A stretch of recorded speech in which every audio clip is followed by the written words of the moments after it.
Morning, everybody. Nice to have your company. Well, we've done it before, haven't we? We've done all those sort of things. And it's Wednesday. It's the 30th of March.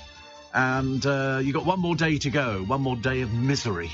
Because it's going to rain, isn't it? It's going to rain and be, it's cold. And we're going into another cold snap. They said tomorrow, believe it or not, sleet. Who wants to drive in sleet? I don't want to go and pick the car up Saturday and discover it's all covered in snow and stuff. Oh, that'd be dreadful, wouldn't it? But no, yesterday was a very productive day. I say productive day. I had breakfast out, met loads of people that I hadn't seen for ages in the building, had chats with people. It was very social, very nice, actually. We like it a lot. And then we got, because I'd completely forgotten about the Prince Philip memorial service. I knew it was happening, but I couldn't remember which day it was. And then people going, oh, the Queen's just arrived. I went, oh yeah, of course, there's that there. And then she turned up with disgraced Prince Andrew trying to worm his way back in. You can imagine, can't you? Everybody in there going, oh God. And of course, the cameras did focus on him. They were taking pictures of him. And he's got no shame at all. He just, almost as if nothing had happened. Almost as if he hadn't paid out 12 million to somebody he's never met before.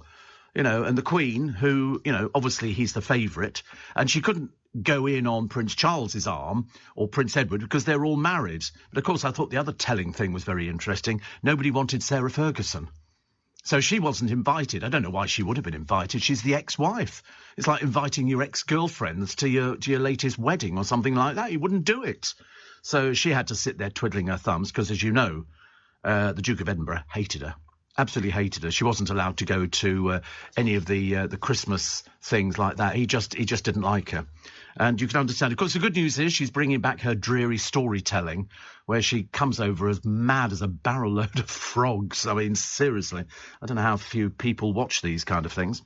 Can we really trust Roman the Peacemaker? This is Roman Abramovich. I don't know. I'm inclined not to, but I don't know anything about these kind of things. Queen of the Quizzes, Anne Hegarty, has been shocked to discover she's related to royalty. We like Anne Hegarty. I like her. She's a bit down to earth. They do her up for the television. And, they have to. You have to do her up for the television. And I just think she fits in beautifully. It's like I was watching Eggheads the other day. My God, they're a bunch of arrogant so-and-sos, aren't they? There's one of them on there. I can't remember what his name is. He just doesn't smile. And you think, stop. And it takes them ages to answer the questions. And then the other day they had some people on there, students, who actually did quite well. They weren't doing too badly at all. And then, of course, they lose out in the last thing. Because all of a sudden, and I don't know how these quizzes work. But anyway, they seem to get a really difficult question. And the clincher went to the Eggheads. And it was the simplest question that you could ever have got. And I thought, I don't like it anymore. I've given up watching it. Absolute rubbish. The Jackie Weaver thing. I never followed the Jackie Weaver story. They sort of kind of tried to turn her into a celebrity, and of course she wasn't. But they've said the report on it, she didn't have any authority at all. And she sort of go, and I thought, who are you? You're nobody. What was the other one that I quite... Oh, yes, a theatre goer. Goes to the theatre in Yorkshire to see Shakespeare, and he demanded a refund. Why? The actors had northern accents. I mean... How dumb do you have to be? I mean, it really is, when you sort of read things like that. So Elton John will never retire, he has said, which I told people ages ago. Why would he want to retire? He loves doing what he does. I went out for breakfast the other day with a friend of mine, used to work at LBC, and he was saying, he said, you'll never retire. He always catches the last bit of the programme. He catches between 6 and 7 because he's on a long drive. And he said, you'll never retire. I said, why would you want to? Why would you want to retire when you love doing something? Yeah, and you enjoy doing something. You get paid for it. You have a really nice... And people get... Somebody asked me the other day, actually, Caroline from the office. She said, you're going to book a holiday. I said, no. Every day's a holiday. It doesn't feel like work. You wake up, which could be the only downside. But, of course, because I've been doing it for such a long time, it makes no difference at all to me when the alarm goes off. In fact, last night I slept all the way through to the alarm. Normally you wake up once to sort of nip to the toilet. And I slept all the way through. And I got out of bed. A little bit of a sore throat. But I tend to find after I've had my cup of coffee, done my tablets, done my bits and pieces. My blood sugar's very good this morning, 7.5. So that was a bit exciting. And And I thought, oh, sore throat, la, la, la, la, la, la, la, la, la. You know, you have to do things like that. Sort of break your voice in. But it was good. Dawn Neesom's on holiday, so she'll be squeezing into the bikini, I should imagine, at the moment. Bikini, honestly. I forget where she said she'd gone. She was going to tell me, I think. Gino D'Acampo announces, this is my last show on This Morning. And I thought, well, thank God for that. And then it turns out, no, he's doing the same as he's done for the past 10 years. He works 6 months, takes 6 months off. He goes to Italy. Good. Well, go there. Don't make a drama out of it, dear. It's not that exciting. What was the other one, which I quite liked? I've got a good story about a choir boy, which is very interesting. Makes it sound a bit peculiar, doesn't it? This is a choir boy who actually wrote a note and hid it in a pew, and it's been there for 125 years. We think he was killed in the First World War. And it's such a nice little story. I've also got a good story about a peacock who has a bust-up with a car. Now, when we lived in Yorkshire, our house was at the end of a lane. And on our roof, in darker tiles, was written the year that the house was built. Covered the whole roof, 1645. My father made a model of the house. My father was very good at model making. He made my mother a beautiful galleon, which we lost in one of the moves. Beautiful, with all the rigging. He made all the guns. He made everything painted. It was beautiful. It was called the Lady Jean or something like that. And my father made the model of the house. Now, next door, at the end of our little road, and it was just a dirt track, wasn't even tarmacked or anything like that, was a wall, and it was the house of the village. Each village in those days had the manor house. And this was an old house which had grounds. And it was owned by a lady who had a shop in Withensea which sold curtain material and dress material and things like that. So she would use this house, and it was a barn of a place, but she had an obsession with animals. And so she had doves, pigeons, but they were all dyed different colours. So we would have red doves, blue doves, green doves, yellow doves, pink doves, every colour under the sun, who would fly into our garden, sit on the walls. And she had them. She also had an island dug out in the grounds. And on the island, she put rabbits and squirrels and things like that. And they all lived there quite happily. And she had peacocks and peahens. Now, peacocks make a hell of a noise. And it was lovely because when it spread its fan out, it looked absolutely beautiful. And we had two. But the car that we had at the time, which was a Morris Minor, used to have those metallic hubcaps, which were reflecting, and peacocks look at their reflection and think it's competition and peck. They peck at the thing. They're quite. You could hear it. You could hear it doing it, and we still have them in the wild. What, peacocks? Oh yeah, at Zion Park they've got peacocks. They just walk around. They're a bit territorial in where they are, but we had them on a daily basis because literally there was just a wall separating. They would fly up onto the wall. They didn't do a lot of flying, but they'd flew up onto the wall, then they'd hop down into our garden. But it used to peck at the hubcaps on our car. And it was so funny because we couldn't work out what it was until my dad said, no, it thinks that's a rival for the attention of the peahens.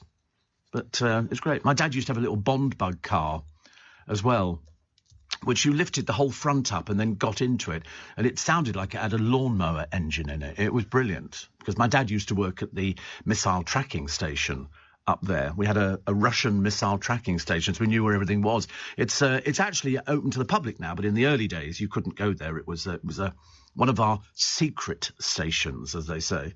And for some reason, I don't even know what my dad did. Funny, isn't it? You never know. I mean, I know he was in the forces. And then when we were up in Yorkshire, because we moved, every 2 years you got another posting. So we did, Germany, Egypt, Hong Kong, Brentwood. And so, I mean, there's so much that you don't know about your parents. All I know is my dad went off to work in the morning because you could hear the guy. And because there wasn't room for two people, not really in this little thing, I had to walk about 1.5 miles to the main road to get the school bus, which took me into the thing. You'd stand and see all these school kids along the road. And I never knew what my dad did. I knew he was in the forces. I knew he was ADC. He wasn't so much, but we were just young. Because my dad died very young. He died at 55. 52? 50? Yeah, I'm 52. I can't remember how old I was at the time. I really can't remember. You just forget these kind of things. And actually, no, I must have been about 20. Something like that. God, it seems ages ago now, doesn't it? But anyway, so you never ask your parents what they do for a living. And I knew that when we were in Hong Kong, he was ADC to the governor of Hong Kong. And that came with sort of, we had a flat, and he was based at Government House and that. But again, I never knew what he did there. So when we were in Yorkshire, I knew it was a missile tracking station, but you don't really get involved with what your parents do unless they bring the work home. And he didn't bring the work home. I just knew that they used to have a lot of dinner parties. And one time, because my dad was very industrious, we had a dinner party. We were all in bed by this time, but you could hear people arriving and talk and all the rest of it. And he lined the drive, and it was a good third of a mile, our drive, this sort of, uneven road. And he got lots of jam jars, painted them, and put a night light in each one, so the whole drive was illuminated. That's where I obviously get it from. And it was very good. But all I know was he worked at this missile tracking station, and it was a secret government establishment. Now it's open to the public. It's at Patrington. Is it Patrington? It could be somewhere. Okay, anyway. And it's open. You can go there. It's a tourist thing which people go to. Because at one time he was running the Special Forces Club in Knightsbridge, which is Britain's club for secret agents. And I know you used to get the oddest people. He'd say, "Oh, they were showing me these things today." Well, it was like a James Bond club. The Queen Mother was the president of it, and it came with a Mews cottage in Knightsbridge behind Harrods, and the members could stay there because they had lots of. It was a big, huge house, and that's what he used to run. Only for a short while because he then became ill, unfortunately, and sort of died quite quickly. So my mum had to move up. She moved up. She hated London. It was one of those things. She thought it was too busy because she was a, country girl. They came from, London and Leytonstone. Lots of people didn't like. My dad loved London because he liked the libraries and he loved the museums and he loved stuff like that. It was a great one for absorbing all the knowledge. And strange enough, he didn't pass it on to me. I was taken to museums. I hated museums as a youngster. Now I love them. Can't get enough of museums. I've been to so many museums and I loved every minute of it. But he was running the Special Forces Club, which was basically a social club for our agents and people who'd done achievements in the forces and stuff like that. And it was really quite interesting. Quite interesting. So, by the way, before I forget, you've got 6 months to spend your £20 notes and £50 notes because what they are is they're paper. And paper is becoming obsolete. They're going to make the new plasticised notes. So if you don't spend them in 6 months, they become worthless. OK, so if you're stockpiling money, the idea is get it changed. You've got 6 months to do it. I just wanted to remind you now because they said there's over £1 billion out there in money. The plastic ones are in already, but you need to check which ones you've got. I think I think most of my... I can't remember if I've got any £20 notes. I think I probably might have. Yes, I'll have to check the suitcase under the bed, Stockpiling money, I wish. 4:15. Steve Allen on LBC. Text 84850. Morning, nice to have your company. It's Steve Allen's Early Breakfast on LBC. As I say, we were laughing at the beginning of the programme, saying, people sort of saying, you're not going to retire, are you? I said, no, what would you do if you retire? It's not that I've got any burning ambition to go travelling. I've done travelling. I've lived in different countries. I've done, holidays I've done. I don't want to join a theatrical group or anything like that. I don't want to sort of sit there making stained glass windows. So what would be the point of retiring? Some people go through their life, they can't wait to retire because they want to go on holiday, they want to do all the different things that you can do when you retire. But I said to a friend of mine who is thinking about retiring, I said, the one thing you've got to do if you retire is make yourself busy. The worst thing is to just sort of sit back and go, I can stay in bed now for ages and ages in the morning. Well, you could sleep any time you want, even if you're not retired. I'm not retired. I still enjoy my sleeping. Smith has apologised for the Oscars attack. It's still going on. But now they're finding out whether or not Chris Rock wants to take it further because he said he was humiliated. Well, you shouldn't have opened your big mouth in the first place then, should you? Would have made it an awful lot easier. If you hadn't been a bit thick and stupid, somebody who's not really that well known. And, he's known in America. I don't know who he is. Chris Rock doesn't mean diddly squat to me. Yeah, but he obviously isn't that clever if he talks about somebody's alopecia, because apparently he knew that she had alopecia because it had been no excuse at all. He obviously thought he was being very funny and very clever, whereas it turned out to be a prat. No excuse to hit anybody, no. I mean, they were both at fault. But then apparently Smith has anger issues. That's because he's having therapy. He's written about it in his books, that he's having a lot of therapy. Everybody's on therapy, have you noticed? People can't cope with their own lives nowadays. They have to sort of go, I think I need therapy. I mean, every American that I've ever met has been in therapy. The Americans are obsessed with it. You do something and then somebody will go, oh, I think you should be regressed. We'll find out maybe there's something in your childhood that sort of made you like this. It's like, America's the only place where I've never heard of it in this country, I don't think, where sort of, kids can get hold of guns quite easily and they just open fire on people in their classroom. And you start thinking, what in God's name's going through their mind? There were two boys the two boys who've been accused of thieving from hotels at the age of something like 11 and 12. They didn't turn up in court. There's a warrant out for their arrest so that they can go. They've been burgling hotels. Burgling? Yeah. It's just, how? Well, I've got no idea. I don't know anything about it. I just know they're very young, and it's a bit like Fagin's gang, isn't it, really, when you look back at it? There was an odd story, very odd story. Only 4 in 10 patients are satisfied with their GPs. It's very low, isn't it? I don't know why. Yeah, I'm very satisfied with my GP, yeah. Why not? Why not? Yeah, I mean, I don't have any trouble getting appointments and everything else. So, and look, because I'm diabetic, I mean, I suppose they have to sort of, take a look at you. Priti Patel's having a crisis meeting. What a disaster she is. What a total... Has she ever done anything that's warranted anything? This is over the refugees' failure. She's never managed anything. It's all talk. Talk and no action whatsoever. Bit of a shame, really. Max Mosley, the Formula One boss, shot himself. He was told that he was terminally ill, and so as opposed to waiting to die naturally, because he decided to take his own life, he did a suicide note pinned onto his door of his room in the house saying, "Don't come in, call the police." And he left a suicide note inside the bedroom, but apparently, this is going to sound a bit gruesome, there was so much blood that the note was barely legible, because if you shoot yourself at short distance, there's bound to be a lot of blood. Britain has seized a Russian-owned super yacht. What in God's name are we going to do with it? I've got no idea. Perhaps they should open it up to the public. £1 a time, go and have a wander round, see how the other half live. And what was the other one, actually, which I quite like? Elton John. I've got a good story about cats a little bit later on. And the police issue the first 20 Partygate fines, which is good, isn't it? Russia's promised to ease Kyiv onslaught. It's not going at all well. Poor old, Putin. He's misjudged this one completely. Their tanks are not fit for purpose. They've got a load of tanks they thought they were going to be using, which we told you yesterday. And they're not fit for purpose. And there's a lot of people who've decided to defect, which is not very good. Not very good at all. And the Homes for Ukrainians, the senior ministers are going to hold these daily crisis meetings to get Britain's beleaguered schemes for Ukrainian refugees back on track. Priti Patel will chair the sessions, so there you go. It's doomed to start with, isn't it? Doomed to start with. She will chair the sessions with senior officials running the widely criticised Homes for Ukraine. More than 200,000 of you, kind-hearted British families, have volunteered to open their homes to Ukrainians fleeing the war, but many have been left angered and frustrated by swathes of red tape. Although the number of completed applications is thought to have topped 30,000, just 2,000 visas have been handed out to Ukrainians. Amateurs. Absolute bloody amateurs.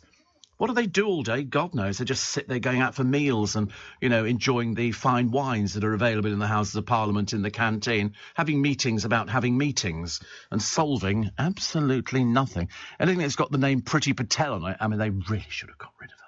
They should have got rid of her ages ago. Stella says, I really liked Anne Hegarty on The Chase. Yeah, she's good. I like all of them on The Chase. I don't think there's anybody I don't like on The Chase. Can't think of anybody immediately. I like The Dark Destroyer. I like The Beast, Mark Labatt, Paul. I like Cinnamon. I don't think I dislike any of them, because they just get on with it. And if they don't know an answer, then they do tell you they don't know an answer. Whereas the eggheads, there's only a couple of them on there who appear to be what I call sort of real. The others come over as swats. You know what I mean? They're the sort of people. They're very smug. And one of the blokes on there is particularly smug, and he's very annoying. It's like watching any quiz that Tom Allen is on. You know, he comes over as just being irritating. Jeanette says, I'm 66. She says, you can't beat it if you've got your health going to work, getting out, meeting people. My husband's Vincent London taxi is all packed with my vintage. We're off to Wembley Vintage. 5 a.m. start once a month with my wares. Got a wind-up gramophone with 78s. Should be a laugh, running backwards and forwards. I bought one in a jumble sale years and years ago. We had one to raise money for our youth club, and I picked up a wind-up gramophone. Not the one with a horn on it, but it was in a box, riddled with woodworm. And I paid 2 and 6pence for it, and it came with a set of records. But the records that you played, the 78s, if you dropped them, they shattered. When they were made of plastic, it was different, but this was a hard plastic. So, Jeanette, you have a nice day. I'm sure you will.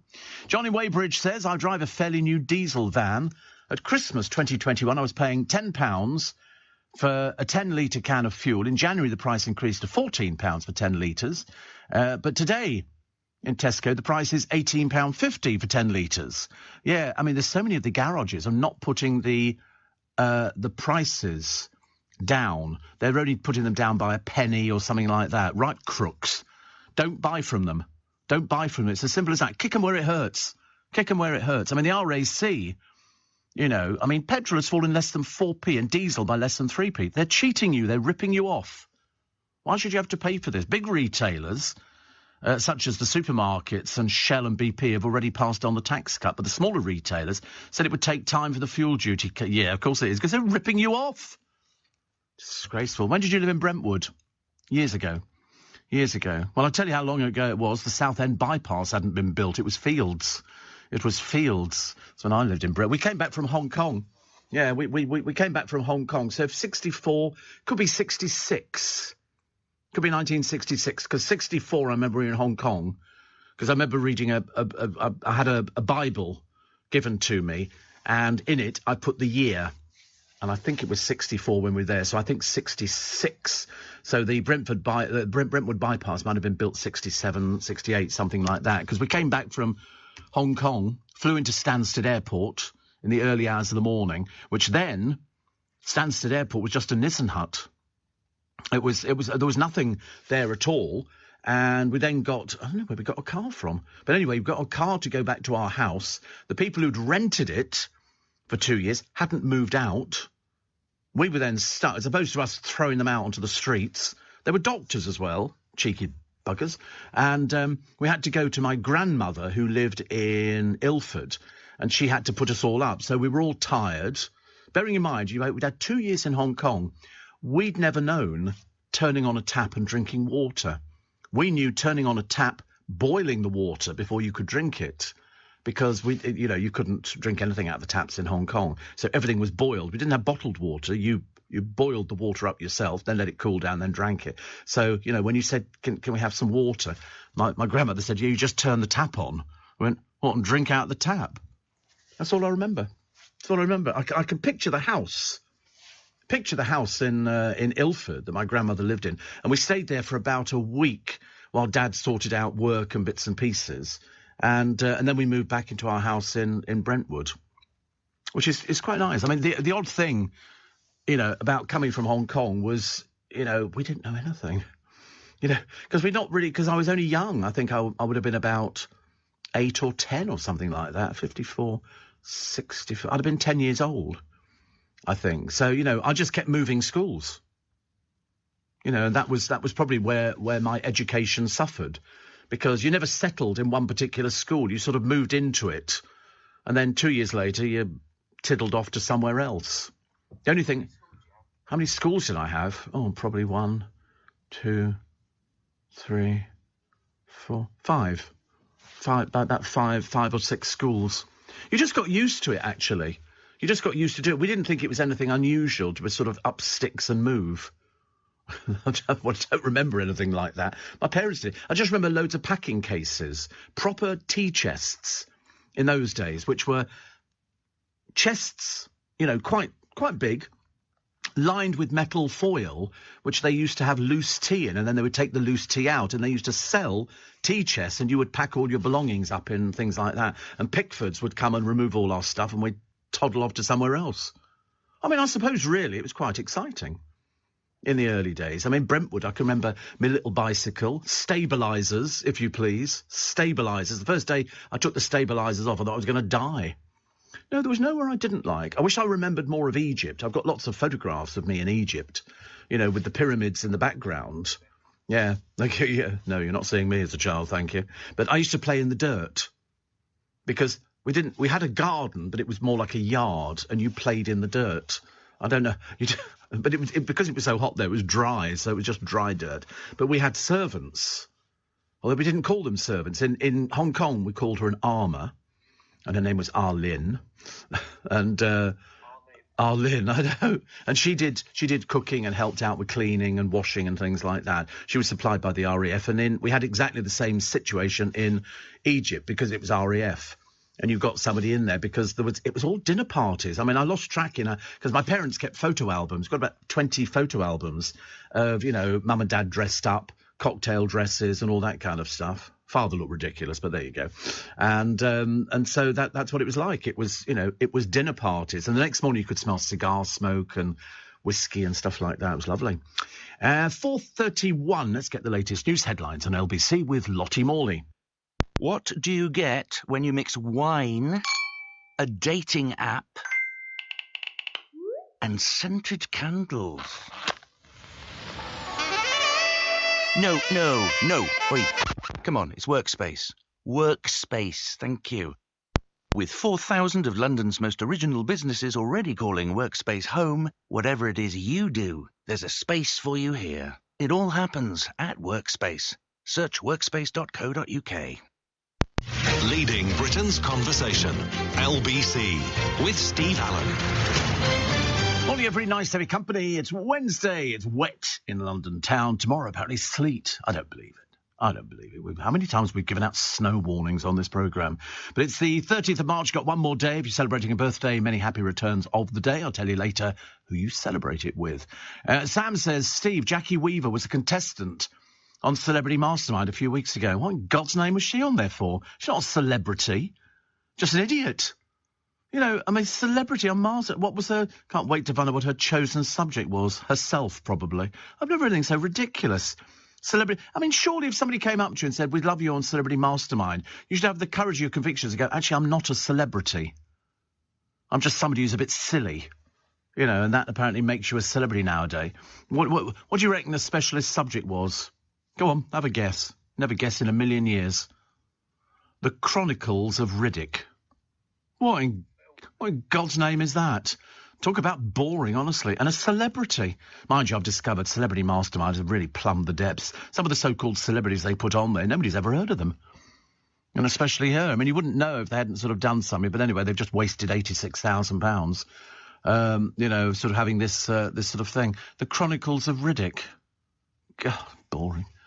And Steve, on a positive note, don't need to Google it, just ask Steve Allen, says Tam. You are an information machine. No, I just remember stupid things. I don't know why. There's always something I've got, you know, an answer for. You know, somebody will sort of say, oh, what about so-and-so, so-and-so? Most of the time I can remember it. Bruce says, sounds like your dad was based at RAF Hompton. Yes, I think it probably was, actually. I don't think was it called Hompton? I can't remember, actually. I can't remember. I think the village was called Hompton. It was out near Spurn Point and Spurn Head. He used to have to drive out there to this place. I keep meaning to go back there and to go and have a look at the place where he worked. Because it'd be really odd to go round and say to one of the guides, my dad worked here for a few years, actually. Lawrence says, retire. Oh, no, you're just not allowed. Well, I can't. I'm on contract. I'm tied in for forever and a day. Shane says, sorry I'm a bit late. I listened to you on my phone. The phone rang. It was Mum. I said, can I ring you back? Steve's on. I think so too. I mean, she knows what goes on. It's ridiculous. Tara says, I can't figure out whether Channel 4's obsessed with dating and sex or whether it imagines that we all are. Naked Attraction, Married at First Sight, First Dates. Now there are two shows coming up, one called One Night Stand and another one getting up close on physical relationships. The only good thing about Channel 4 these days, to my mind, are The Big Bang Theory and Four in a Bed. All repeats. All repeats. Yes, I mean, I've seen Big Bang Theory. I can't work out if I like the lead character in it, whether I would find him incredibly infuriating. You know, can't remember his name at the moment. What's his name? The lead character in Big Bang Theory. Can't remember. Sheldon. God, what an irritation. Why nobody's sussed out he's gay, I've got no idea. He's got some mythical girlfriend in it. I mean, for goodness sake, honestly. And Four in a Bed I do like. My God, they get some horrible people on that. They really do. Some of these places which are bed and breakfast, they look ghastly. Seriously. I mean, some of them look quite nice and some of the people are good. And it all hinges on who does the best breakfast and what's the quality of your sausages and, you know, can we have you haven't done my extra, you know, eggs properly. We didn't get our toast and the bacon's not very good quality and this kind of thing. Oh, get over yourselves. You know, and then somebody else said the other day, listen, it's a buffet breakfast. We don't offer a cooked breakfast. It's cereals and muesli and yogurts and stuff like that. And they go, well, I think we should go away and grow up, for God's sake. I mean, some of them are actually quite good and entertaining, and some of them you wouldn't want to go anywhere near them. There was one really weird woman once, I think she was German, and everybody, they were saying, this place is filthy. I mean, you'd think if they've got the cameras round and you're going out to an audience of what potentially could be, you know, a couple of million or something, that you'd have the place clean from top to bottom. But she was very dismissive of them. You know, so you don't like my place? Well, I don't care. And you think, and the other one, well, they had cats all over the place. Well, you can't have cats all over the place in a bed and breakfast, sitting on the chairs and everything else. Kevin says, my local independent petrol garage still hasn't adjusted his prices yet. His reasoning was he had gallons of fuel still in the storage tanks that he paid for at the higher price, so he wouldn't lower the prices until all that had gone. Go to supermarket. Yeah, avoid all these places. All the little ones, avoid them. Just go to the supermarket, check the price. Don't just go to the supermarket because I said so, but go there and check the price and see what they're actually selling it at. And if it's cheaper, then you give them your business. And it's as simple as that. Avoid these little garages ripping you off. Honestly, I hate it. Kevin the Milkman says, I love hearing your tales of your youth, even though I only catch about half of everything as I'm in and out of the van. But he said, we all want to know, when will you write your autobiography? Oh, God, can you imagine? I don't think I'd ever do that, actually. Somebody wanted to do it. Yeah, Adrian, who was here for ages and ages, and he said he used to write down, I'd do a story in the office or something, and he'd go, I'll write that down, and he'd write them all down. He said he's always ready to do the Steve Allen biography. Victoria says, I normally listen to the programme whilst I'm getting ready for work, but this morning I'm off to the airport on holiday. Already been forewarned to get there 3 hours early because of delays at security. So I'm hoping that'll give me a little time to have a little bit of airport Prosecco. Yes, I mean, Wetherspoons opens at 4 a.m. at the airport, so you can get a cooked breakfast. You can't drink Prosecco before you go on a flight. Not at this time of the morning. That's, oh God, no, I can't think of any words. But a cooked breakfast, yeah, definitely cooked breakfast. That's very good. We had a cooked breakfast yesterday. It wasn't as hot as it could have been, I have to tell you. And it was, I think they were sort of winding down. I mean, on reflection, they should have said to us, listen, we'll go and heat it up for you. 26 quid a head for breakfast it was. It is a lot. I just had toast, coffee, 2 sausages and 2 hash browns and some beans. But a £5 maximum. I know, it's dreadful. But I keep working on this. I don't do it that often, do I? I mean, how often do I go out for breakfast? Not very often. Although we're going to make it, you know, sort of regular, me and Michael, and then, you know, probably other people will join us and things like that. We're doing a catch-up on gossip of, you know, who's where and who's doing what with whom and stuff like that, which I love. Absolutely love it. Absolutely love it. What else we got? So all the papers are full. Sorry, I moved away from the microphone. Of the Queen and Prince disgraced Andrew. As I say, thank God we've seen the last of him. We don't want to see him anymore, thank you very much indeed. Makes my blood boil, actually. It really. And also, you can imagine he's sitting next to Prince Edward. You could see the look on Prince Edward's face, like, oh, God, now I'm going to be on the same photos. But I should imagine everybody in that congregation was going, oh, God. I mean, we all knew he was going to turn up, and it comes with, you know, her approval. But basically, nobody else could escort her. Who else? You know, all of the other ones are happily married. And, you know, it was interesting. I mean, the Royal Aid successfully pulled off the Abbey to get the Queen to the memorial service. She was going to go. I mean, she spent most of the service standing. You know, at the age of 95, pushing 96, everybody looked well. They all scrubbed up. Wills and Kate and the children, they all looked very happy. Camilla looked great, and Charles, Princess Anne. But have you noticed the one thing that they all do, which Harry never did with dreary old Meghan, is Meghan never learnt how to adjust to how to be a royal person, which is the man walks forward first, or in Princess Anne's case, she walks forward, and the spouse walks behind. They always do that, the royal, and so in the case of Meghan, she was always holding his hand, which was very cheap and tacky. You don't do things like that, but of course he was too dumb to realise that.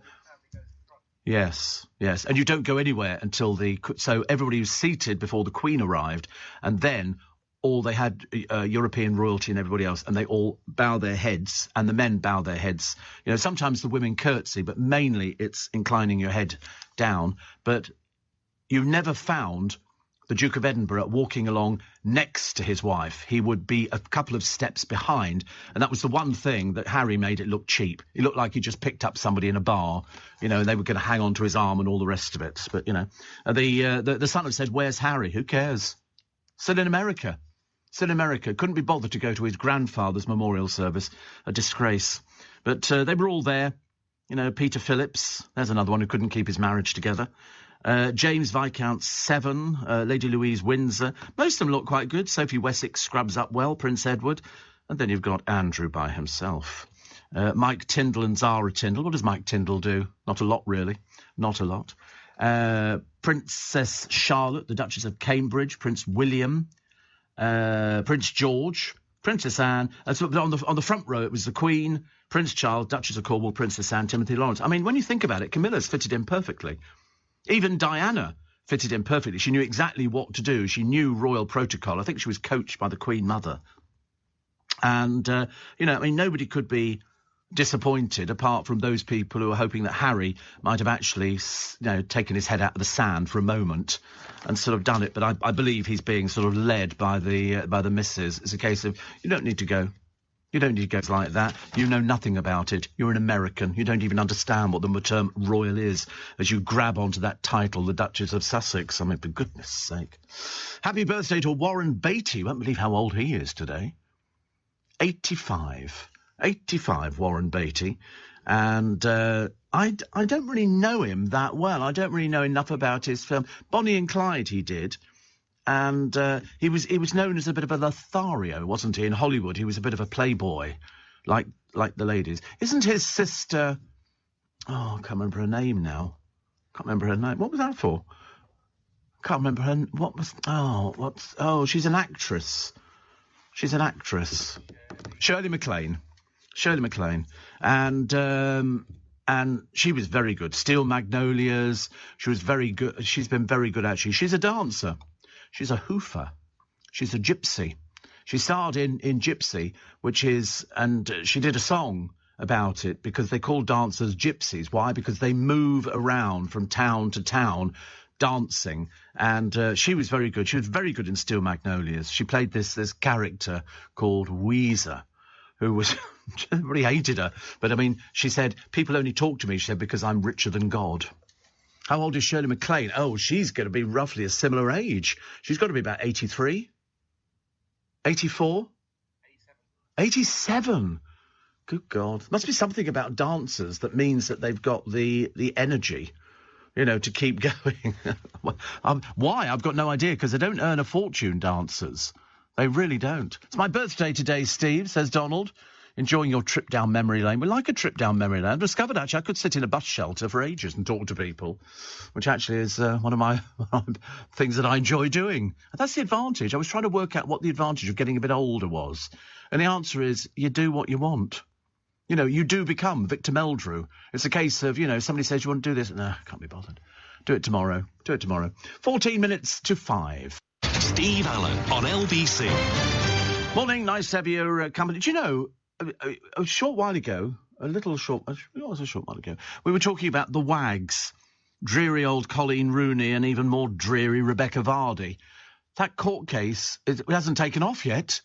They've been told to get it sorted out by April Fool's Day. That's the deadline in the court. But I mean, really, talk about, it's this Friday. The libel trial's due to start in May the 9th, and they've got until April the 1st to serve each other with key witness statements. I mean, do you know how much this is going to cost? They're estimating, it's a guesstimation, 2 million quid. What a waste of money. People dying in Ukraine. I think it can't be far off £2 million each. Because all this time that we've not been talking about it, they're still working behind the scenes. So, £2 million, it's a disgrace, isn't it?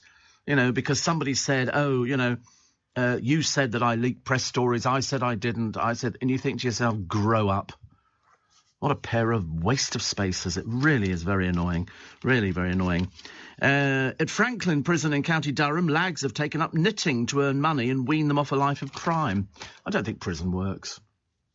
I really don't. The amount of people who become institutionalised because they've actually, been to prison, and once they've got used to three meals a day, a little bit of exercise, watch television, do nothing, they quite like it. They sort of come out. They don't actually do anything, do they? Steve, you know how newscasters have to keep sombre, usually black clothing, to hand in case bad news comes from the palace? No, you just... a black tie does it. You don't need to change your suit or anything like that. You just need a black tie. Now that radio is filmed, does that mean that you, Nick, Dave O'Brien also need some emergency clothes in case the news breaks on your shift? I've had the cameras removed. I've said to them, listen, I'm sorry, breach of contract. I have no intention of being filmed on camera or anything like that at all. But I am sitting in it. We would dress respectfully because you would be given advance warning. I mean, to be honest with you, I don't know where I'm going to get an outfit from at this short notice. I have to wear my anorak. But, yeah. Steve, if you could give your younger version of you one piece of advice, what would it be, says Joe? Cut out fried food. Cut out fried food, yeah. I mean, that was a bit of my downfall. I used to love takeaways. I mean, not all the time, but I was quite a good takeaway eater. But now I haven't had a takeaway for ages. I've not had a pizza for ages. I do like a pizza occasionally. It's a bit of it's a treat for me, but I tend not to have them. Chinese food I have occasionally, but it does send me a bit round the bend. Indian food I used to eat all the time, and I can't eat that anymore because of sauces and stuff like that. So in fact, there's not really much left to eat, is there, really? Can't do fruit all the time. And then Paul Cooper yesterday, because I went to get some nardicots, and he was making a joke. He knew I was standing there, but he had his back to me, and he was going, yeah, and ploughmans, because we had this big discussion about ploughmans. He said, what amazed me yesterday was, he said, we go to market. They go to market early. And he said, you're talking and chatting away. He said, we come out of market. He said, you're still talking and chatting away. And I said, yeah. He said, my dad said it was a gift. He said it was a gift that you can talk for ages and ages and ages. I said, well, yeah. I said, that's what I get paid for. I said, your dad was very wise man. But no, I mean, it's one of those things. You don't expect somebody who works on a music station to be able to talk forever and a day. They don't have to do little links. It doesn't really matter, but if you work on a speech station, goodness sake.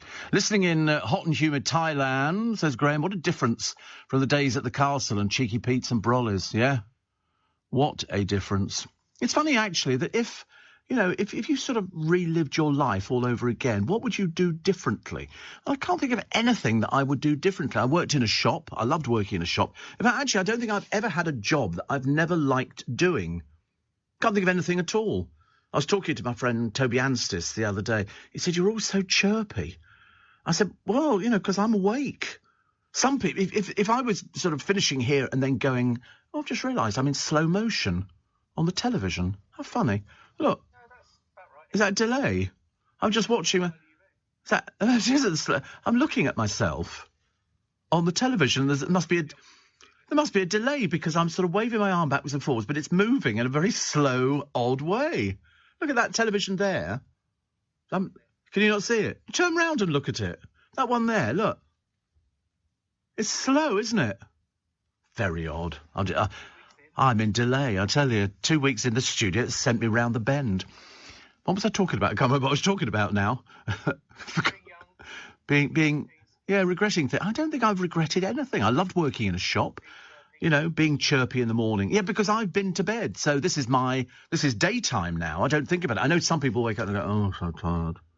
And people go through phases. Sometimes, in the early hours, people go, I was so tired. Elliot said to me yesterday, he said, oh, I was so tired yesterday. He said, then I had a cup of coffee and I sort of woke up, which was a bit of a shame.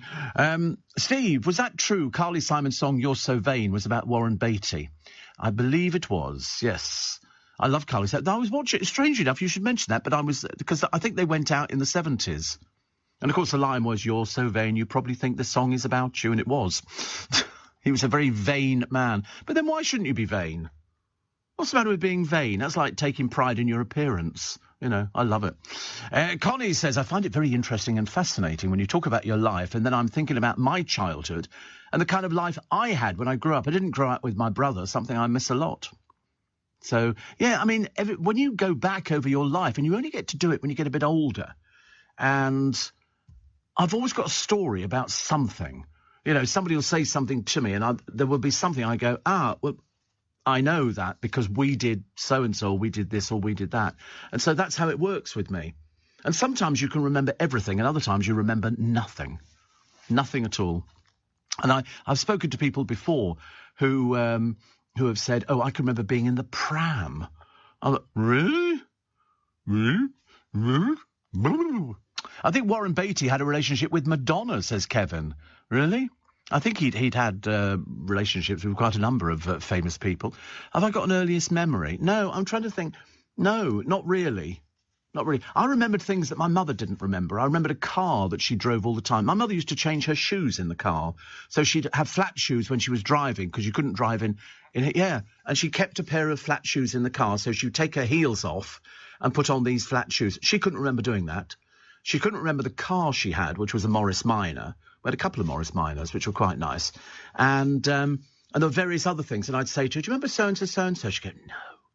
Isn't that funny? Because I remember different things. I can remember earliest memories. See, it's very odd because, I mean, you know, different things. I remember my father falling out of a tree in Yorkshire and being really concerned and going in. And I remember my dad saying to my mum, "Stephen got really quite upset because I fell out the tree." And I remember, and it was only then that I realised, I don't think I was thinking, "Oh, perhaps your parents are not as immortal as you thought they were." Because when you're younger, you don't think about your parents not being with you. You just assume they're always going to be there. You never think about dying or anything like that. It just doesn't come into the conversation. I think the first thing I remember is coming back, and my grandfather had come over, which was my mother's dad, and he came over, and he had, I remember his suit, it was brown stripes kind of thing, but very pale stripes on it, like a D-Mob kind of suit. But he had an asthma inhaler. He had asthma, and they gave you in those days, it was like a plastic thing, hard black plastic, that fitted over your nose, and there was a bulb at the end of it, and you squeezed it to sort of help you breathe. Nowadays, you get little Ventolin inhalers, and you go, you know, that kind of stuff. Dale he was addicted to them. Never had an asthma attack since he was 14, but he kept using them all the time. He used to take it with him everywhere. He used to go to France, because over here the doctor wouldn't give them to him because he didn't have asthma. You know, he certainly hadn't had an asthma attack since he was 14. But he discovered when you went to France, you could buy them over the counter. So he used to stockpile. He'd go to as many chemists as he could find and buy asthma inhalers. He had lots of addictions like that. Partygate's fine 20. And what else we got? Oh, it's Piers Morgan's birthday today. Piers, 57. And also Celine Dion, 54. Eric Clapton is, go on, 77. 77. Robbie Coltrane is 72. Not 64, 72. Which is amazing, isn't it, really? All these people. So if you're celebrating your birthday today, many happy returns of the day. Jane Moore's column, talking about a selection of what's left of the world's royal dynasties, flew in to honour the memory of Prince Philip the other day. And it says here, would a Harry and Meghan Jamaican tour have been a success? Shouldn't think so in the slightest. She'd have clung onto his hand all the time. Very naff, very dated. Considering she's been married, you know, it's not like she's sort of new to the ball, as it were. Sweeping into the UK this summer, deadly Asian hornets. Now, you've seen these ones before. Recent warm weather is bringing them out of hibernation. The striped stingers, bigger than wasps, eat 50 honeybees a day. That's what they eat. They eat honey. Oh, can you imagine? Never heard of such a thing. Eating honeybees. Can't think that sounds absolutely ghastly. And Kim says making porridge for breakfast. Oh, they are big. Oh, God, don't show me a picture of somebody holding one. Is it dead? Oh, my God, they're bigger than your thumb. Whoa. I feel quite worried. I'll come back to Kim and her porridge in a moment. Trying to get over the shock of seeing that Asian hornet. Here's the news at 5. To keep my business ahead of the game, I knew I needed some fresh ideas, and fast. That's why I decided to host a young person on a T-level industry placement. My student has already brought loads of new skills into the workplace. Plus, we're getting first pick of new talent coming into the construction industry right here in the Northwest. It's been a total win-win. Go next level with T-Levels. Search Skills Revolution. This is LBC from Global, leading Britain's conversation with Steve Allen.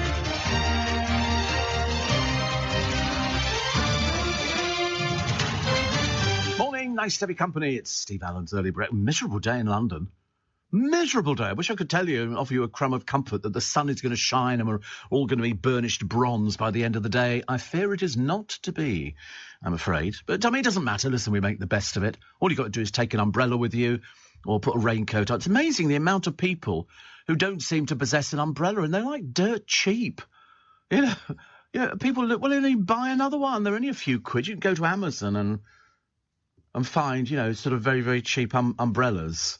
You know, I mean, I've got loads of umbrellas all over the blooming place, but I do prefer, my favourite is a small one. You push a button and it goes up by itself. And it's actually really, it's quite good. I do like an umbrella. I've got also a lovely gust buster, which means it doesn't blow inside out. It's got vents at the top like a circus tent. Oh, they've got the circus tent up in Richmond for Circus Las Vegas. I love a circus tent. I've even been onto YouTube, and that's sad that I go on there and it goes putting up the circus tent, and they speed it up so you can watch them sort of putting up the circus tent from start to finish. And it looks really good, and all the lorries go all the way round, which is very nice. So I like stuff like that. Thank you. You're welcome. Yeah. For some reason, your tea gets darker and darker, doesn't it? I mean, I'm not complaining. Don't like to. It's embarrassing, isn't it? Yeah, all right. Make a big deal about it. Nothing worse is the temperamental APs. Honestly, you know what they're like? Yeah, ooh, shouting and screaming and throwing their toys out with the bath water and everything else. I wonder where that came from, that expression, throwing your toys out with the bath water. It's such an odd one, isn't it? It's not an expression. Toys out. Well, what do you do with the bath? There's definitely one with bath water. Throw the baby out with the bath water. I wonder why you do that. No, please don't. No, you don't throw babies out of prams. It's a very odd one, isn't it, really? I can't remember if I had a pram when I was younger. I must have done, I suppose. Can't see my mother dragging me around in a papoose. You know, a bit like Hiawatha. Do you know, we learnt that poem? Was it by the lakes of Gitche Gumee or something with Hiawatha? No, did you ever learn Hiawatha? Am I facing the right way? What's going on? And, yeah, it was, I'm sure Hiawatha, we learnt it at school. Mind you, we did Latin at school. I mean, seeing as I was never going to be a botanist or a chemist, there was no blooming point in that at all. Total waste of time. We only got as far as Amoa Massamant to Mama Samant, and that was, and I remember that from being a child. Puella was a girl. Stella was, Rex was the king. Stella could have been a woman. I don't know. Pardon? I don't know that word at all. I don't know why we learnt Latin. I can't imagine why it was ever going to be useful, wandering into a shop and saying to somebody in Latin, you know, I'd like a piece of cake. I don't think it's going to be happening. Making porridge for breakfast is Kim. Banana porridge for me and the boys' friends' dogs. Plain porridge for them. Fuel for our big hike in a wee while.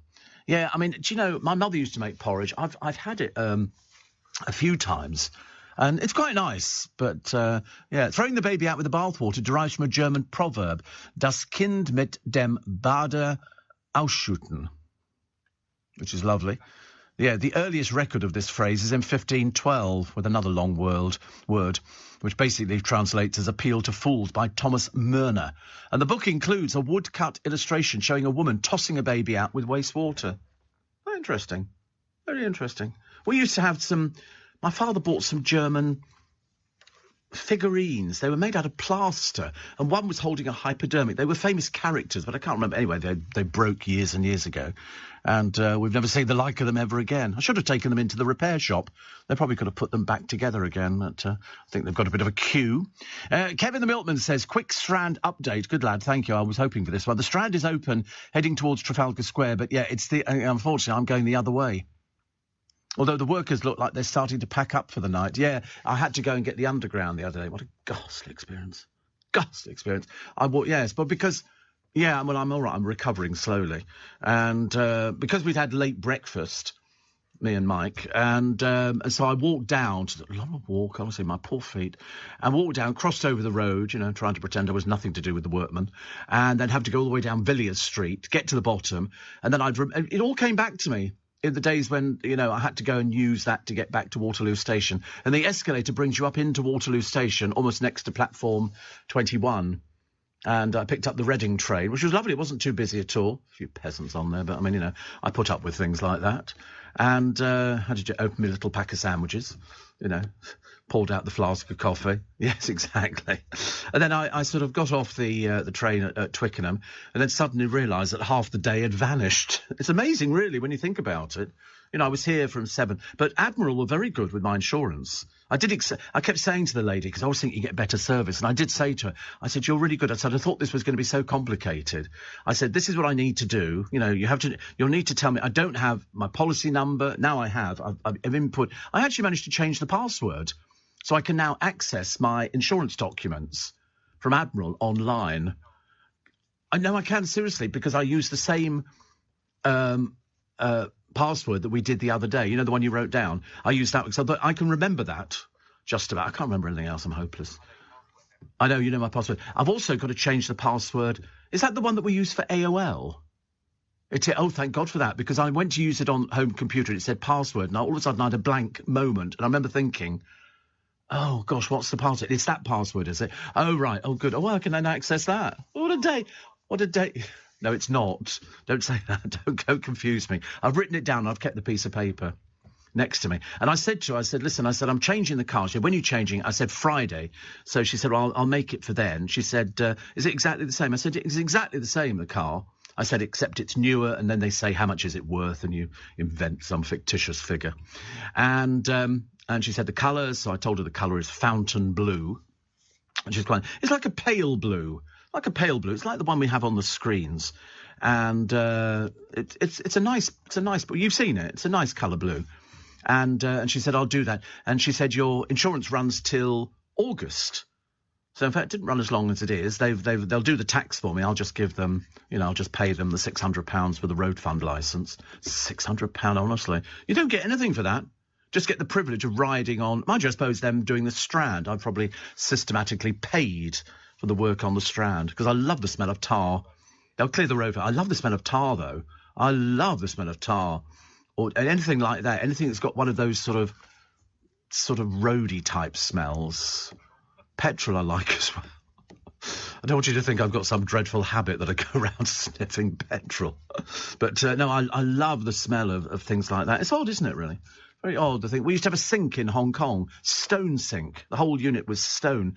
And I can remember opening the cut, and I can feel it to this day, this lovely smell that emanated from stone. It was just absolutely delicious. Absolutely delicious. Kevin, just let us know if they're going to open the Strand. Well, I'll see it, actually, when I walk down there. But, the other day it was open on the other side, heading for Trafalgar Square, and then going down to... Because I've got to go down and then cross over Waterloo Bridge. Oh, and I'll tell you what's gone. That Herman the German sausage shop in Villiers Street. I used to go there occasionally. They were never blooming open. I do hate it when a shop opens and they're not really ready to open. It's going to be another 5 minutes. Well, don't open the bloody shop then. And I'm glad they've gone out of business. They're not there anymore. Do you know what it's turned into? What have we got a proliferation of in London? Sweet shops.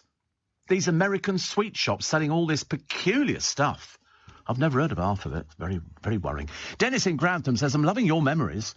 You're like an historian of unusual things. You mentioned your mood is good because it's the start of your day. What I wonder is, how do you adapt on your nights off at the weekend? You still live on nighttime hours or change easily?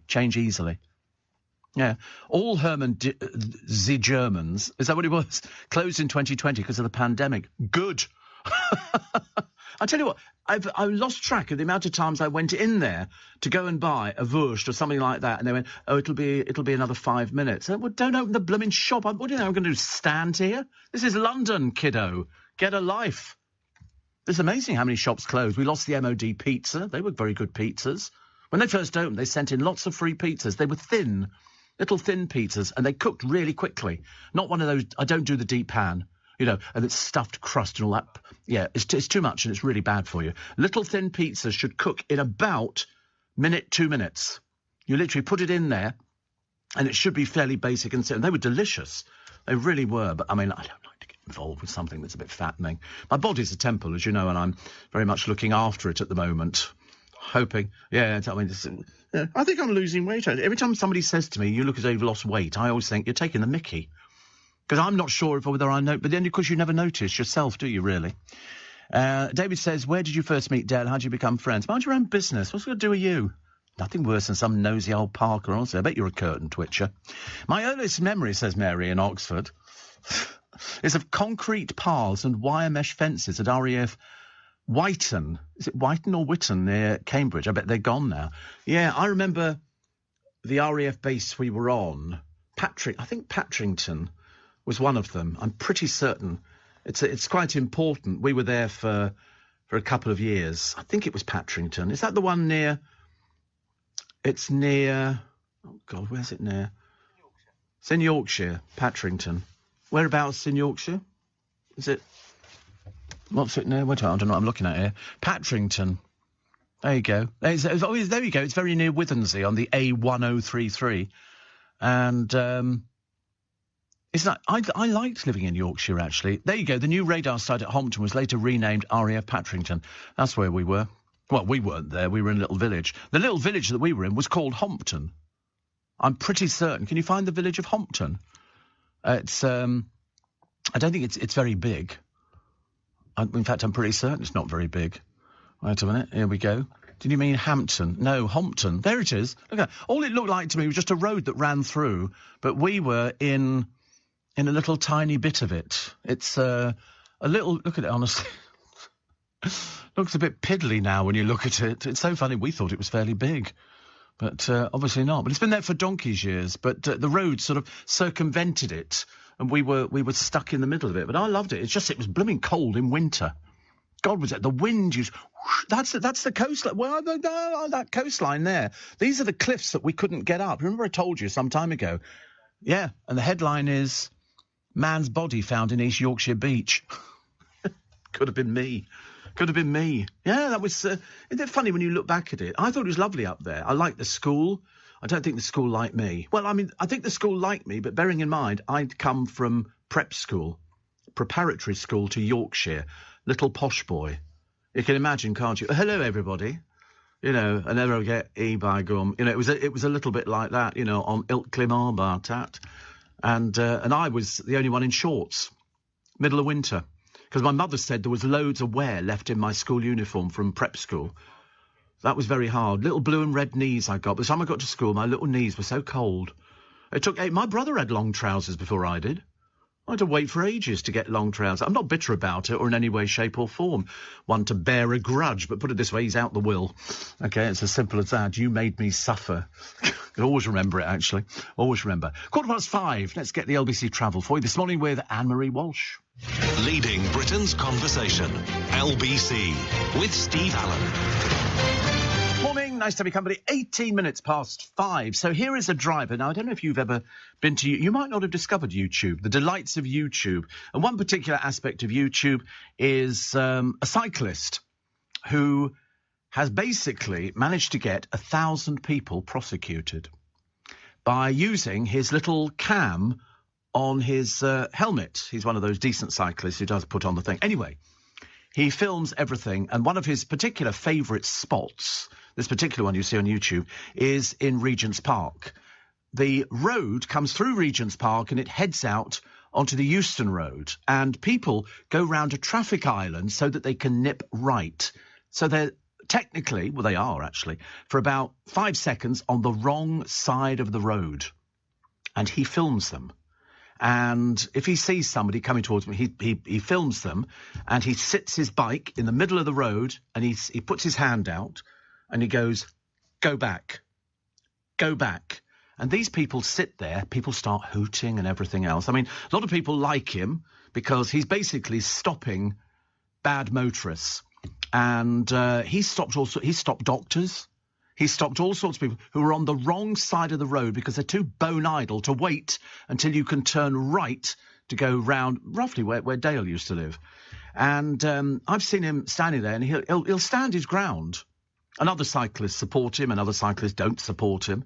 And some woman, get out of the way she's going to him. Get out of the way. I'm turning right. He goes, "You're not. You're going back." And so he literally makes them reverse. Makes them reverse. And I mean, the best one is the guy who chases the cyclist, who's filming him, and he goes, "You've not got your seatbelt on." Anyway, this old boy gets out of the car. He's vile. He really is disgusting. And he starts chasing him down the road, and this bloke's still filming him, and then he trips up. Then he trips up and he falls into the road. And it's very entertaining. I mean, it's hilarious because this bloke, he's saying, there we go, and he runs and he runs and he runs, and then the bloke's still filming him. Then all of a sudden, he trips over his own feet and falls over. Hilarious. And there's another bloke. Who's the one in Liverpool? "I'm Ronnie Pickering, I am." And he... You've got to type in Ronnie Pickering. I promise you, it'll be the best thing that you've ever seen. And he obviously thinks he's somebody special, but I mean, he's a complete and utter dodo bird.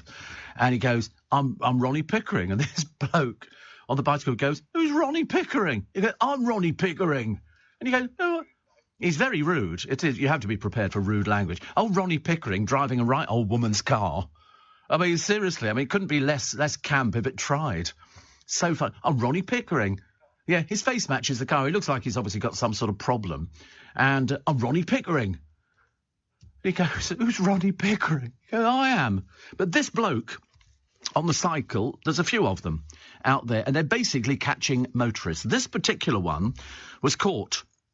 His name is Riaz Ratansi. He was filmed by YouTuber Mike Van Erp, but yesterday asked who made him Batman. Property developer Ratansi was seen using a dating app, Tinder. I don't know. I've lost track of dating apps or anything like that.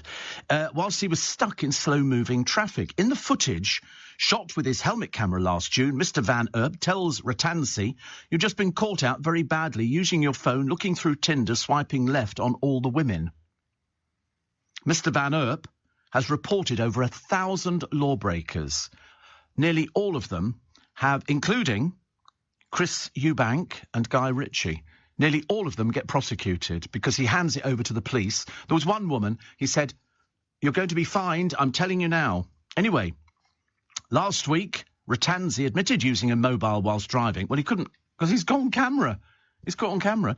And he was given 6 points and fined £284 at Lavender Hill Magistrates Court. He avoided a ban by saying it would cause him exceptional hardship, the usual garbage they come up with. But he got fined, and this bloke, he literally, when he films them, he says to them, "I'm handing this over to the police.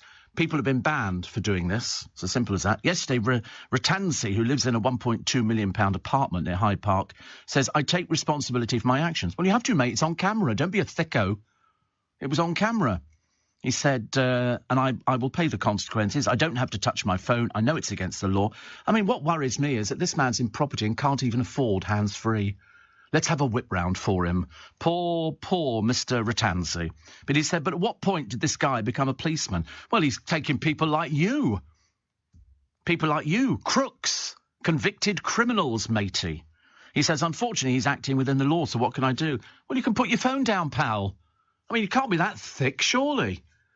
You pick up your telephone in the car, and of course it's now come in. You don't touch your telephone.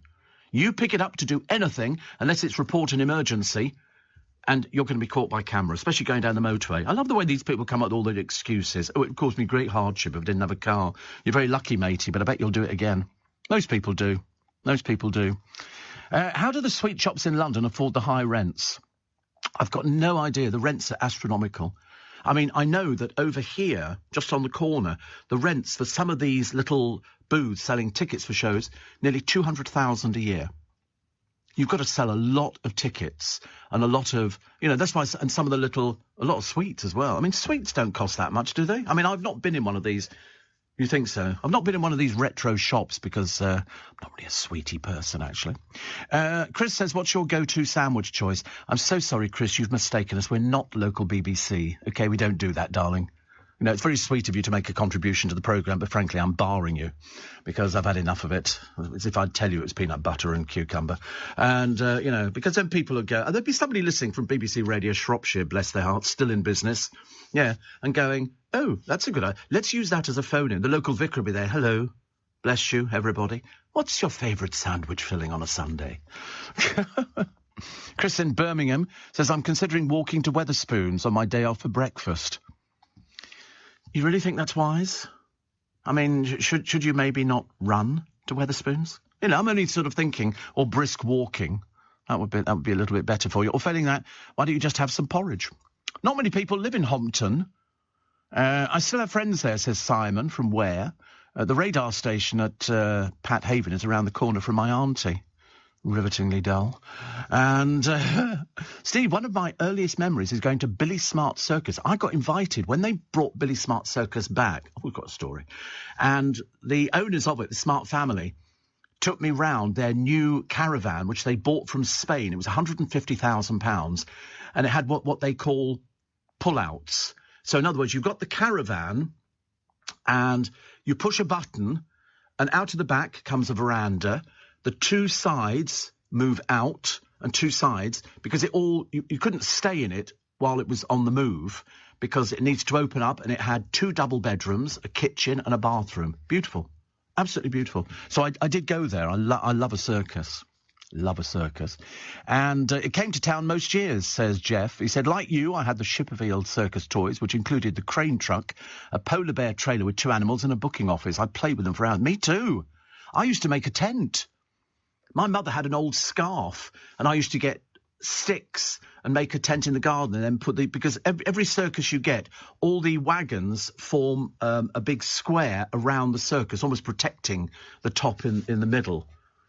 I could spend hours watching it. I remember sitting up at Twickenham Green about 2 or 3 years ago, and the circus, Zippo's circus, came to town, and I watched them assembling the circus tent and putting all the lights up on it and all the rest of it.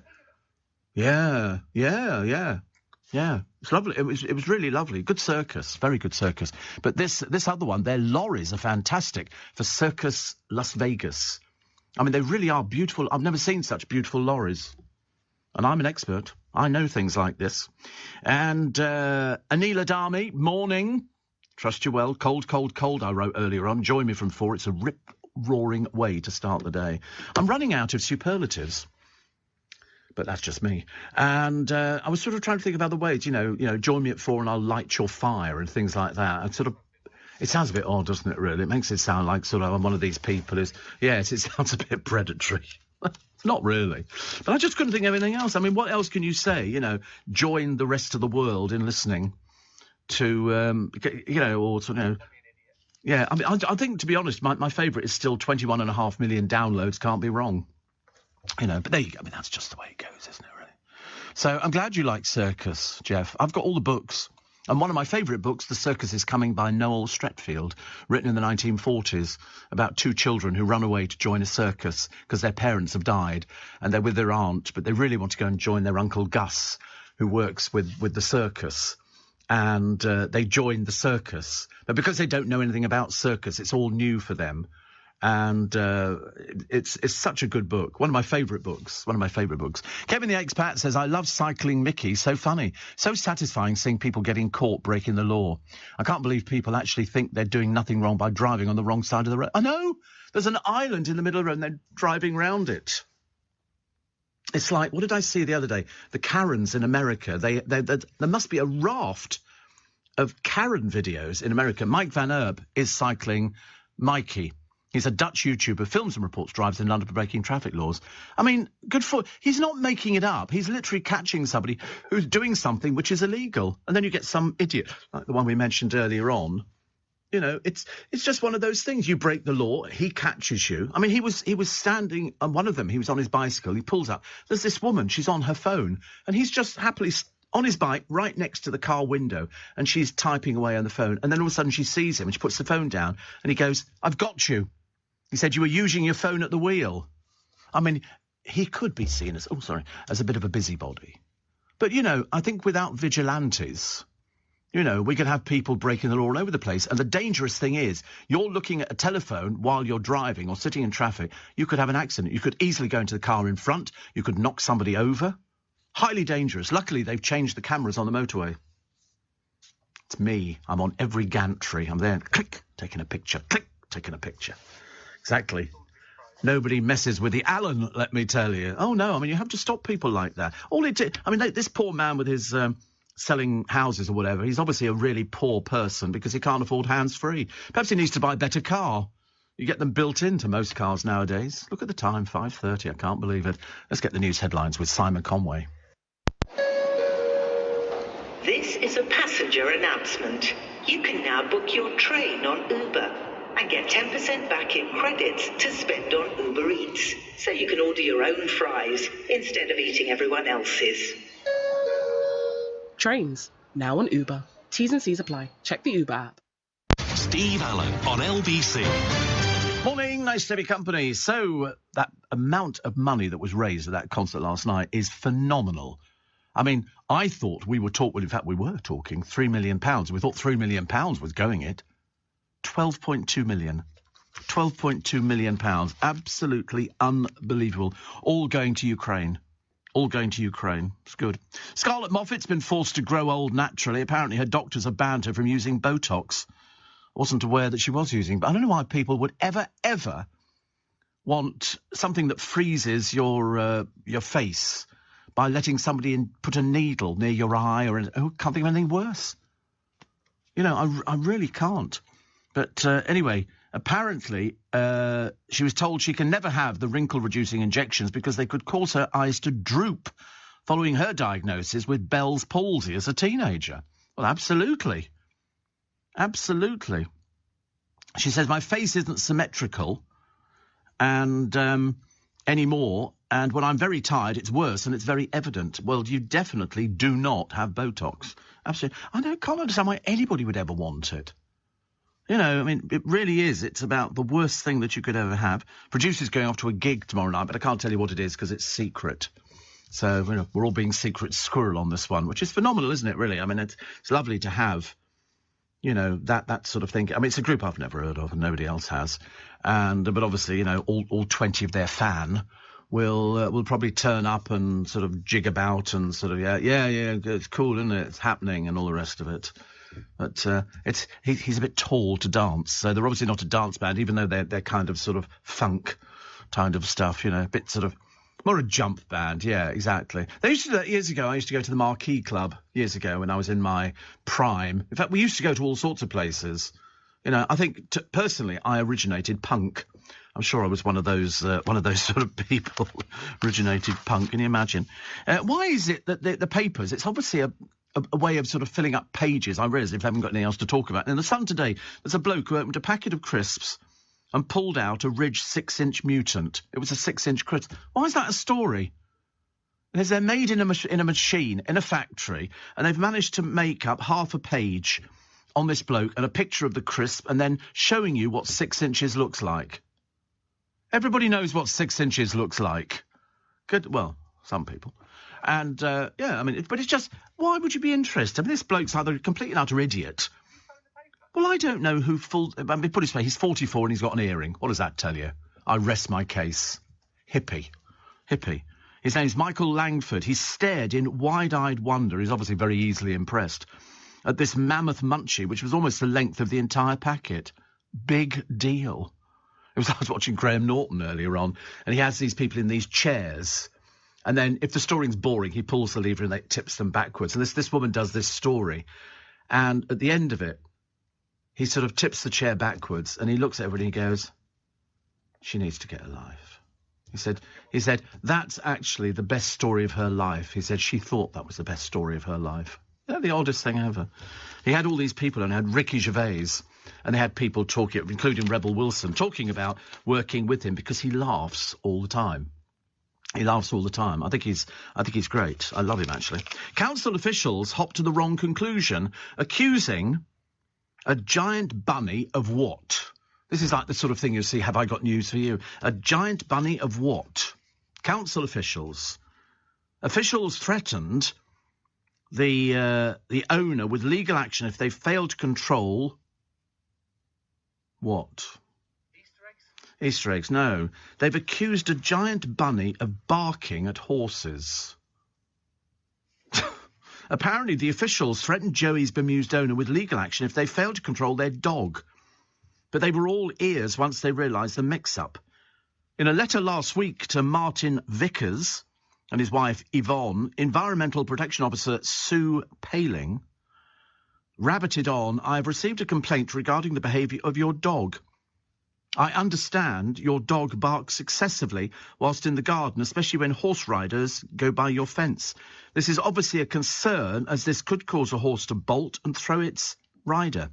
Shop worker Martin of Lincolnshire, a place called Friskney, rang East Lindsey Council to point out how barking mad it was to confuse rescue rabbit Joey with a dog. I mean, it's a fairly big rabbit. He said the only noise that Joey makes is scratching when he wants to come out of his enclosure and have a run around indoors. He doesn't go outside as he could be got by a fox. Most of our neighbours seem to have dogs, so I think it's a case of mistaken identity. Mrs. Paling said, "Mr. Vickers and I did have quite a chuckle." Well, you're a bit thick, aren't you, love? What do you mean we had quite a chuckle? Rabbits don't make any noise. No, well, they certainly don't bark. They might squeak a little bit. She said no further barks have come from the rabbit in question since. How you ever got to be a councillor, love, is a mystery to everybody. Everybody. I was trying to think, actually. I was looking at the boys this morning, thinking, because there's a big feature in The Sun. It's a survey on our obsession with having cosmetic surgery. And I'm thinking, how much surgery would you have to give them to turn them into something that looked almost half decent? Because in different parts of the country, people have different things. So, in other words, in the Midlands, they have laser hair removal and nose jobs.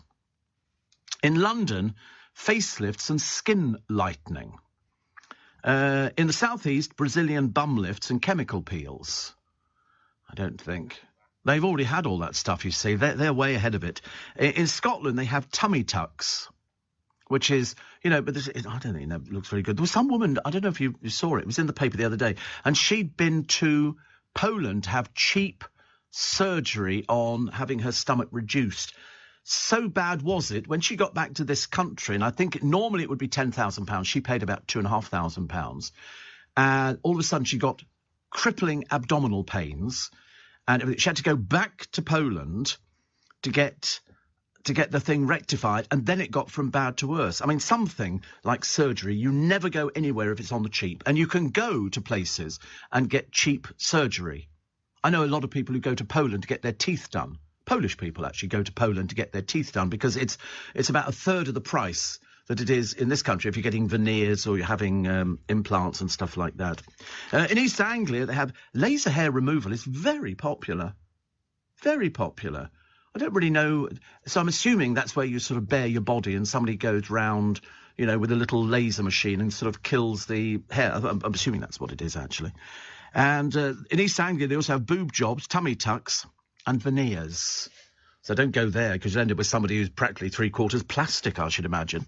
But everybody seems to be doing it. Well, not everybody. I mean, it's people who have... Yeah, I mean, I just don't understand why people want the session, because you can always tell if somebody's had a facelift. I can't do anything.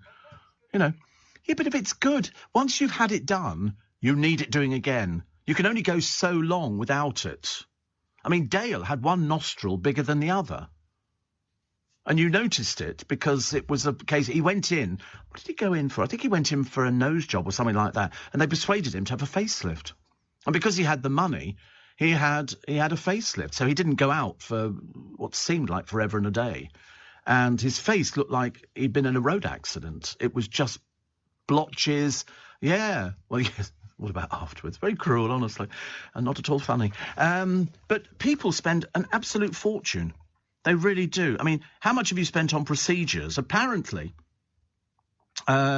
most people spend between £750 and £1,000. So that's just having little bits and pieces done, little tweaking. I mean, Botox is about £200, 250 or so. But I mean, I wouldn't want to inject. It's like poison you're injecting into your skin.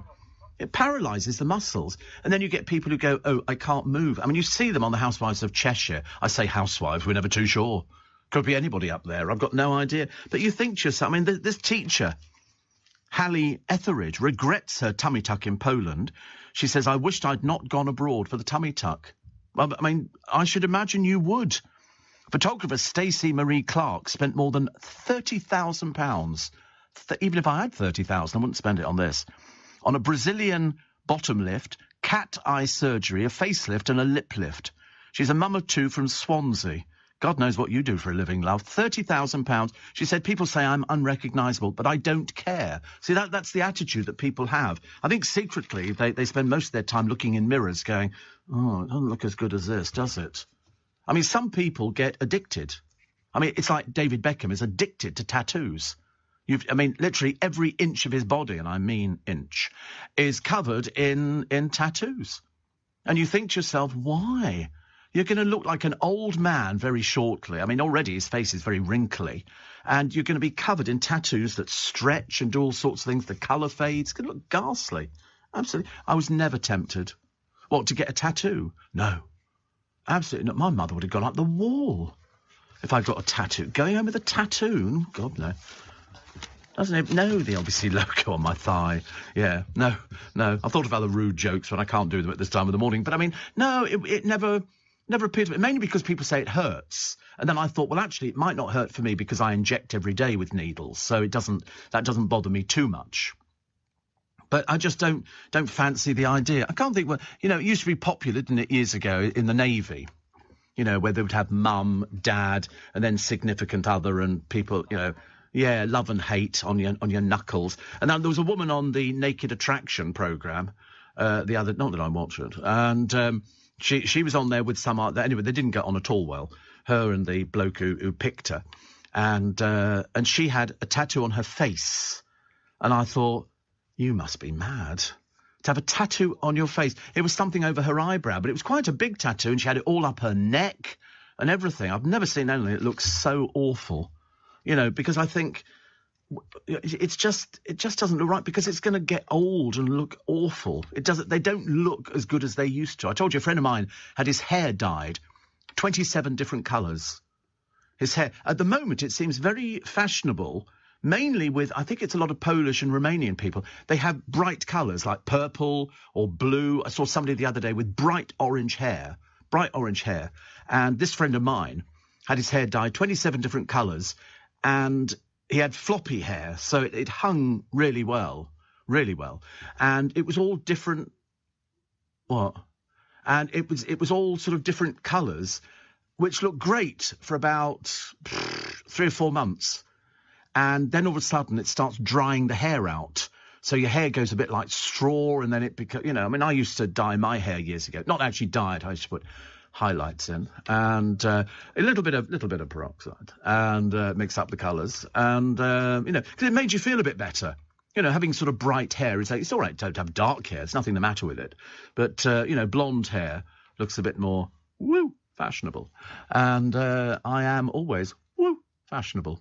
5:45. Let's get the latest LBC travel with Anne-Marie Walsh. This is LBC with Steve Allen. Morning, nice to have your company. So, Roman Abramovich taking part in peace talks, but they say, do we trust him? He won't do it without hobnobs, apparently, which seems a little bit bizarre. Jackie Weaver, you remember the one who thinks she's a celebrity? And she's blasted a probe which cost £86,000 that ruled she didn't have the authority to eject sweary councillors from a meeting. An official probe said the parish council clerk was not acting in an official capacity at the Zoom meeting which went viral. She raged. We were still very vague about how virtual council meetings worked. What do you mean vague about it? What was there not to understand? She said, I did not actually remove them from the meeting, in my opinion. I moved them to the waiting room. A little later in the meeting, the remaining councillors voted to remove them, so I welcome the findings of the report, but I'm deeply saddened that it took so long and cost so much. Jackie said that her jury was still out on the reports by Cheshire East Council. She became an unlikely anti-bullying heroine after highlights emerged of the meeting in Handsworth in Cheshire. She booted out Ranting Council Chairman Brian Tolver, who fumed at her to stop talking as she had no authority. Cheshire East Council's report says, faced with difficult circumstances, we can understand why Jackie Weaver acted as she did, but they said she had not acted with formal footing. And who is she? She's nobody. She's a, what do they call her? She's a parish council clerk. And that apparently warrants her going on to Celebrity Mastermind. I mean, oh dear, honestly, you lose the will to live, don't you, sometimes? PlayStation is taking on Xbox with a Netflix-style 700-game subscription. I luckily, years ago, never got into gaming. Never got into anything like that, wasn't remotely interested, couldn't care less. The nearest I got to gaming was Pac-Man or Tetris, and that was about it. Anything else just completely defeated me. I had no idea at all. I mean, computer games industry makes more than the music industry in this country. It's amazing, isn't it, really? On the subscription, Sony's service will cost up to £13.49 a month. See, that's quite a bit of money, isn't it? Quite a bit of money. As everybody now is sort of competing and who can actually get the cheapest deal on your telephone and stuff like that. The amount of people I was sort of... I've switched now, yes. It switched the other day. Phone sort of went off probably about an hour and a half. And they said... And, of course, you go completely panicky, thinking, is it going to come back? Then, lo and behold, it did. The O2 bit vanished, because I got the message from O2 saying, sorry to lose you. I thought, no, you're not. You couldn't care less. Really couldn't care less about me. And so it's all working fine. And I'm managing to change passwords and stuff like that. The only thing I get annoyed about is the actual coverage in certain areas. I can't get any coverage down here in the studio. And it means if you're trying to put... We had trouble the other day. Do you remember the actual, whatever they call it? I mean, I was on the train yesterday out of Waterloo. I'm with Smarty. Smarty. I think it's Smarty. Wait a minute. I'll have to check it. I might not be with Smarty. Yeah, Smarty. And it's only because a friend of mine goes with it, and he's very good at changing to get the best sort of deal. I mean, there's loads of companies out there. I mean, I'm saving quite a bit. Quite a bit. I mean, at one time, I seemed to have, if you want this, and it had I was on something like, a few years back, 60 quid a month. And then, if you went over, my God, the rates changed. And the other thing I discovered, I was calling the cab company, but it was premium rate. I didn't realise. I eventually found what their landline number was, and that made it a bit easier. But I was the cab company, if I was changing something, premium rate numbers, because my friend went through, he went, why are you calling them on this number? It's premium rate. I said, so much. Oh, it went up to about 300 quid one month. It was ridiculous. Seriously, I mean, I nearly had to phone the bank for a loan. I was getting a bit desperate, a little bit desperate. Also, another picture of Maisie Smith. Standing on a roof for a posed picture, wearing a backless dress and wearing these revolting boots. Fans hailed her, calling her absolutely gorgeous. Obviously not looking at what I'm looking at. She's wearing a dress. I say a dress, I don't know what sort of outfit it is, but she's obviously a bit desperate because it's got no back to it. Perhaps she's saving up for the back, I should imagine. Robbie Williams is on a strict new Asian gluten-free diet ahead of his upcoming world tour. I can't believe that he's actually got a tour coming up. He hasn't had a hit single in ages. Ages and ages. But apparently, in fact, the former Take That star has hired this bloke to be his personal chef on a recent trip to Bulgaria. He said his menu tends to be Asian Oriental, lots of legumes and vegetables and white fish, no sugar, no gluten, and... Oh, sounds ghastly, doesn't it? How dull and boring. Why do these people do these things? They only do it, they're going on tour. So, in other words, he's doing this diet because he's going on tour. I bet he sweats. Most people do on tour. They for some reason, they just seem to... It brings out the adrenaline in you and stuff like that. Stu in Norfolk says, the Marquee was an amazing venue. I spent many a night there. Wasn't the same when they moved it to Charing Cross Road. No, it's the same with all these sort of things. And Steve, says Catherine, I've just woken up from my nightmare. I love nightmares. I just wish I could remember them. You can't remember them. You remember them for about 5 minutes. You think, I must do this one on air. And then within 10 minutes, you've forgotten the blooming thing. I was chased by a kangaroo. It had a pink rat tail and the face of a rat. The tail was wagging like a dog. And no, I'm not on any medication. I watched Hammer House of Horrors before I went to sleep. Oh, right. I tend to find if you eat cheese before you go to bed, you'll dream. I can guarantee you will dream. I don't know what it is about cheese No, absolutely not. No. Every time I've had cheese, I've had dreams like I've had dreams. You know, really, I have dreams about people I work with. Luckily, nobody on this programme. Caroline. Yes, I have dreams about James O'Brien, just to frighten him. I used to have Botox, says Caroline, for a condition called hemifacial spasm. It was medically prescribed to stop my face from contorting. Didn't enjoy it much, but it certainly helped at the time. 9 years ago, I had a procedure called an MVD, which cured me of the condition, so I don't need Botox anymore. I would never have it again, ever. No, I mean, I always say to people say to me, oh, wouldn't you ever want Botox? I say, no, I look really good for my age. You know, I'm very lucky, actually, that I don't have a lined face or anything like that. You know, as long as I stay in, you know, the dark and only have 25-watt bulbs at home, I'm fine. You know, I look great. Especially if I put the whole, you know, the veil on and everything. I'm good. Yeah, we could put the cameras on and you could decide just how good Steve Allen looks. Steve, the filling from the tattoo is like burning filling. It goes numb over time, says Paul in Brentwood, who loves the show. Well, you're starved of decent radio. Dean says, I don't know if anybody else has mentioned it, but the last ever episode of Holby last night was amazing. Beautifully done, highlighting the brilliant cast over the years in the NHS. You know, they didn't, excuse me, they didn't tell the cast till quite late that they were axing. I don't know why they're axing it. I don't think because it cost too much money or something like that. They did give a reason, didn't they? Perhaps they've just run out of storylines. But I thought things like that could go forever.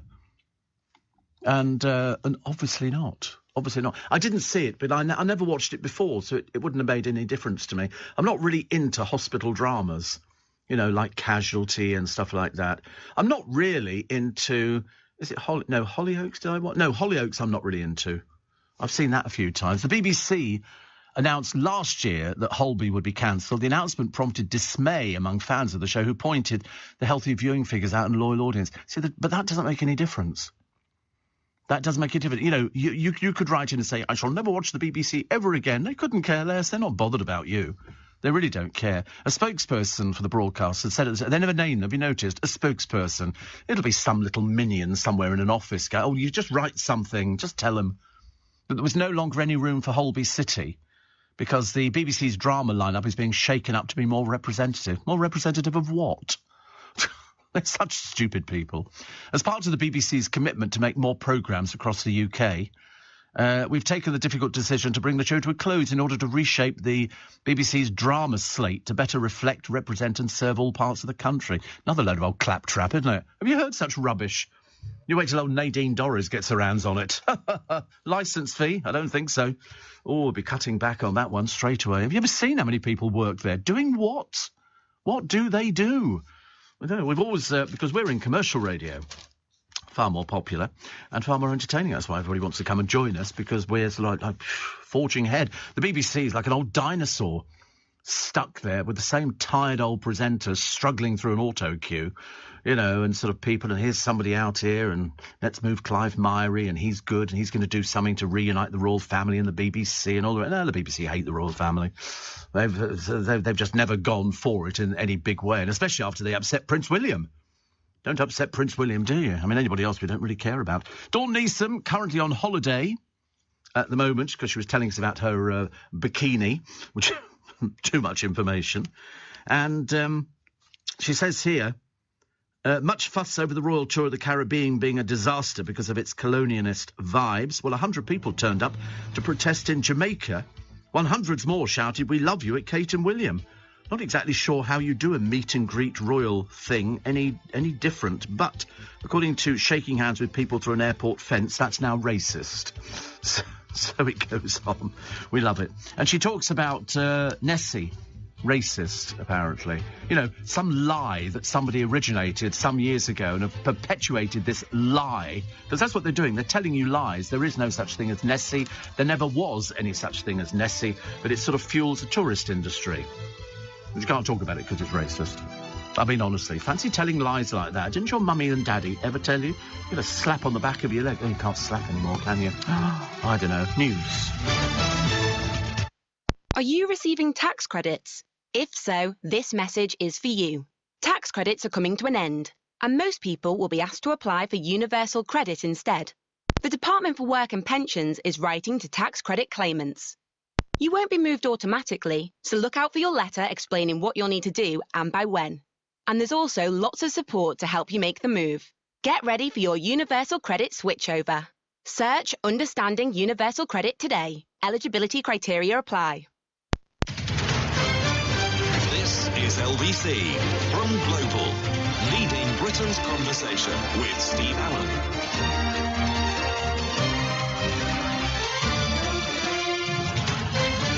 Morning, everybody. Nice to be company. 4 minutes past 6. It's a miserable day in London. It's miserable. It's almost like the after effects of sort of winter.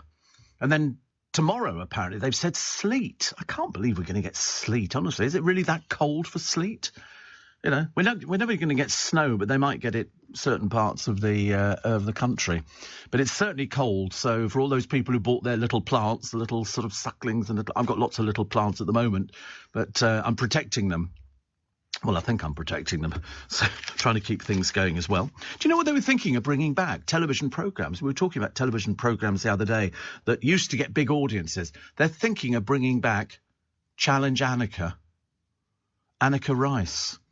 Back doing the... I mean, whether she's actually doing the programme or they're just going to be bringing back the programme, I've got no idea. It's a very odd thing. What was it? Well, it was like a sort of a quiz show, and she was in a helicopter, and she spent most of the time getting her bottom photographed because the cameraman was behind her, and she'd be running, and they had to complete certain tasks and everything else, and Kenneth Kendall was back in the studio directing her and saying, well, you need to go here and this, and I mean, I don't know what it was either. Seriously, I was as confused as the next person, but Challenge Annika was a very popular programme, mainly because she wore these jumpsuits. And that apparently became the trademark. She's an artist now, isn't she? I think she lives down at in Chiswick. She lives on the side of the Thames, and she does paint. And she's popped up on a couple of programmes, but whether or not, I don't know who owns the format, but they do bring back these programmes every so often, and they like them. But mind you, I mean, I watched Family Fortunes the other day with Gino D'Acampo. It's lame. It looks so dated. It looks like it's something that's been dragged screaming out of the 70s and doesn't quite work. Former Family Fortunes host Les Dennis still has punters shouting the AA noise from the show when contestants gave I quite liked Family Fortunes. I mean... Well, I don't mind who was presenting. I've seen loads of people present it. We've had Vernon Kay doing it, haven't we? And Les Dennis, and now Gino D'Acampo. Bob? No, I don't think Bob. Oh, I don't know. I can't remember what. Bob Monkhouse was king of quizzes, together with, I would think, Bruce Forsyth. I would think they would have to be the two giants, because to make something look effortless is very difficult when you're doing that. Also, I love Joe Pasquale on The Price is Right. I do like that because he just had his first night the other night. He's in the Frank Spencer play, Some Mothers Do Have 'Em. And the funny thing is I was looking at him, but he didn't look like Frank Spencer to me. He looked like a bloke who used to do a vent act and a drunk act as well, called Harry Worth. And Harry Worth used to have a show on television where he was standing next to a mirror and he'd do his arms thing. Family Fortunes, there you go. First hosted by Bob Monkhouse, who did 3 years, followed by Max Bygraves. I can tell you how much he got. 60,000 a show. £60,000 a show. Paid a fortune. In the mid-'80s, it was a lot of money. The show returned then in 87 with Les Dennis. So 85, they then finished it, then it came back with Les Dennis and remained on air for the next 15 years. So whether they bring it back, I don't know. Les, how old do you think Les Dennis is now? He's 68. 60, he doesn't look 68 at all. And he said, Bruce Forsyth used to get, nice to see you, nice. He says, I normally get, poor soul. He said, it was a thrill to do it. Kept me on screen for 15 years without giving away any material because the humour came out of the silly answers. Yeah, he didn't use any material. And he used to have a great double act with a guy called Dustin G, who died quite suddenly, but Dustin G and Les Dennis were great. And Les used to do his Mavis. Oh, I don't really know Rita, and all that kind of stuff. I don't do impressions, as you can well imagine. That would take the programme to a new level that we haven't achieved in the past. Do you know we waste £156 a year on average by not switching mobile networks when the contract ends? See, I don't. I'm now saving. Actually, I've got another one that's just coming up as well. I think TalkTalk. They said, we can't offer you the same deal we did before. I thought, well, you're going to lose me as a customer then, aren't you? I'm not messing around with these people, honestly. That's what you've got to do now. And also, you don't need to do anything for it. All you've got to do is find your new people. They do everything. When I left O2, because I like being protected by sort of big companies, I didn't know anything about this smarty, and they do everything. They sort of apply for the number and everything. You do nothing. You don't even need to cancel the standing order at the bank. It's all done automatically. Brilliant idea. I love it. What else we got? Meet the man with the lowest fuel bill. He drives the world's smallest car. To fill it up, it costs him £7. £7. It's a three-wheeled Peel P50. I mean, to be honest with you, it's like driving a Sinclair C5. I wouldn't feel safe in this thing at all. It's got a top speed of 23 miles an hour. Imagine being stuck behind him on a motorway. It could be a nightmare. It's 5 feet 11 inches. Oh no, he's 5 feet 11 inches. And he posts letters and does all sorts of little bits and pieces. He comes from a place in East Sussex. Says, I've always had an interest in old vintage and unusual cars since I was a kid. It was the smallest production car ever built in 2010. I'd never even heard of it, but very nice. Very nice. I like things like that. And this is really bizarre. A woman let a bird nest on her body for nearly 3 months. I can't get it either. Expat Hannah Bourne-Taylor found the abandoned month-old mannequin finch in Ghana. For 84 days it lived on the Brit and considered her to be his mother, with the duo inseparable. She said he would fly alongside me or cling to me as I went from room to room in the house whilst we walked the grasslands, and when I drove. As he learnt to fly, he made short flights from my hand to my shoulder to my head, then abseiled down my hair to rest again. She freed the bird once it had recovered. There's a bloke who... There was a thing about ducks, geese, years ago, a film made about geese. And this bloke, when they were hatched, they thought his microlight was their mother. And so every time he took off in the microlight, the geese took off with him and they fly. Do you remember it? That was the first thing that they see. So they thought that it was the mother, and he used to fly. And they made a film about it. And it might be called Wild Geese or something like that. And I remember thinking, how unusual. So every time he took off in it, up came the geese with him as well. Very moving and touching, I thought. Yeah, I like a moving, touching film. They're talking about the mysteries about mummies, as in, the Tutankhamuns and things like that. And also, when the remains of Pharaoh Ramesses II, who ruled Egypt between 1279 and 1213 BC, were analysed, they made startling findings in the mummy's fabric, evidence of cannabis, cocoa and tobacco. Apparently, a lot of the pharaohs turned up with cocaine in their bodies. I mean, how they do these things, I've got no idea. The substances were all from plants in the Americas, not discovered by Europeans until Columbus in the 15th century. Cross-contamination was ruled out, leaving the bizarre possibility that somehow there had been trade between the continents 3,000 years earlier.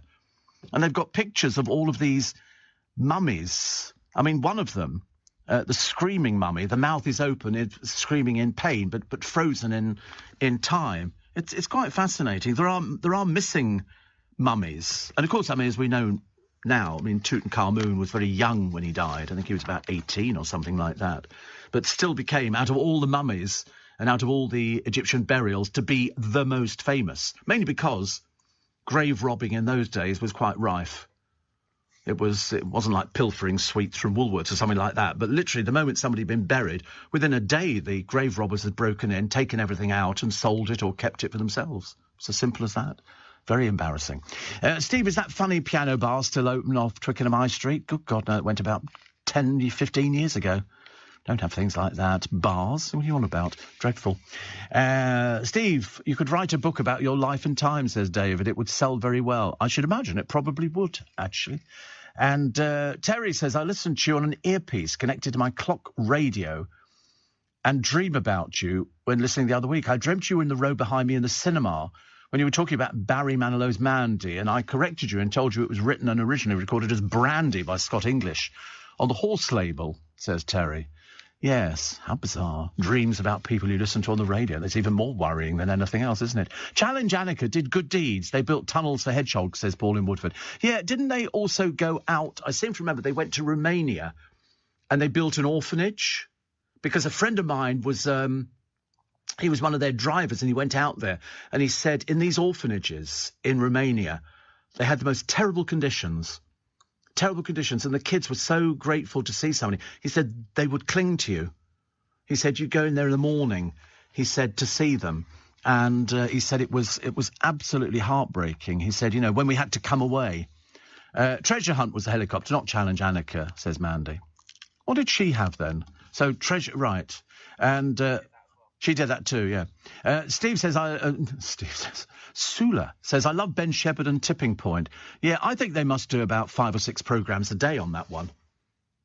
Because they seem to because Stephen Mulhern's got his one as well, where they've taken an old fairground thing, an amusement, and they've turned it in for a penny. It's very good, actually. It's very good. And... it'll be good. Guess who's going on stage? Won't believe this one. I tell you, it's a bit of a miracle of all miracles. Oh, after the break, a bit of a tease on who's going to be appearing on stage in Chicago. I'm not sure whether this is a disaster waiting to happen or it's going to be brilliant. We'll find out in a moment as we get the latest news headlines with Simon Conway. Steve Allen on LBC. Morning, nice to have your company. I trust you are well. It's the Wednesday, so tomorrow, last day of the month, and then we're into, April Fool's Day. I can't believe we're into April Fool's Day. It sounds ridiculous, doesn't it, really? So guess who's ready to hit the stage in Chicago? Not me, obviously not. No, this is somebody who's going to be playing Mama Morton. Gemma Collins. David Ian, the producer, and he was the man behind Grease years ago, which they put on. A very nice man. He said... he thinks he will prove her critics wrong, of which she has many, of course, because she doesn't really do anything. And another hot cup of tea. It's so exciting, isn't it, really? Thank you.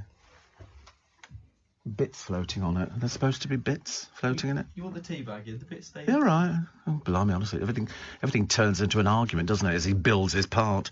Anyway, so she's going in. It's the touring production. And it's from May the 31st. He said, we were completely stunned by Gemma's audition for the role. Well, she hasn't got any other work. I mean, best she does something. He said she's an undeniable force both on and off the stage. Yes, as long as we don't get too carried away with it. One tour of Chicago doth not make us a star. So let's see how it goes. You've got to be disciplined to be in theatre. I can remember there was a reality star from Gogglebox who appeared in pantomime at a certain theatre, which I can't tell you about. And they had no idea how to do theatre. They were booked because they were on Gogglebox. And it turned out that they just went out and got drunk in between shows, so they couldn't stagger through the second show. They had to get rid of them. Totally useless. You've got to be disciplined. People do these sort of things for a living. And I should imagine get sort of fairly fed up with reality stars going into pantomime and stuff like that, because they're not trained for it. They're only put in there to try and put bums on seats. But we'll wait and see. I'm 70 next birthday, says John, with not a line on my face. The reason? I hate the sun. Weird, I know, but having skin peeling off after sunburn has never appealed to me. Plus, I sleep in a Tupperware box as well. Yeah, I mean, if you sit in the sun... I told you when we went out to the south of France years ago, the woman who owned the flat that we had... in her bathroom, in the cabinet, was all fake tans. Because, as everybody will tell you, going in the sun and getting suntans is very ageing. It can, you can part from that. You can pick up skin cancer if you don't look after your skin properly. And that's the secret. I don't sunbathe. I used to have sunbeds years ago, but, I mean, I haven't had sunbeds for donkey. I don't mind the pale, insipid look. Or as somebody said, I look like a milk bottle. Which I didn't actually take as an insult. I thought it was quite a compliment, really. And people years and years ago, you could always tell the people who were labourers in the Victorian era because they were the ones who were nut brown, whereas all the rich titled people were pale, very pale, because they didn't work outside in the fields and stuff like that. Yes, pale was very attractive. In fact, actually, the worst thing was that going back over the years, people used to put... white powder onto their faces and white makeup, but it contained lead. and so it would eat into the skin. And all of a sudden, people's skin became pock-marked and all the rest of it. They had all sorts of problems. And, of course, because people didn't bathe in the early days, it was almost considered actually dirty to bathe. I don't know. I can never understand that. I mean, I never understood, why people would ever think that. I don't bathe. No, I shower. I love showers. I mean, I'm very happy with especially showers on a seat, where you can do your feet. I think if you're going to be, out there. It's like, you look at some people's feet and you think, no, you should really wear socks. And sandals are a big no-no for men, as far as I always used to think that, actually, years ago. And somebody said, no, sandals are good because you get the air to your feet. I wasn't too sure whether that was a good idea or a bad idea. The Queen's forgiving gesture makes the front pages of just all the papers, actually, allowing Andrew to escort her to the Duke of Edinburgh's memorial yesterday. Charles and William were said to feel uneasy. They all looked a bit uneasy, Andrew being there in the first place. He should have really not gone, but, nothing you could do about it. She paid tribute, the Queen, to her devoted late husband by wearing her favourite scarab brooch, which Philip gave her in 1966. And it's very nice, indeed, very, very nice. It features gold, rubies and diamonds. Woo! That's what you call, really, really lovely. And Jonathan Shalit, the professor, he says, hearing you just say, I'm 70 at my next birthday. He said, I thought you were referring to yourself. I thought you were nearer 50. I wish. Although, actually, it's funny, I was looking at a picture of Jonathan the other day. Very healthy young man. Because he posted a picture, actually, of his mum and dad. And so I sort of looked at it. So they must be very proud the way things have worked out. But it's a number, isn't it? It's a number. I've never thought of it as being anything but, because I don't think I act my age, because I'm not sure what I'm not sure what you're supposed to act at a certain age. When somebody says to you, oh, you need to act your age, and I never know what that means. I mean, it's not like that, all right. I mean, are you supposed to all of a sudden change your complete wardrobe and change, sort of perhaps drive an invalid carriage or something like that, or a little three-wheeler scooter or something? I don't know what you're supposed to do when you get to a certain age. You all of a sudden, the ladies start going for little old lady clothes and so. No. All the people I know, I mean, even my friend Michael said yesterday, he said, you still dress very young. I wasn't sure if that was a compliment or not, but it's just the way that you feel most comfortable. I don't think there is such a thing as old. I mean, I keep looking in Cording's window as I come in every morning, which is just down, because I love Cording's window. They've got all my sort of clothes. I love them. But I've never been in there, and I've never bought anything there. It's sort of like riding jackets and country folk stuff, which I think is quite nice, actually. So the Queen is there with Andrew. They all looked a bit embarrassed that he was there, to be honest. And I don't know what you can do, actually, about it. It's one of those things. I mean, hopefully he'll disappear from public life completely, and we won't have to worry about him. Interestingly enough, Sarah Ferguson was not there, but why should she be? People were sort of saying, where was Sarah Ferguson? I thought, well, she's not married to him. Why would she go at all? They're not partners or anything else like that, no matter what guff you expect to be hearing or reading about. I mean, this, they say, was expected to be his last thing in public, so we'll see the back of him. He'll stay in the house and he'll do whatever. I mean, where the money comes from, I've got no idea. I've really got no idea. I'm assuming he's had to borrow some from his mother, and it's a case of, he's paid £12 million to somebody he doesn't know. But, at the end of the day, he's the embarrassment, but then not as big, probably a bigger embarrassment, actually, than Harry, who just decided that he wasn't going to come over to honour his grandfather, which I think is absolutely shameful. It's the worst thing. Young Jonathan Shalit will be celebrating his 60th birthday in Hollywood. Ooh, blimey. On April the 17th, which is Easter Sunday, we'll be having dinner with wife Katrina, daughter Sophia Lever, who works at Global on the Heart Breakfast Show, and a selection of wonderful friends. How lovely. How lovely. I can't remember if I'm free on that date. I'll have to check, actually, the diary. I'm in Hollywood that weekend, Jonathan. I could just pop along, But that's what you do, isn't it? When you get to a certain age. When I had my 60th birthday, oh, God, it seems like a lifetime ago, we had the Hippodrome. Yeah, happy days. We had the Hippodrome, and we had lots of my ex-producers there. And it was just lovely, actually. You know, just have sort of people that you work with and, you know, and friends and things like that. And we had loads of pictures taken. It's nice because then you look back in later years and you look back at all the people who were there. A bit like the ceremony the other day. I thought Her Majesty looked great.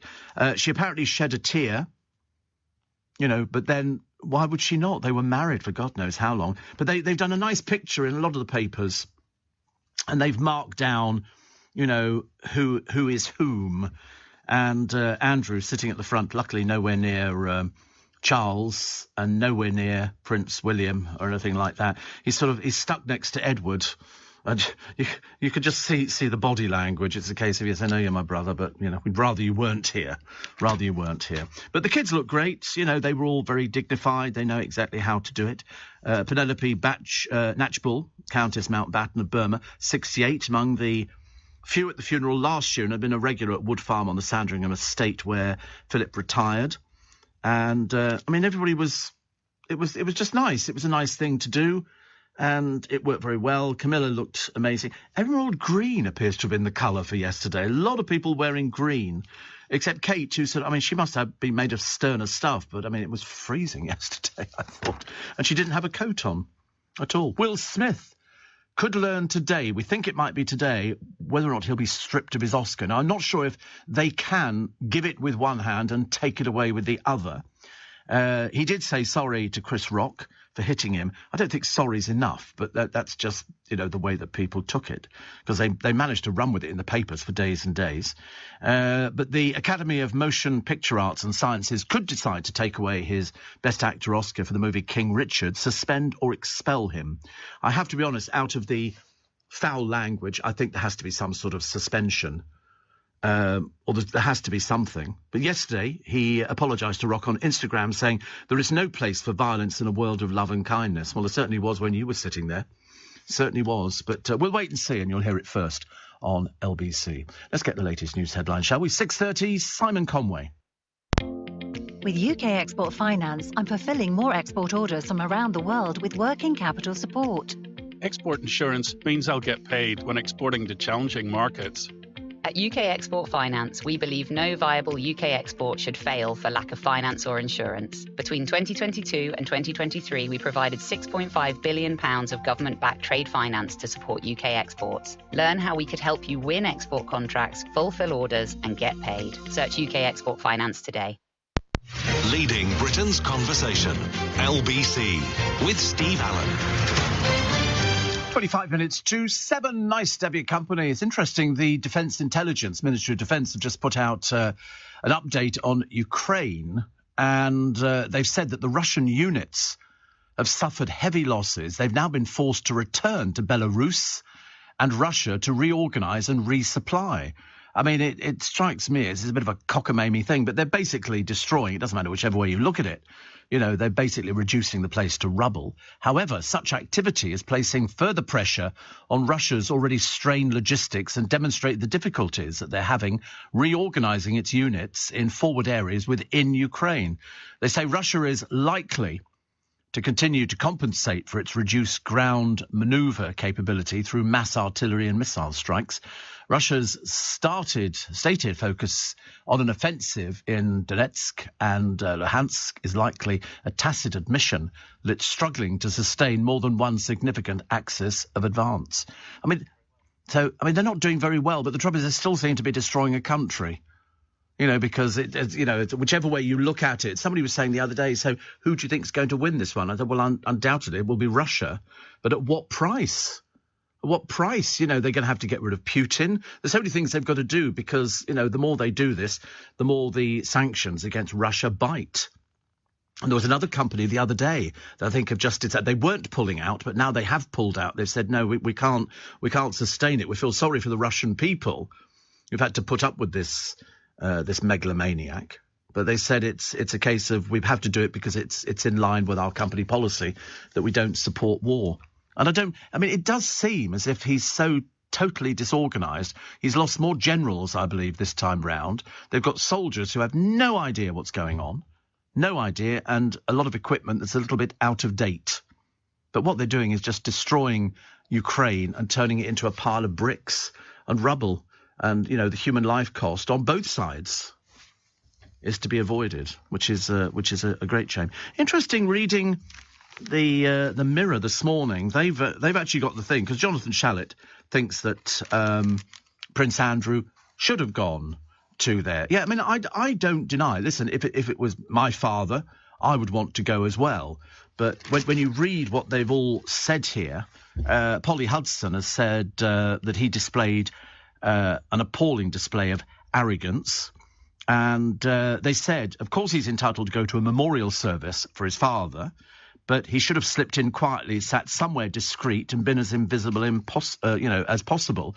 But the Trump... Oh, it's my phone making strange noises. But it was the Queen who would have asked him to escort her down to her seat. That's the only way it could have been done, because everybody else is married and it couldn't have happened, so it had to be him. But Polly Hudson has said, there could have been, if his mother needed assistance, there are lots of other family members who should have been by her side. Andrew's let the Queen down yet again. I mean, I don't think we'll hear from him again. I really don't. And as I say, she was looking very frail, but she stood throughout most of it, which was amazing. Kevin Maguire said here that it was a cynical, gratuitously offensive attempt by the Queen to rehabilitate Andrew. He thinks that, really, Buckingham Palace must have thought the elderly monarch would be above criticism, but choosing to be escorted to and from Westminster Abbey by a man who paid £12 million to settle a sordid sex case was deeply distasteful. The Duke of York, they say the Queen's favourite son, and I mean, that's what we've heard throughout this, haven't we? Perhaps they say age, or he says, age is distorting her judgment, a colossal mistake. After the disastrous Caribbean royal tour, the Queen supporting Andrew undermines the creaking institution of the monarchy even further. Oh, no, I like the monarchy. I really do like that. Charlie Girling says they've not taken Harvey Weinstein or Roman Polanski's Oscars away. They can't take Will Smith's first. Yeah, because there could be that argument, couldn't there, Charlie? If you didn't take these other people, why are you taking Will? Well, we'll find out later on today. Jonathan Shalit actually has just returned from Birmingham. He says, I was at the ITV Global Ukraine fundraising concert last night. Totally wonderful and incredible. Global supported hugely and made possible Roman Kemp, Marvin Humes and Emma Bunton, incredible hosts. One of the Ukrainian girls I've sponsored spoke beautifully about her personal journey. Highlights, the gospel singers, the Kingdom Choir, Emily Sandé, Nicola Benedetti, Gregory Porter. I love Gregory Porter, he's great, and Nile Rodgers. And they raised what was even more incredible, Jonathan, £12.2 million. 12.2, I mean, I can't quite get my head around these things. It's a phenomenal amount of money. So congratulations to everybody. I knew you'd be up there, actually. Tanker driver Phil says that film is called Fly Away Home. And this is the man who had all these duck's eggs, geese eggs. And when they hatched, the first thing they saw was his microlight. So they assumed it was their mother. So every time the microlight took off, the geese went with it. He said, and the man's daughter learnt how to fly the microlight and led the young geese along the migration route to the winter quarters in Canada. A true story, and it was a media sensation at the time. Yes, I've got it on DVD, and I remember watching it, actually. Family Fortunes had some classic answers, says Harvey. We asked our audience, name something green. And the contestant says, my cardigan. Yes, some of the stuff was brilliant. Sarah in Eltham says, Steve, I'm due for a kidney transplant and my doctors told me after surgery I'm at a high risk of skin cancer. I never knew. So I'm practicing this year and staying out of the sun. Yes, I mean, I think people should be very careful. Even on, dull, overcast days, you can still pick up skin cancers. I've seen people who've actually got it. And it's a terrible thing. It really is. I think the film, says Tony in Norfolk, is called Fly Away Home. I thought it was really clever because I thought originally it was sort of made up, but no, it's true. Will Smith only apologised, Steve, says Peter, because he thinks he might lose the award. I wonder if his attitude would be the same had no Oscar been involved. I don't know. But if they didn't take away Roman Polanski's and Harvey Weinstein, well then why would they take away Will Smith's? But we'll find out probably later on today, actually. I mean, they usually separate the actor, don't they, from the art. So, I mean, do you think he should keep it or he should give it back? I think he'll keep it as well. I think he'll keep it. I think that they might sort of say, well, we're not going to let you into the Oscars, for a couple of years or something like that. I don't know. I don't know how it works, actually. I don't know how sort of tough they can be. Probably about as tough as it's going to get, actually. Jenny Bond talking about the Queen. After leaving the service, she battled frailty for strength, and she stayed. I mean, she's absolutely amazing. Absolutely amazing. But everybody talking about Prince Andrew. Nobody's denying the fact that he should be there because it was his father. But it's a case of he could have slipped in at the back. I've heard that on a few occasions from people writing in the media saying, well, perhaps and you think, well, he couldn't really, because then somebody would have taken a picture. There'd be somebody there with hidden cameras. They'd have taken a picture of him sitting alone at the back or whatever it happened to be. And so maybe that wouldn't have worked either. But he does say that I think he's now retiring from public life. You won't see him, and he will just fade into the background. It's just, I mean, the whole thing has just been a bit of a mess, really. As indeed Will Smith, who's apologised for his Oscars attack on Chris Rock, as the Academy, as I say, now mulls over the disciplinary action, if any. If any. But he does say, I'd like to apologise to the Academy, the producers of the show, all the attendees and everyone watching around the world. I'd like to apologise to the Williams family and my King Richard family. I deeply regret that my behaviour stained what has been an otherwise gorgeous journey for all of us. I am a work in progress, which, it's quite big of him, because the headline on the front of the Mirror, which ties in not with Will, but it's the Queen, and it's the pain, and then a picture of Prince Andrew and the stain. So, not looking particularly good. Not looking particularly good. So, loads of people in Whitehall going to lose their jobs. They want to save £5.5 billion. What they do, I have no idea. I used to watch Yes, Prime Minister and realise that, as Margaret Thatcher said, there's more fact in there than you'll ever believe. 6:45 is the time. Let's get the latest news headlines with Simon Conway. This is LBC with Steve Allen. Morning, everybody. It's 10 to 7. I still can't believe. I keep looking at the forecast. They keep talking about sleet tomorrow. I'm hoping it's not correct. Is Putin serious about a peace deal? Or is it another cynical ruse? A bit difficult to tell, actually, because he seems to just be economical with the truth. This is day 34 of the war in Ukraine. And after that, people are raising money. People are sending truckloads of help out to them. I hope everything's getting through.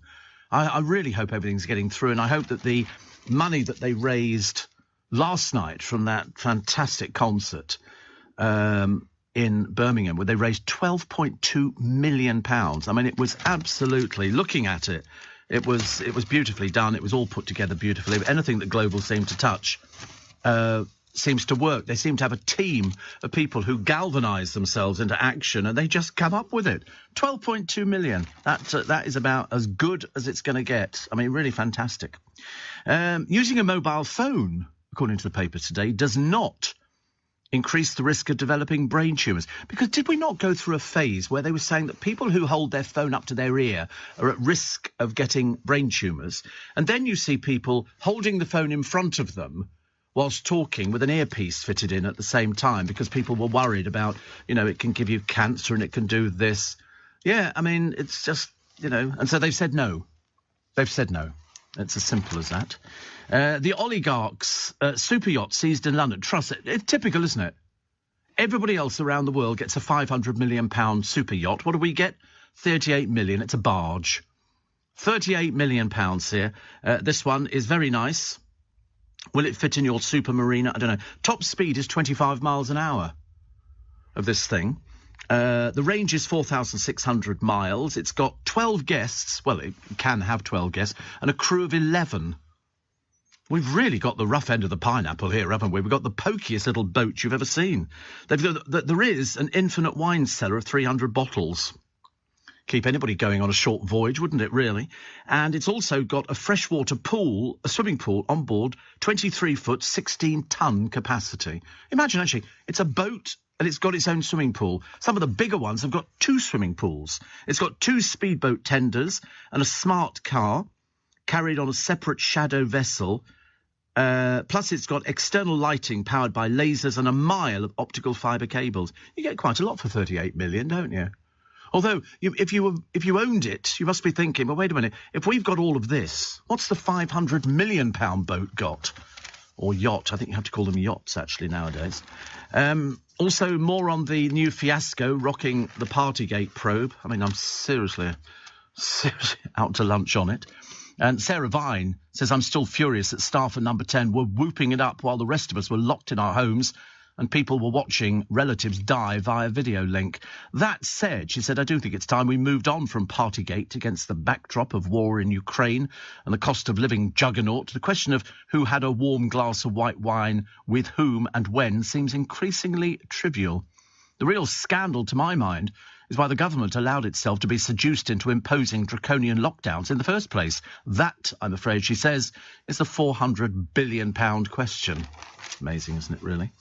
Ministers are bracing themselves for a backlash if the government agree on proposals to double onshore wind power by 2030. I quite like these wind turbine things. There's one behind the Madejski Stadium down in Reading. You can see it from the motorway. It's huge. In fact, the closer you get to it, the bigger this blooming thing looks. It's absolutely amazing. Absolutely amazing. And Amanda Platel's done a great feature on handbags, which have now got absolutely enormous. I mean, I don't know what people... I mean, I've got like a man bag, it goes over your shoulder. It looks like you're off to school.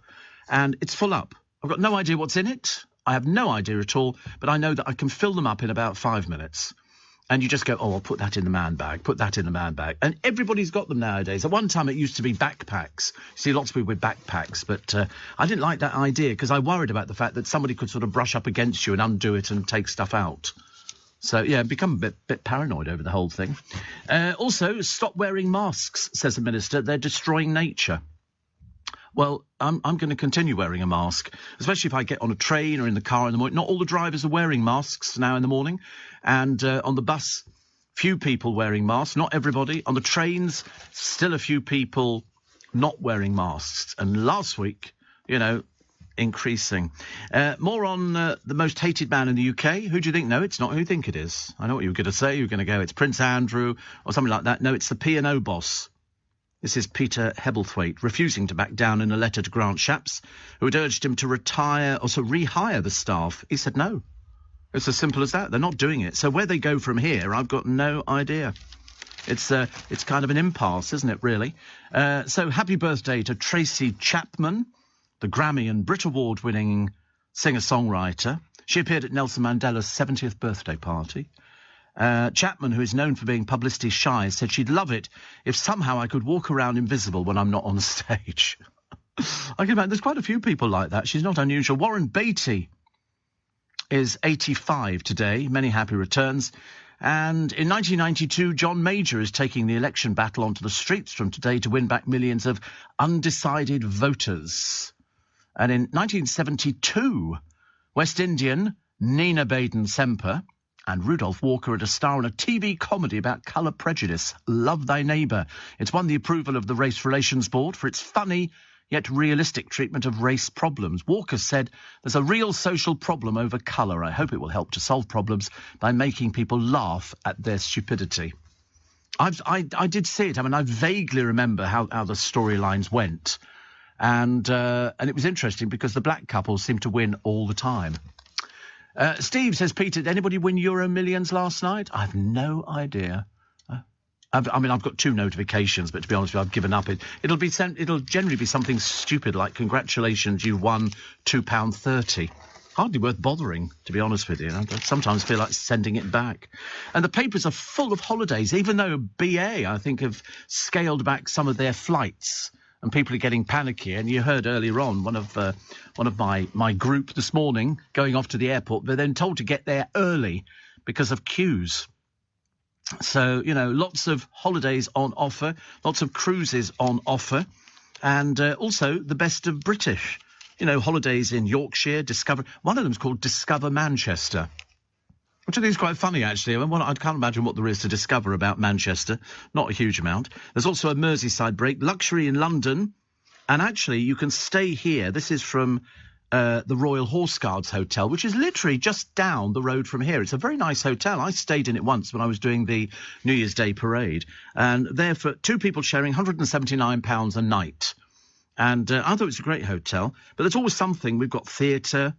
If you discover Manchester, £155 a night. It's a little bit cheaper to go there, but you can have room, breakfast, parking, and a welcome drink at the Lowry. A welcome drink.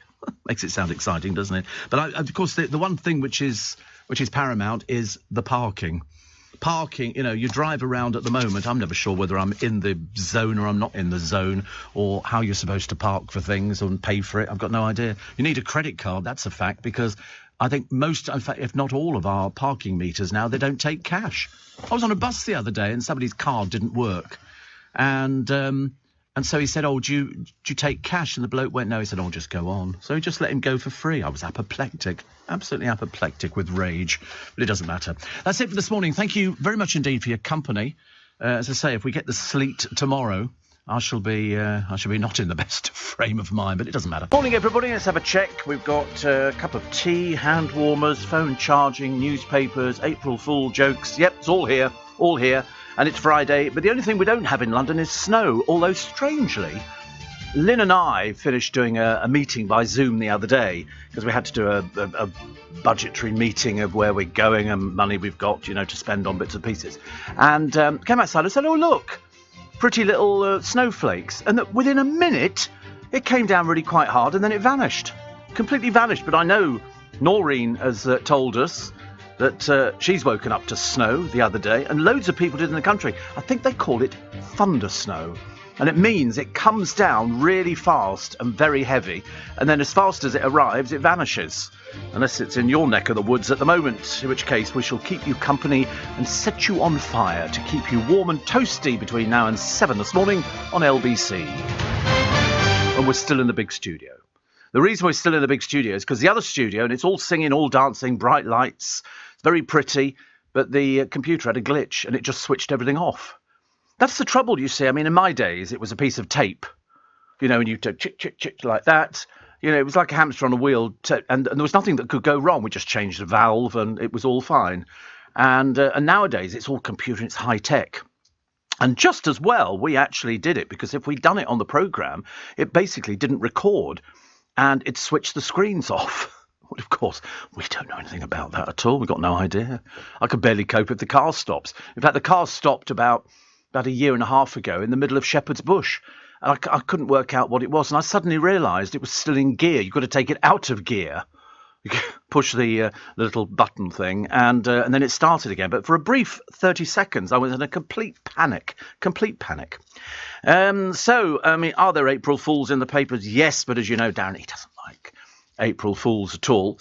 I've been through the newspapers. I've seen what I think is a couple, but a bit difficult to tell whether they are or whether they're just quite serious. So winter's back, snow sweeping in, and if you're fans of the royal family, and you might be, you can buy Prince Philip's motorboat from the 1950s.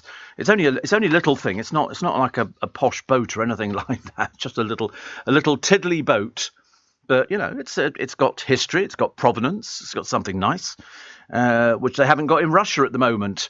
Apparently, they're not telling Putin anything. They're not telling him that it's being a bit of a disaster. They're not telling him that Russian soldiers are coming back in body bags. They're not telling him anything. So he's now, his latest wheeze, we want rubles and you're not getting the oil. Well, they've been trying for ages in Europe to offload Russia anyway, so he can keep it as far as I'm concerned. But over here, people have broken websites. They've been trying to get on because they don't want to pay these increases, try and get all it. But whatever happens, because at home we were on a smart meter and we got a good deal and it went down, and we changed all the light fittings as well. We changed all the light bulbs for the low energy. So we've saved a bit on that. But of course, it's going to go up again. We know it's going to go. Everything's going up. Absolutely everything. Council tax, national insurance doesn't affect me. Broadband and stuff like that. And again, I mean, we just muddle through. It's a bit difficult, and it will be a bit difficult. But they've already told us, they've already warned us. It's not a case of this has come as a big surprise.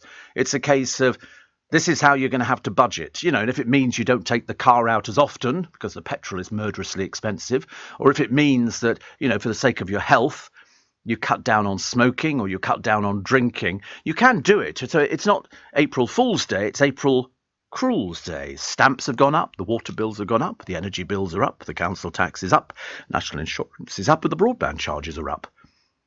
I mean, is there anything on that list that appeals to any of you? No, me neither. Me neither. It's a bit, and everything at the same time. Everything at the same time. Well, stuff them. I'm going to go around turning off lights at home. I'm going to cut right back. But I'm going to make it so that, I'm in a fortunate position, like lots of other people. I've saved my money, and I've sort of, been not careful, but sort of being a bit more careful than I would have been. I mean, I only discovered about a year ago how much cigarettes had gone up to. So I was quite grateful that I don't smoke. But I was sort of thinking at the time, the amount of cigarettes I used to get through, blimey. I mean, that could have been an absolute disaster. I mean, 12 to 13 pounds a pack. A pack! I could get through 20 cigarettes before I climbed in the shower in the morning. It was as easy as that. I mean, I didn't have any trouble. In fact, I had to sort of drag myself into the bathroom and say, get ready, get ready, get ready. Yeah, wheezing away, coughing, spluttering. And then I learnt you could take the cigarettes into the bathroom, which was even better. So we just moved the ashtray into the bathroom, and then I tell a lie, we didn't always, and we just flicked it into the toilet. And then you sort of put many of the time, the old dog ends have come rising up out of the toilet again.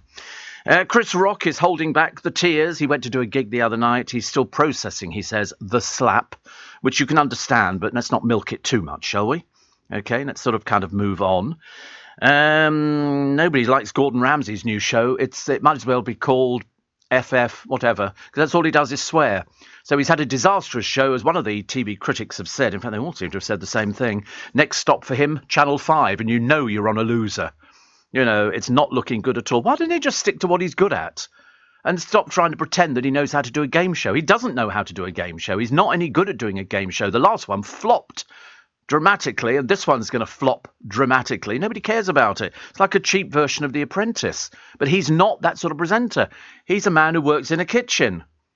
And the swearing and the bullying all the time, is almost, it's become part of the act, hasn't it, really? Britain's favourite chocolate bar is Dairy Milk. I don't like chocolate, so it doesn't bother me. My driver this morning was telling me, he said, I'm diabetic. I said, well, so there we go. That was the topic of conversation all the way in. And his weakness is chocolate. Chocolate is his weakness. And so I said, well, actually, I'm quite lucky. I'm not really into chocolate. I couldn't care less. I mean, occasionally, and it's very, very occasionally, I like just little sort of chocolates. I might treat myself and then pick out the chocolates I like, which is always the soft centres. I can't do the hard centres or anything else. And I want to watch my blood sugar levels, but so I don't have it very often. I'm more savoury than sweet. But his weakness was little Mars bars and stuff like that. And I thought, thank goodness I'm not there. Tom Parker praised by the charities. The one disappointment in the death of Tom Parker was the Guardian's obituary. It wasn't the kindest thing I've ever read in my life. They were basically saying, they weren't that great, the Wanted, and all this kind of thing. And he was, this, and he failed at that. And you think, come on, for God's sake, he's dead at the age of 33. And strangely enough, out of all the people in the business who we lose over the years, and it's only when you get to the award ceremonies that they go, and these are the people that we've lost, it kind of hits home to you. And yesterday we started off with talking about Tom, because I was trying to imagine how dreadful it must have been for his bandmates who were with him. Very rare would you get sort of the entire group to be there at the end of somebody's life. Yeah, I mean, they all got on. And it was fine. And the thing in the Guardian was sort of saying, they sort of quit the music business in 2014 because they weren't selling any records. And then he went on. I mean, he went on to do loads of other things. He was providing for a wife and 2 little children. And as I kept thinking to myself yesterday, it was that line from Steel Magnolias at the funeral. And she said, will her child, because the mother died, will the child ever realise just how fantastic his mother really was? And it's in the case of Tom Parker, will his children ever know what a great person he was? No, they'll look at pictures and they'll be told that's Daddy, that's your father, and that will be it. And it's such a shame. So I was a bit peeved when I read the review. And it's only because Corey, my ex-producer, sent it to me and he said it's a bit mean. And I said, you're right, it is a bit mean. It was unnecessary. If somebody's died, we have a little bit of respect. We now realise that, after somebody's been dead for a few years, they appear to be fair game by the newspapers to go, oh, they were this, they were that, and all the rest of it. I mean, for the Guardian piece, in the singer Tom Parker's judgment, their time at the top had been like Beatlemania. But that was an overestimate. That's what they wrote in the Guardian. When the hiatus turned out to be permanent, each of the band was left to find his own solo path without much in the way of mass support.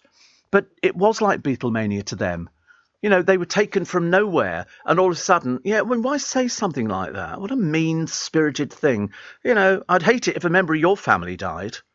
And then people went, of course, who were they? They were nobodies. Nobodies. You just don't write stuff like that. It's just, I didn't think it was right, especially not, when the family are grieving. Lawrence Llewellyn Bowen says Buckingham Palace is knackered. He wants to go in there and give it an IKEA makeover. Please don't. Please don't. We don't want that. Becky Vardy's debts have rocketed. You remember Becky? No, you probably don't remember her. She was sort of some wag who sort of turned up. She was a bit like that. And anyway, she's got this spat going on with Colleen Rooney about leakage of stories to the press and all that. Anyway, the whole thing has got so out of hand that they've decided to take it to court. I don't know why they've decided to take it to court. It's the kind of thing, 3-year-olds would be doing. But anyway, you said this. No, I didn't. Yes, you did, because I leaked various stories and had to find out where they were leaked from, and it was from your account. And so it went on. Anyway, it's costing them a small fortune. And at the moment, her debts are looking absolutely enormous. And yet there was another story in one of the other papers going, she could become a huge star after this. I thought, in your dreams? What do you mean? She's married to a footballer, fame by association. She's got no fame by herself. It's fame by association. And if she can afford to spend, they reckon this trial could cost £2 million, £2 million over something that somebody said. It's like, the producer saying something to me, and I go, what did you say that for? And he goes, I didn't. And you go, well, I think you did. I'm going to take you to court. And then he goes, well, and then you start wasting money. Because eventually somebody's going to win in this one, and it's going to be the lawyers. It certainly ain't going to be two old baggages who are married to footballers. I mean, nobody really cares outside of their little group of sort of friends. It's a bit like the Housewives of Cheshire. My God, what a nasty bunch of people they turn out to be. They're horrible. Nobody likes anybody. They all have arguments about, well, you turned about this and then you dissed me on that. And you think, what is the matter with you people? Well, it's sort of semi-real. It's the same as Towie. Yes, it's been enhanced for your further viewing pleasure. It's a case of, in Towie, they give them setups and everything else. And then, luckily, most of them have disappeared now anyway. Lydia Dim turned up on something a short while ago, and Bobby Cole-Norris has vanished completely, so that was the best bit of news we had. And the other ones are fairly ancient. I mean, Chloe Sims is still dragging her carcass around. And then Alexa Chung. Now, you've heard me mention Alexa Chung in the past, mainly because we don't know who she is. And it turns out she's a fashionista. But obviously not, because she's just put her company into receivership. It was obviously a rags company, like the rag trade. And how much debt did they have? This is from a woman who hardly anybody's ever heard of. Most of you will never have heard of her. People in the media would go, oh, her again. She turns up to parties. She was 11 million quid in debt. How'd you ever get to be 11 million pounds in debt? The company was, yeah. Well, she is the company. And so what people do, like the same as Jordan did the other day, she put her company into receivership, which means that she didn't have to pay the tax on it that she owed, which was nearly £200,000. And yet here she is swanning off on yet another holiday. Now, of course, she's single. She doesn't have a boyfriend anymore, or somebody she was going to get married to. So where's the income coming from? God alone knows. She can't drive.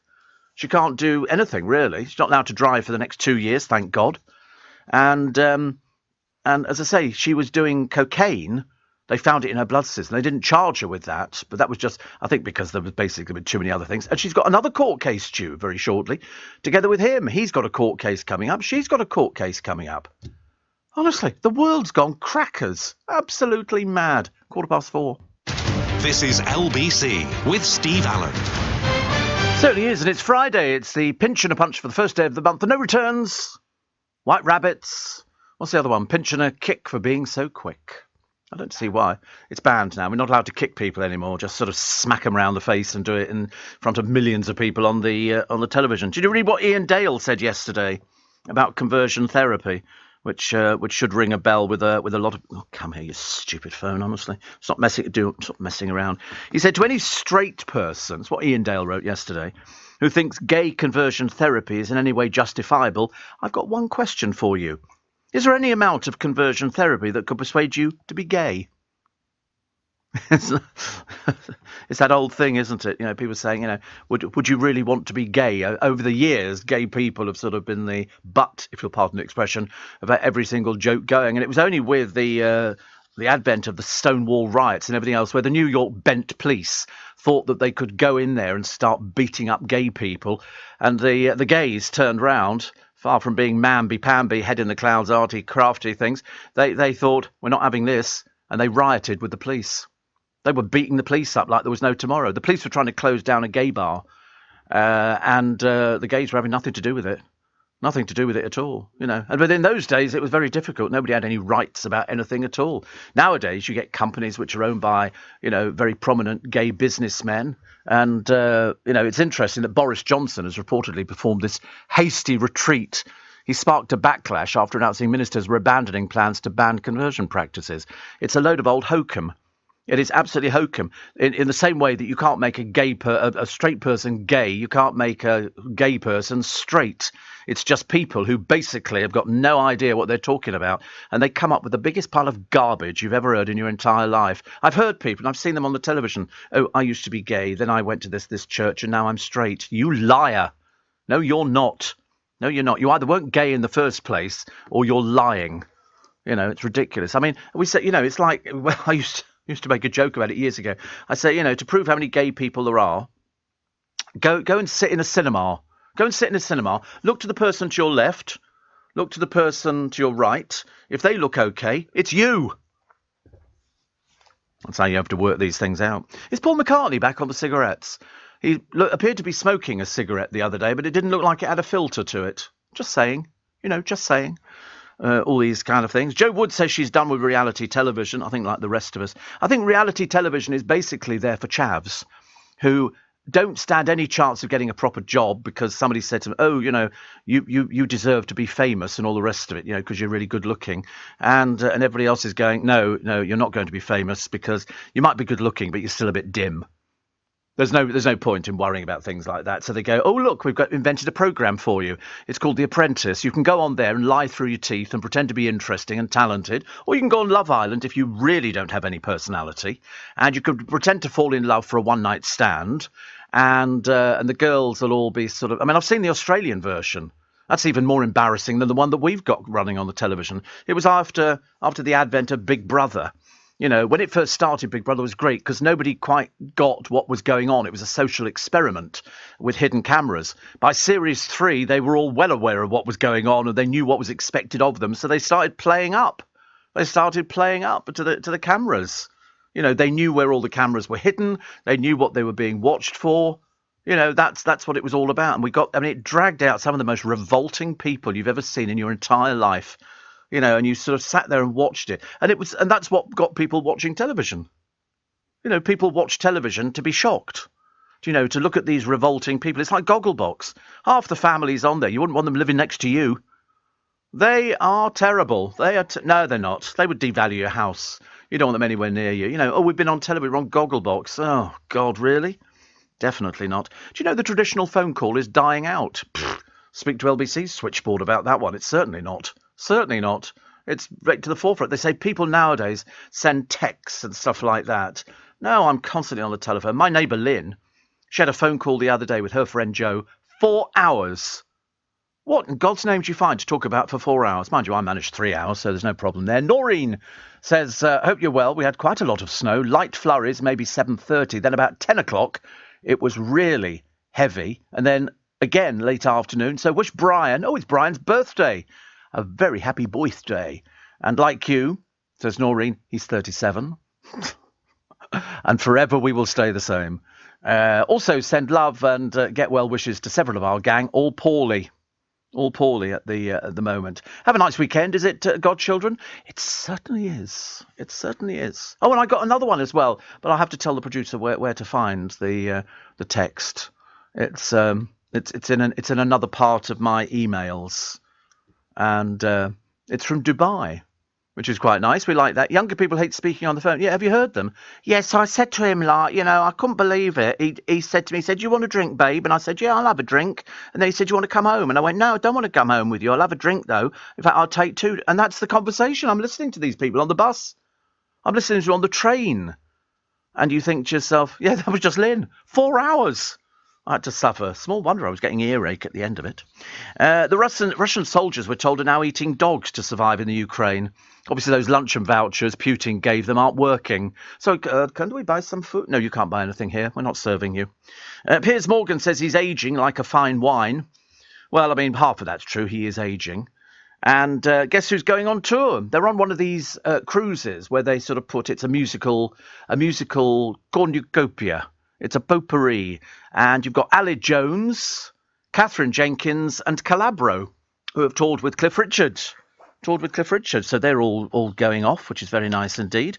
Also, the Greggs superfan trekking to buy a sausage roll, trying to get to as many Greggs as possible. There's Calabro. There they all are. And they're on tour. It's the Christmas is Here tour. How lovely. How lovely. 4 of them. Used to be 5 of them, and then one had a bit of a tantrum. And so there's only 4 of them, and lovely they are too. Very lovely. Very good-looking group, actually. Very good-looking. Almost too good-looking. I remember when I first saw them, they were on, was it X Factor or Britain's Got Talent, or one of them? X Factor, we think. And they came on and sort of, you could tell how set up it was, because Simon, they go, it's another boy band, and Simon raises his eyebrows, and you think, yeah, so they're going to be brilliant. And they were. And they did a song from Les Miserables, and the crowd went crackers for them, and that was the start of their thing. You could always tell, and then the camera would sort of cut to somebody in the audience going, oh, like that. And you think, it's all set up. They don't just sort of have a camera scanning an audience. Everybody's mic'd up. The whole thing is just, oh, this will be rubbish. They had Jonathan coming on, that big boy who sang beautifully with his singing partner. And you could see Simon, and under his breath, you could hear him saying, oh, God. And you think, you're mic'd up and they've left your mic on because it's set up. Stop lying to us. I'm so bored with people who tell lies to you on television. Former Pop Idol judge Dr. Fox says the show will return. Please God not. Please God not. Not any time in my lifetime. And the electric hearse has been brought out now to take the eco-friendly dead on their final journey. Well, just tell them they're in it. They won't know. I don't think that's an April. No, I thought that was genuine. You thought it was April Fool. Oh. No, I think, no, you can't make jokes about hearses and dead people. I don't think so. No, I mean, I would think there would be an eco hearse. There isn't, yeah. I thought there would be. I got a Mercedes this morning. There's so much room in the back. It's all, no, not a hearse. It's all got coloured lighting all the way around. You can change the colour of it. So not even on my car can I change the colour. My car costs far more. What colour do I go for? Oh, in the car? It's the one I showed you. But it's... The light, you can only have one set of lights. It doesn't come with them. On some of the cars nowadays, you turn a little button. I told you, on my brother's car, not only does it change the colour of the lighting, but it also changes the dash. Because it's like our clocks in here. They're all digital. It's super, whatever it is, I don't know. And it's like that. Yeah, super. It's like that in the car as well. It's really clever. Very clever. So it's got a sporty dash, or it's got about 3 different dashes, and then all these different lights. I'd love lots of coloured lights in there as well. Paul says, cost of living crisis. Brits wake up to soaring energy bills as MPs get a £2,000 pay rise. 2,400, I think you'll find. Typical stooges. Yeah, I mean, you don't think they worry about stuff like that, do you? See, what about the idea of mining coal again, says Dale. No chance. No chance. Too expensive. That's why all the mines collapsed before. Because they were, they had, who was that man with the shredded wheat on his head? Arthur Scargill, poor old soul, honestly. He was past his sell-by. I remember him, he was ranting and raving and doing the big drama queen bit. You're still going, yeah, definitely. But that's the reason that they could bring in cheaper coal from abroad. It was cheaper to bring it in from abroad than we could mine it in this country. So there's no chance that they're going to start mining anytime soon. They won't have the money for it.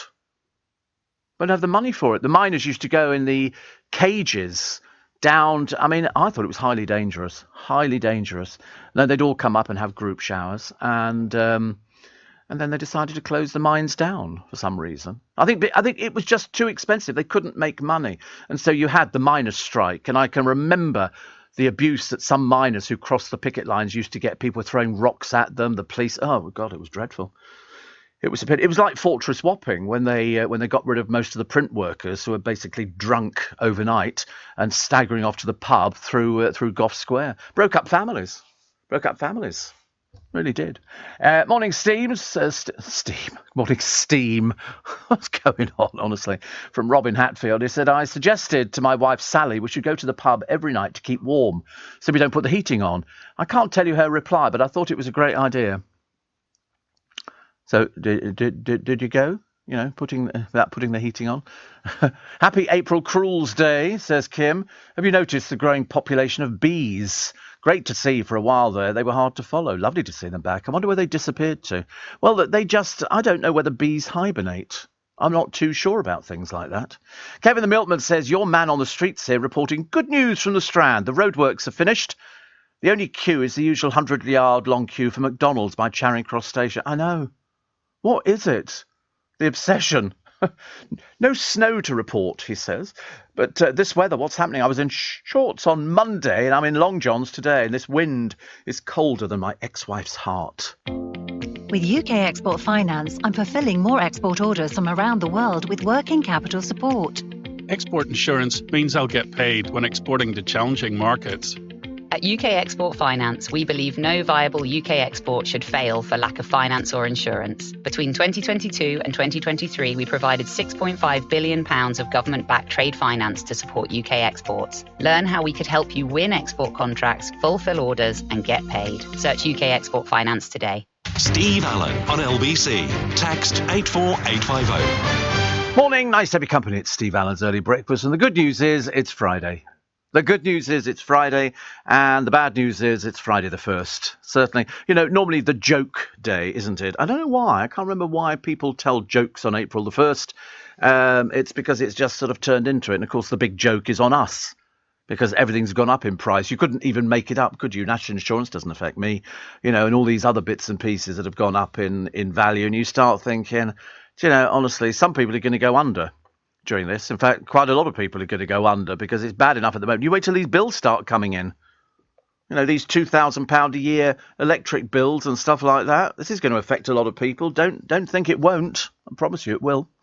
This is one that this is Charlie and all my friends in Dubai. Dubai, they're out there. It says, hope you're having a fantastic morning.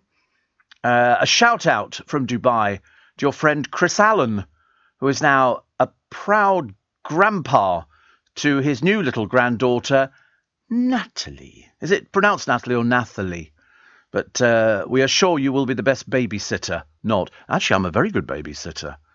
I've been offered more godchildren over the years, but I just can't eat another one. I'm seriously, offered godchildren. Would you like to be, if we make you godfather? No. Seriously, I've got 3. That's quite enough. Thank you very much indeed. But I'm a very good babysitter. Very good babysitter. I always remember my oldest used to come into my place. I used to leave the front door open, safe for days, and she would crawl in when she was a baby, and she'd poke her head around the door of my sitting room, and I go, what are you doing? And then she'd crawl towards me, and then she'd climb up onto the settee, and she'd watch television for about 5 seconds, and she'd crawl down, and off she went again. She was on like a mission. She never liked the Golden Girls, never did it for her at all. So my friend Chris Allen, good Lord, he's been out there for years now. Years in Dubai. So, Charlie, I hope you're all okay. I don't know what your temperatures are like out there. Probably quite bad, I should imagine. And while we're looking for that, I will tell you that it's thought that April Fool's Day first came about in 1582 as France made the change from the Julian calendar to the Gregorian calendar. While the new year got underway with the spring equinox around the date of April the 1st in the Julian calendar, the Gregorian calendar begins the year on January the 1st. Therefore, anyone who still celebrated the new year in the last week of March until one was laughed at and called April Fools. See? One of the common pranks was to have a paper fish placed on their back with these people then referred to as poison d'avril, which translates to poisson d'avril, which translates to April fish. The significance of this is supposed to symbolise a young, easily caught fish and a gullible person. So now you know. Did you know that? No, I never knew it either. Do I wish I'd never mentioned it? Yep, absolutely. So over in Dubai today, you've got 32 degrees, sunny and a moderate breeze. I don't think I could cope. I'd be absolute rubbish at it. I really think I'd be terrible. I can't, I couldn't. Short. I'm looking at it. On Tuesday the 5th in Dubai, it's going to be 37 degrees. 37, double it, and add 30. You don't want to know about it. It sounds horrible, doesn't it? It's absolutely really. That's why God invented air conditioning. That's what it was for. It was for people going, I can't breathe. In America, you walk into the malls or the malls, and it's all air conditioned fully. It's only when you walk outside that the hot air hits you. And boy, I mean, I would just be fainting every 5 minutes. I'd be rubbish at things like that. So Screwfix. We have a Screwfix in Twickenham, probably all over the place. This particular one, I'll tell you where it is. And the poor young man was standing behind the counter, things like that. And a naked bloke walks in. And he's standing at the counter ordering his screws. And another bloke comes in, takes a picture of him, thinking this would be a good one for the internet or something like that. And he walked past me and just went, "What?" He said that he was naked. Anyway, the police found him later. I mean, to be honest with you, if your bum's that saggy, don't get it out for anybody. I mean, really, I don't want to be rude about it, but you can't walk around, naked in Screwfix. What is the matter with these people? Walked in, went straight to click and collect, looked at me and said, all right, went to the counter like it was a completely normal thing to do. The kid behind the counter was on his first day in a state of shock. I mean, I don't know why. Why would kids be in a state of shock? Mind you, it depends who it was, actually. End of an era, Corrie shock, as Fizz quits soaps and major character dies. Anyway, this yes, it's a spoiler alert for you, but I mean, who cares? Listen, if it's appeared online, kind of tough. And we know a lot about Fizz. 33-year-old man was quizzed on suspicion of behaviour likely to cause alarm or distress. Never envy. You noticed that? Never envy. It was just a case of shock and depression and things like that. In Screwfix of all places, I could have understood it if it'd been B&Q or something like that, but I mean, not Screwfix. There's not much room in their shops anyway, because it's all warehouse space, isn't it, behind there? And they go there and they've got the catalogue. I just picked from the catalogue. That's what I'll buy somebody for Christmas. Set of scales or something like that. You weigh your screws out and everything else. 84850 steve@lbc.co.uk. So Chris Allen, now a proud grandpa. I don't even think he's old enough to be a grandpa, but they love the show in Dubai. I don't know what radio you get in. You probably get Radio Dubai, don't you? I would think, over in Dubai. Yes, you can listen to LBC, which is far more preferable, far more fun, far more entertaining, far more on your side. Other people are just sort of copycats, and they start copycatting things. Don't back down. Ukraine has been urged, which I think is what we're all. Sorry, let me just move this. Is what we're all saying, actually. Don't back down. I mean, Putin, saying, we want rubles for all our oil. No, you keep it, love. You're going to need it. From today, energy bills soaring by £700. Now, that's split over the year, isn't it? That's not in the month. That's over the year. So how much extra a month would that be? About 60 quid. 12 sixes. Yeah, it's about 6. Yeah. God. I'll have to start giving things up. I don't know what at the moment. I'm sure I will. And yes, Amazon could be the thing I give up on. But no, I don't think so. I bought some stuff from Amazon the other day and I was quite happy doing it. Didn't bother me. LGBT classes for what? LGBT classes for, this is the headline of the paper, horses. For police horses. Because apparently they have to be taught to not be affected by seeing the coloured lines on the road. I mean, you can't. I'm not sure if this is a joke, actually. They're being taught to ride over the bright LGBT signs as the animals mistake stripes for obstacles.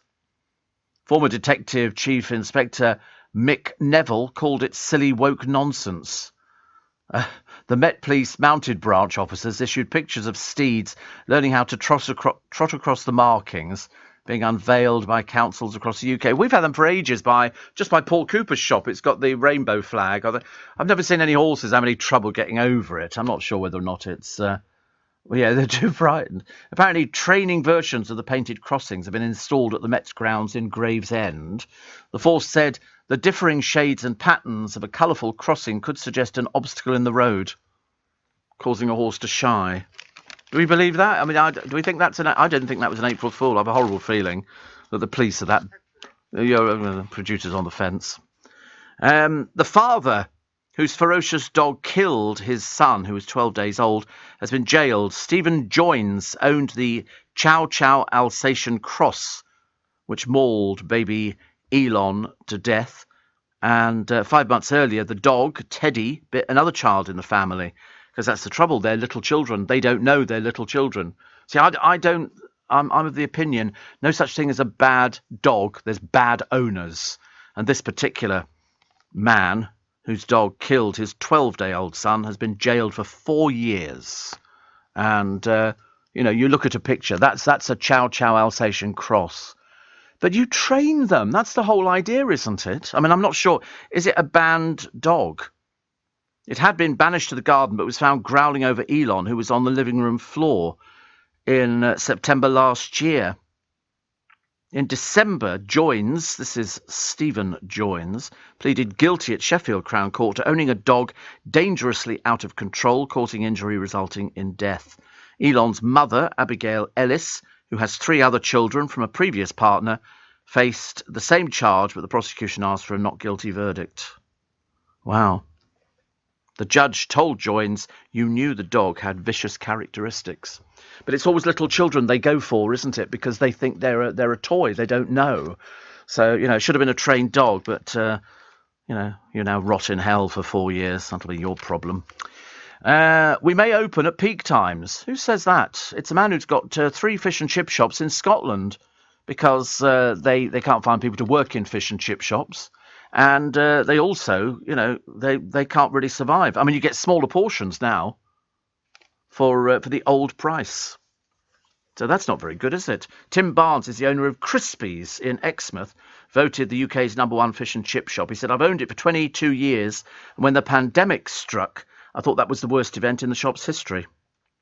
Because they've got sunflower oil. Where's it produced? In the Ukraine. In the Ukraine. And soon stocks will run out. They produce a lot of wheat, so even batter prices will rise. So we put the price of our standard fish and chips up to £10. £10 of fish and chips, that's standard size. Although you can have a smaller portion at the old price. It's a lot of money, isn't it, for fish and chips? I know everything's going up, except my chair. My chair is the only thing. Yes, salary would be nice, wouldn't it? Salary would be nice, bless them. Ali Ross doing television today. Gordon Ramsay threw himself out of a helicopter and then off a Cornish cliff last night. Before the locals start doing a conga around Polzeath Beach, I should point out he landed safely. In career terms, though, he's still falling, effing and blinding as he goes. Will continue to do so right up to the point he crashes into Channel 5 with a deadening thud. Basically, he should stick to what he does. I've said before on the programme, and it's no disrespect to anybody at all who does these things, but, if you're not a natural presenter of these sort of programmes, for God's sake, do us all a favour and stay away from them, because you've wasted everybody's time. You can be very popular doing a programme, but, if you haven't got that one right and you F and blind all over it, not particularly clever or not particularly bright, makes no difference. He's made a £197 million fortune, so he's probably very happy with it. But it's a case of, if you can't present these sort of programmes, and his quiz show last time was a disaster. He's way too old to be doing a quiz show. He's not the young trendy thing he thought he once was. He should stick to what he does best. And I've seen loads of people, they just, because they're so desperate, they go, "Oh yeah, I'll do a quiz show." And you go, all you get from him, what do you know Gordon Ramsay for? You never ever know him for food. You don't ever go, "Oh, Gordon Ramsay did nice liver and bacon the other day." You know him for effing and blinding all over the place and calling people fat. That's what you know him for. You don't know him for anything else. Like Jamie Oliver, you know him for tossing, salads and picking it up and doing it's this and it's that, and it kind of works. But with Gordon, I've never known. I just see him sitting in a restaurant in America, eating his food and going, "This is just disgusting." I thought, I can do that. I'd do it much cheaper as well. I do that, actually. 13 minutes to 5. Have you seen the programme Starstruck? It's basically another cheap programme where they've got... It's like stars in their eyes. In fact, there's nothing new on television. I mean, they've got 3 Lionel Richie impersonators. 3 Lionel Richie impersonators. And somebody's pointed out, Ali Ross, he said, if Starstruck's 3 Lionel Richie impersonators became a cruise ship act, would they be dancing on the sea link? It's an old gag, but it's the best you're going to get at this time of the morning.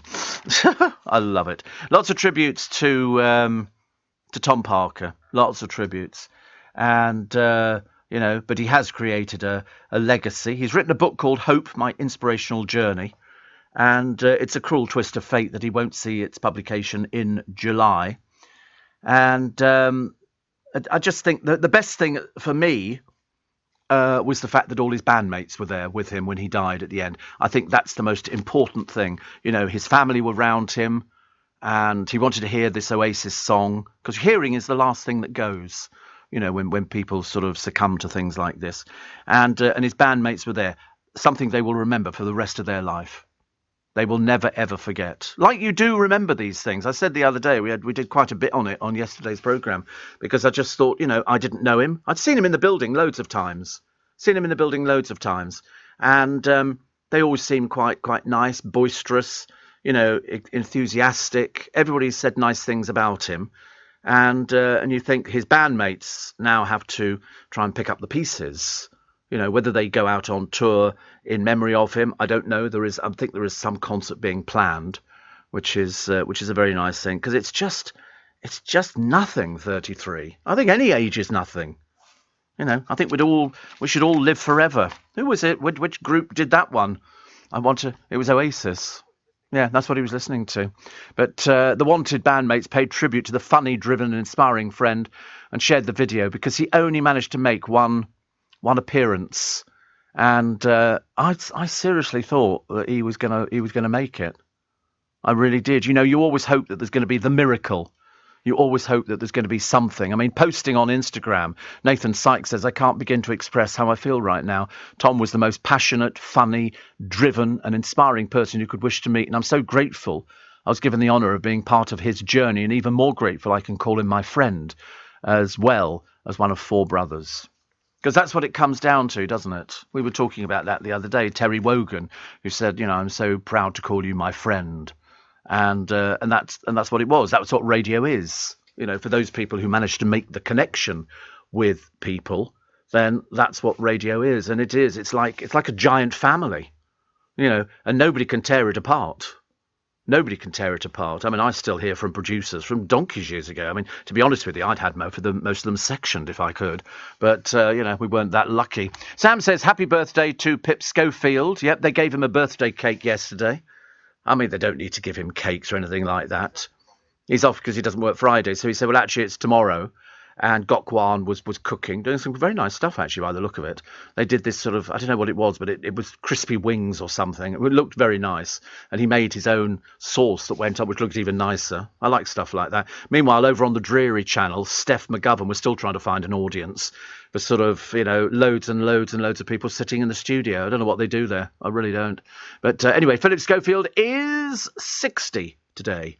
He's 60. I mean, to be honest with you, he dyed his hair for years. He was always a white-haired old man. And then he sort of decided to just let it go like that. He stopped dyeing it because it used to look very funny under the lights. It came out as purple. It's the stage lighting and television lighting does something very strange. You'll probably notice, actually, if you're watching me on the screen at the moment, because I am on the screen in this building, but I don't think you can access it. I hope not.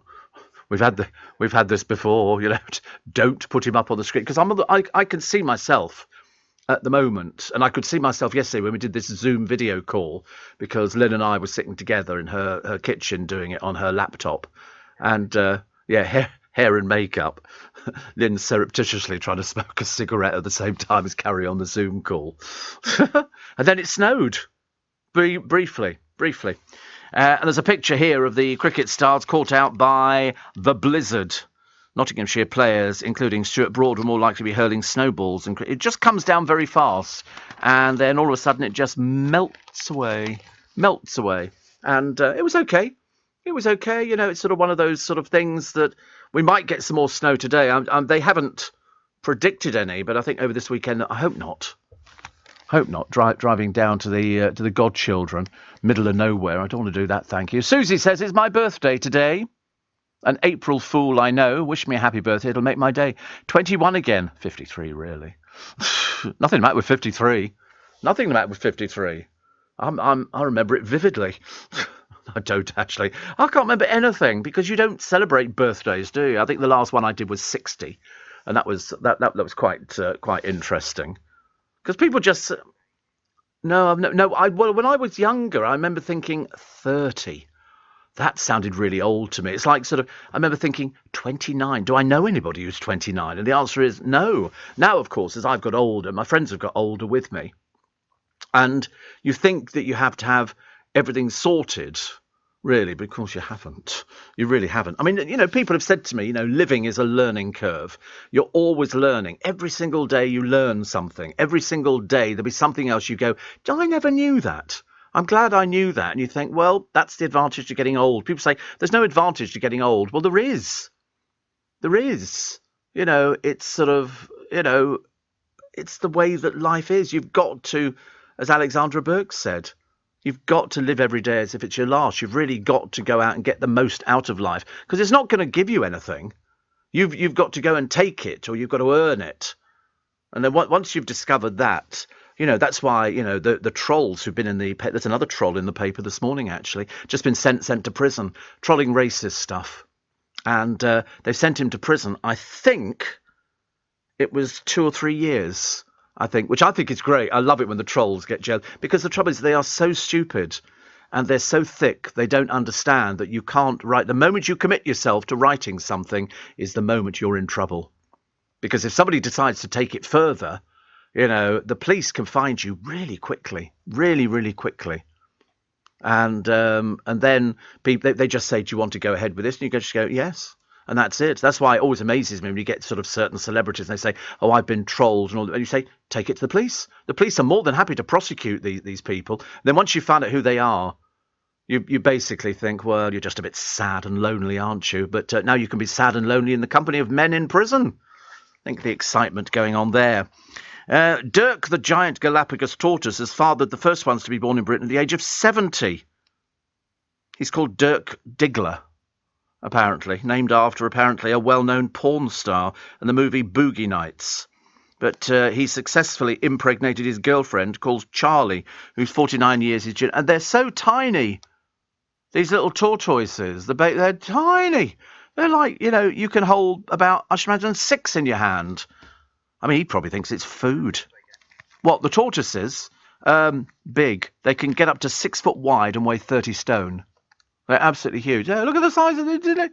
He thinks that's a snack. He thinks it's a snack.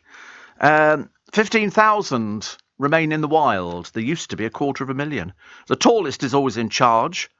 They're born the size of a tennis ball but disappear underground for 5 years until they're 20 inches wide. So there they go.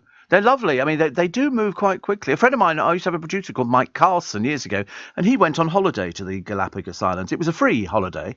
He had to do a report on it and do a feature, and he loved it over there. He loved it, and I should imagine. You know how long they live for? About 130 years. So don't ever get one as a pet, because it's going to outlive you and it's going to have to be taken into care. They eat grass, leaves, and any other vegetation. The tallest is always in charge. Males stand on their hind legs to compete. They're very, very big. I'll tell you the ones. I mean, the oldest tortoise alive, I think at the moment, is one called Jonathan. I don't know why they give him such funny names. It's a tortoise, for goodness sake. He's 190. There was one as well. He was a water tortoise in a temple in Japan, and he was the oldest, over 100, I think. And he would just swim around in the moat of this, like, sort of religious place in Japan. I always remember, I've seen it on the television. Don't look at me like that, it's true. And it was quite nice. I never wanted tortoises. I remember seeing some when they got caught by customs at Heathrow Airport, and they were bringing in hundreds and hundreds of tiny tortoises, wrapped in socks and things like that, put in bags. It's disgusting. to sell them into the pet trade. Not very good at all, really. Not very good. Alan Partridge is going on tour, actually, with the help of Steve Coogan. And he's got loads of dates booked in. So, obviously, we're back to the theatre. And who could be on the Trafalgar Square plinth? You won't believe it.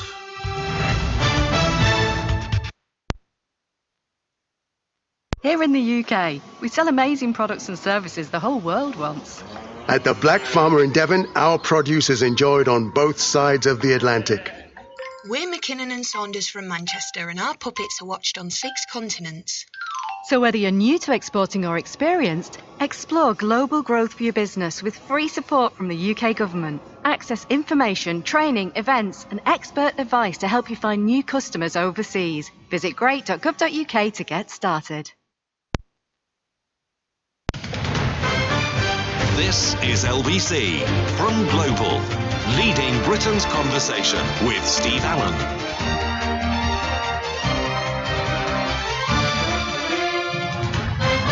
Morning, everybody. It's Friday, the 1st of April. Pinch and a punch for the first day of the month. There are no returns, white rabbits, and all the usual palaver that goes along with it. And I'm Steve Allen. Nice to have your company with you till 7 this morning, when Nick Ferrari will be here. Well, we hope Nick Ferrari will be here. He didn't sound very good yesterday, poor soul. He said to me as I was leaving, he said, "Have you ever had this?" I said, "Yes." In fact, I remember it vividly because my boss phoned up and said, "Listen, it sounds awful because if your voice starts going and you're so desperate because you can't do anything about it. You know, if your voice is your tool, what are you supposed to do?" And the answer is you sort of either soldier on or you go home and you gargle. And I can remember waking up in the morning and you always do the same thing. It's obviously an old broadcast, and you go la la la la la la la la la, and just to make sure it's there. And the day before yesterday, my voice was a bit throaty. You know, I thought, oh, what have I eaten that could sort of affect my throat? Because sometimes you get swollen glands, and you can tell, you can feel them. You just run your fingers over, and it was one of those sort of bizarre things that I remember thinking, oh, perhaps I'll feel better. I said to Nick yesterday, I said, you need some hot drinks. Hot drinks can be very soothing. Today I brought him in some throat lozenges, just some Strepsils, just in case he gets the same kind of thing again. But let's hope not. I used to live and work in Ottawa, Steve, says Kim. Freezing in the winter. Do you know even the bus shelters are heated there? What a godsend. Quite love the idea of bus shelters being heated. I think they used to, when I was little, down the road, 14, 15. The bus shelter down the road from me was actually a bus shelter with sides on it and a window cut in so you could see if the bus was actually coming. And that was quite nice. But by God, yesterday in London, I don't know what it was like your neck of the woods, Kim, but down here in London, it was freezing. I walked out and I've learned that if you put the mask on, it keeps the bottom half of your face warm. It's quite a good trick, actually. And you take it off and all of a sudden... dreadful. We had somebody in yesterday. In fact, it's because, we've still got this ongoing problem with pigeons. And they're not stupid. They're very clever. Anyway, one of the neighbours had problems with pigeons. And there was a man in. We didn't know he was coming in. That came up at the meeting, yes. Because they sit on people's cars and they basically think it's a toilet. And so you're constantly cleaning the car off. Not my car. They wouldn't dare because I would annihilate them. But anyway, and they had something in because they were nesting in a piece of guttering. So this bloke comes along and he's put up this really nice thing. And it's like a framework, four bits of long strips of metal with netting attached over the top of it. He said they can't get to it now. They can't. So I thought that was brilliant. So I've said to him, listen, come round, give us a quote for doing all these other things because I want to get rid of them completely. I don't care where they go to as long as they're not on my property. And so I think it's probably going to be netting that they'll put over because they can't do anything. They can't just cling on to netting. They'll fall off. So we're going to make sure that they don't come back. It's either that or a shotgun. I haven't quite worked out which one it is because I'm not sure whether or not you can poison pigeons. There was a very good song years ago. No, there was a very good song years ago. And it was by Tom Lehrer, who wrote all the comedy songs for the Broadway musicals, and it was called Poisoning Pigeons in the Park. It was a very, very famous song, and it was performed at Andrew Lloyd Webber's birthday. Andrew Lloyd Webber and Cameron Mackintosh had a huge show that they put on, and I think Cameron put it on for him, and Tom Lehrer came on, and he sang, when the moon, when we're poisoning pigeons in the park, because it was basic, because people go out and feed the bloody things. And, of course, all they do, it costs a fortune in London. I can't tell you how much money that Westminster Council would spend in all our windows in this building have got the wires across to stop pigeons coming. And do we have pigeons here? No, we don't. No, we don't. We basically get rid of them. And you can always, I'm not reading that out. I'm not reading, you can't make me. And the funny thing is that you can always tell a pigeon that's dying because they just sit there.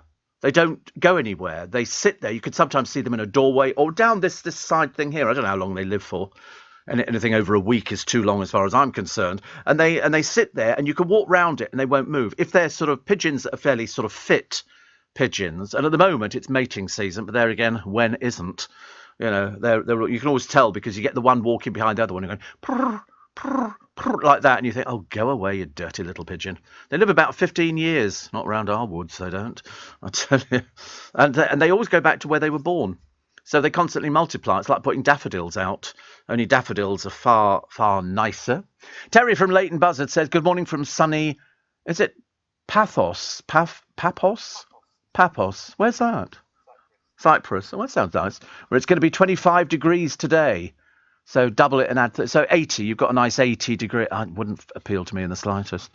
Seriously, wouldn't. And people think I'm mad. You know, they go, oh, do you not like, a bit... Oh, it's quite pretty, isn't it, actually? It's got some nice beaches. But again, I'm not wild about swimming in the sea. I'm always worried that there could be great white sharks lurking underneath to come and drag you back out to sea, or things like jellyfish or sharks, bottlenose dolphins and stuff. I know, it doesn't appeal to me. You never know when you swim in the sea, do you? What's lurking underneath you? Something's only got to nudge against me, and immediately I'm out that water. So fast, I tell you, you wouldn't see me hanging around waiting to see if I'm going to be taken away by a great white. Leave me alone. Somebody was saying the other day that Jaws they thought was one of the best films. I thought it was the biggest pile of rubbish I'd ever seen in my life. A plastic shark. And somebody went, no, it's not. No, it's not a plastic shark. I said, yes, it is. It was a plastic shark. It was totally unrealistic. And yet at the time, I used to work in a nightclub and they had screens up and they were showing clips of the latest films. You got a cassette tape and you put it in there and it would play about 3 minutes. But after a while I discovered that as opposed to people dancing, which is what they were supposed to be doing, they were standing there watching the film. And there's still people who haven't seen it. It's ridiculous. Ridiculous. My trolley dolly friend has sent me in a copy of George C. Scott in Christmas Carol, which is lovely. He's very good. Very, very good. In fact, I've got so many versions of Christmas Carol that I just like them all. And so I watched it yesterday. And Tiny Tim, who looked a bit anemic at the time, God bless us, everyone, which I love. Have you seen the new game show, says John, with Ross Kemp, another one who's not a quiz show host. And don't start me on Rob Beckett. No, I did Rob Beckett before anybody else because he stood there with his arms folded on a quiz show. Terrible body language. I mean, absolutely the worst body language. The whole idea of body language is, hold some questions in a card or something like that, but do not stand there with your arms folded. It means basically you couldn't give a toss. And, so I complained about that. Not complained about it, but just sort of basically said I didn't think Rob Beckett was right. He's obviously flavour of the month. They like him. He's very nice. He's very personable, but he's not a quiz show host. You've got to be a certain person to do it. And Ross Kemp is not a quiz show host. He's very good at doing what he does, and he's very good at doing his gang's programmes. But then people should know. If you can't do it. If you can't do it. People who sort of... It's sometimes... I mean, I was watching Question Time last night, and I thought to myself the host wasn't actually as good. In fact, I've got so used to the other hosts now that I prefer her. And at the end of the programme yesterday, the presenter just went, that's it, good night. And it just looked a bit sort of, didn't work for me. Didn't work. I've only watched a little bit of that game show with Ross Kemp, really. Read the price of fish and chips, says Susie. In the 50s and 60s, a portion of chips was threepence. Well, actually, no, not correct. It used to be, it was different sizes. Threepence, sixpence, a shilling, 1 and 6, or 2 shillings. If you ordered 2 shillings worth of chips, by God, you could have fed a family for a year. Amazing. And a supper was 3 and 6pence. 3 and 6. Well, now average price fish and chips anywhere, I suppose, between 6 to 10 quid, 15 quid in certain places in London. 15 quid for fish and chips. But I always have Scampi. I don't know why I like it, actually. Artie says, I love my show. When my Virgin TV contract ends in November, I'll be keeping broadband and going 100% PC radio. Well, I think that's probably a very wise decision, actually. And Barry says, it's been a whole 3 months. I've been without my oven. Well, you must have lost an awful lot of weight then, mustn't you, really? If you don't have an oven. I have a family of 5, so no grill, not roast. Good news, I've saved a lot of money. There you go. But I do miss cheese on toast. Well, you can buy a little grill. They're very cheap. Just to buy a little grill that sits on the top there to do cheese on toast. Very bad for you, though. But yeah, not really a Breville, no, because the Breville will sort of toast it, and you can. I mean, what you could do is make toasted sandwiches with cheese in the middle of them, but it's not the same as cheese on toast. I know it sounds like it's the same, but it's not.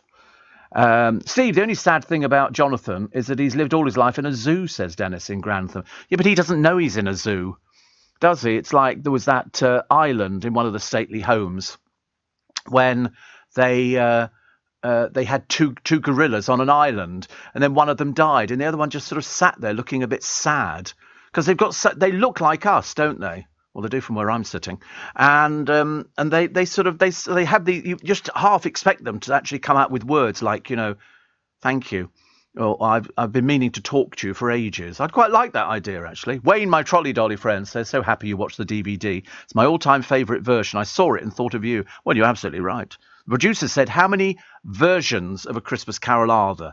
I reckon there's got to be probably 6 or 7. I would think. How many? You're not serious. Are you really? Good God in heaven. Oh, there you go. Here we go. How many versions of and I'd forgotten, actually, because we're talking cartoon and everything. So how many versions of A Christmas Carol are there, ladies and gentlemen? Go on. This can be your quiz question for the day. And don't cheat. Don't cheat. How many versions of A Christmas Carol? Going back to, many, many years. I'm going to save the answer for you. It's no good writing because I now know you've had enough time to find out how many versions. I thought I had all of the versions that were available, but I'm way behind. And Wayne, I don't think would have this many versions of A Christmas Carol. Charles Dickens' A Christmas Carol. Actually, one of my favourites was The Muppets' A Christmas Carol. Have you seen that one with Michael Caine? Oh, that's really good. That's really good. When you think they're puppets. No, they're not. No, they're not. Spoiler alert. So sorry. Let's have the latest LBC travel for you this morning at just coming up 5:15 with Anne-Marie Walsh. Steve Allen on LBC. Text 84850. Morning. Nice to have your company. So how many versions of A Christmas Carol have there been? Charles Dickens must be absolutely rubbing his hands with glee. Believe it or not, 135. 135 versions. I wish I could run through them all for you, but this is including all the cartoon versions, the Muppet Christmas Carol, and all the other versions which were made here in the Ealing studios. And over the years, they've made lots and lots of different versions of it. And very good they are too. But 135 versions over the years. The first one, I bet you'll never guess the first one. 1928 was the first version of A Christmas Carol. George C. Scott's very good, though, as Scrooge. He's very good. And I also like the one, oh, God, what's the one that's got all that fabulous music by Leslie Bricusse in it? You'll need to, I think he did a version, actually, of Christmas Carol. And again, anything that's got snow, I don't care if it's fake. I can cope with fake snow. I'm quite good with things like that. Scrooge, A Christmas Carol.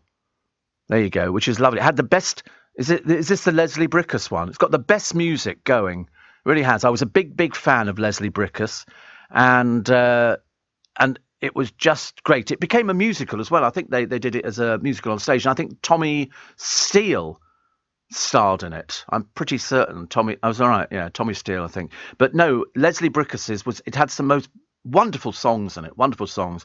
But George C. Scott looks the part of Scrooge. And they always incorporate that line. Boy, what day is it? It's Christmas Day, sir. I love that. Early shades. Tell me, is that butcher's shop still open up? I'm like, yes, sir. Well, the one with the biggest turkey outside? Yes. Well, I tell you what, go there now, and I'll give you 2 and 6 if you come back with it, and tell him to deliver it to Bob Cratchit, who's already had a turkey. What's that from? That's what I do at Christmas. Steve Allen takes calls. We've never managed it yet. We always get round to starting to take calls on Christmas, and it kind of falls apart because it's just one of those things. Because I sort of get into the swing of doing it. But yes, go and bring the butcher back to me here. Deliver that turkey, the biggest in the shop. And so they go there, and Bob Cratchit goes, "We didn't order it, but it's got your name and address on it. We're going to cook it." And this enormous turkey. These kids should have been as big as houses, but they had the enormous turkey. But I didn't see roast potatoes. And Christmas lunch is not Christmas lunch without roast potatoes. I'm sorry. It's got to have turkey. It's also got to have, and I know it's not popular, Yorkshire puddings. I love Yorkshire puddings with Christmas lunch. And gravy and Brussels sprouts. Not big Brussels sprouts, little Brussels sprouts. It's got to be the little ones, only because you get more on the fork. And not bothered about carrots. Sweet corn I could go for, which is quite nice. Don't do bread and butter pudding, but do stuffing. No, don't do cranberry sauce. Do pigs in blankets. I mean, Christmas is not Christmas without either a Christmas tree or a pig in blanket. But you can't hang your balls on a pig in blanket, can you? So it's got to be the Christmas tree. Yeah, you can always try, I suppose. But no, we always like that. The Christmas tree and the lights twinkling. And you leave them on at night. When you go to bed, you turn off all the other lights, but you leave the Christmas tree lights on because it's the prettiest time of the year, and it's the best it ever looks. But I love watching my Christmas films. My friend Ian over in America, I told you he hates Love Actually. He can't bear it, and I've watched it on loads of occasions because I think it's great. I think it's absolutely great. But no, check out Leslie Brickus, Scrooge. You'll love it. It's so good, so good. What else we got here? Father and son lifesavers Keith and Jono Horrocks are retiring after a combined 70 years of sea rescues. They go out there in the boats and rescue people from boats and stuff like that. A hawk has been enlisted to stop people and pets being attacked by seagulls in the middle of London. The scary bird will be flown over bustling Soho 3 times a week from next month to send the pests packing. Well, they've been doing that in Trafalgar Square for donkey's years and just getting round to it. The worst thing is it's all the food that people lie around. All the restaurants, they throw out the food. The seagulls learn how to peck the plastic bags, and then food spills all over the place. I like the idea, sort of a driver who stopped to help police at a crash scene, which was very good of him, wasn't it, at Poole in Dorset. He was then nicked for being over the drink drive limit. I'm sorry, sir. I think that we can smell alcohol, and I require you to blow into this. Do you know in America they don't do a lot of the blowing? What they do is you have to repeat. You just do 1 to 10. 1, 2, 3, 4, 5, 6, 7, 8, 9. At the end of they go, right, you're over the limit. You're nicked. Would you like to accompany me to the station? I mean, the obvious answer is no. I would have thought. Have I ever been breathalyzed? Yes. Mainly because I was tired and I was driving home, and I think they obviously. You can always tell. The car's behind you, and you look in the mirror and think, oh, God, honestly. And then the moment the blue light comes on, it's like a laxative, isn't it? Immediately, you can't do anything about it. And then they sort of flash you, and they, pull into the side of the road. Hello, sir, where have you been? I've been to work. Okay. What do you do? I don't want to tell you. I really don't want to tell you. Well, I require you to take a breath test, yeah, because you were weaving about over the road. I said, I'm very tired. Anyway, of course, he went, it's negative. I was tempted to say, listen, pal, of course it's negative. I've just finished work. We're not allowed to drink at work. You imagine if people are allowed to drink at work at this time of the morning. Steve Allen had a drink at 5:20. It's not going to be happening anytime soon, is it, really? But no, so I did get breathalyzed. I've seen people before, and they go, you're actually 4 times over the limit. What? And they go, I can't be. And then you can see them doing delaying tactics. Like one of them the other day got stopped on the police interceptor thing. And he said, I've just had some mouthwash, which apparently has got alcohol in it. So that's the excuse that they use. They're all compulsive liars. And so the policeman said, why did you have mouthwash? He said, well, I just, wanted to sort of freshen my breath and all the rest of it. And they know what they're doing. And the other bloke could go, oh, I can't blow into that. I'm asthmatic. He went, oh, have you got your Ventolin inhaler with you? He said, no. He said, you're not really asthmatic, are you? Let's stop telling lies. And so consequently, I mean, alcohol can stay on your breath for up to 24 hours. So the producer tells me. And he would know. He would know. He doesn't drive, probably very wisely, actually. But it's one of those things that they delay it, and then they go... And he went, no, blow it properly. It's not like blowing up a balloon. They know what they're doing. They're just crooks, basically. And so he goes, He goes, you're not blowing into it properly. He said, you get one more attempt, then you're under arrest. And once you're under arrest, there was one bloke, he got stopped on the motorway, an idiot. He decided, he was sitting at home, and he decided to go out and get his KFC. So he goes out, he gets stopped on the motorway, he's twice the legal limit, and if there's one thing that police officers hate when they're out driving is drunk drivers. You could kill somebody and people, you wouldn't know about it, and that's why they have to get you off the roads as quick as possible. And so they stopped this bloke and put him in the back of the car, and he said, I know, I shouldn't. They all admit it, don't they, when they get caught out? Oh, I shouldn't have been driving and all this kind of thing. And well, you're 3 times over the limit. So I think he was 3 times over the limit. And what was he worried about? Who was going to come and collect the KFC from his car? And the police officers just look at each other as if to say, it's just ridiculous. You don't drink and drive. Or if you do, don't breathe.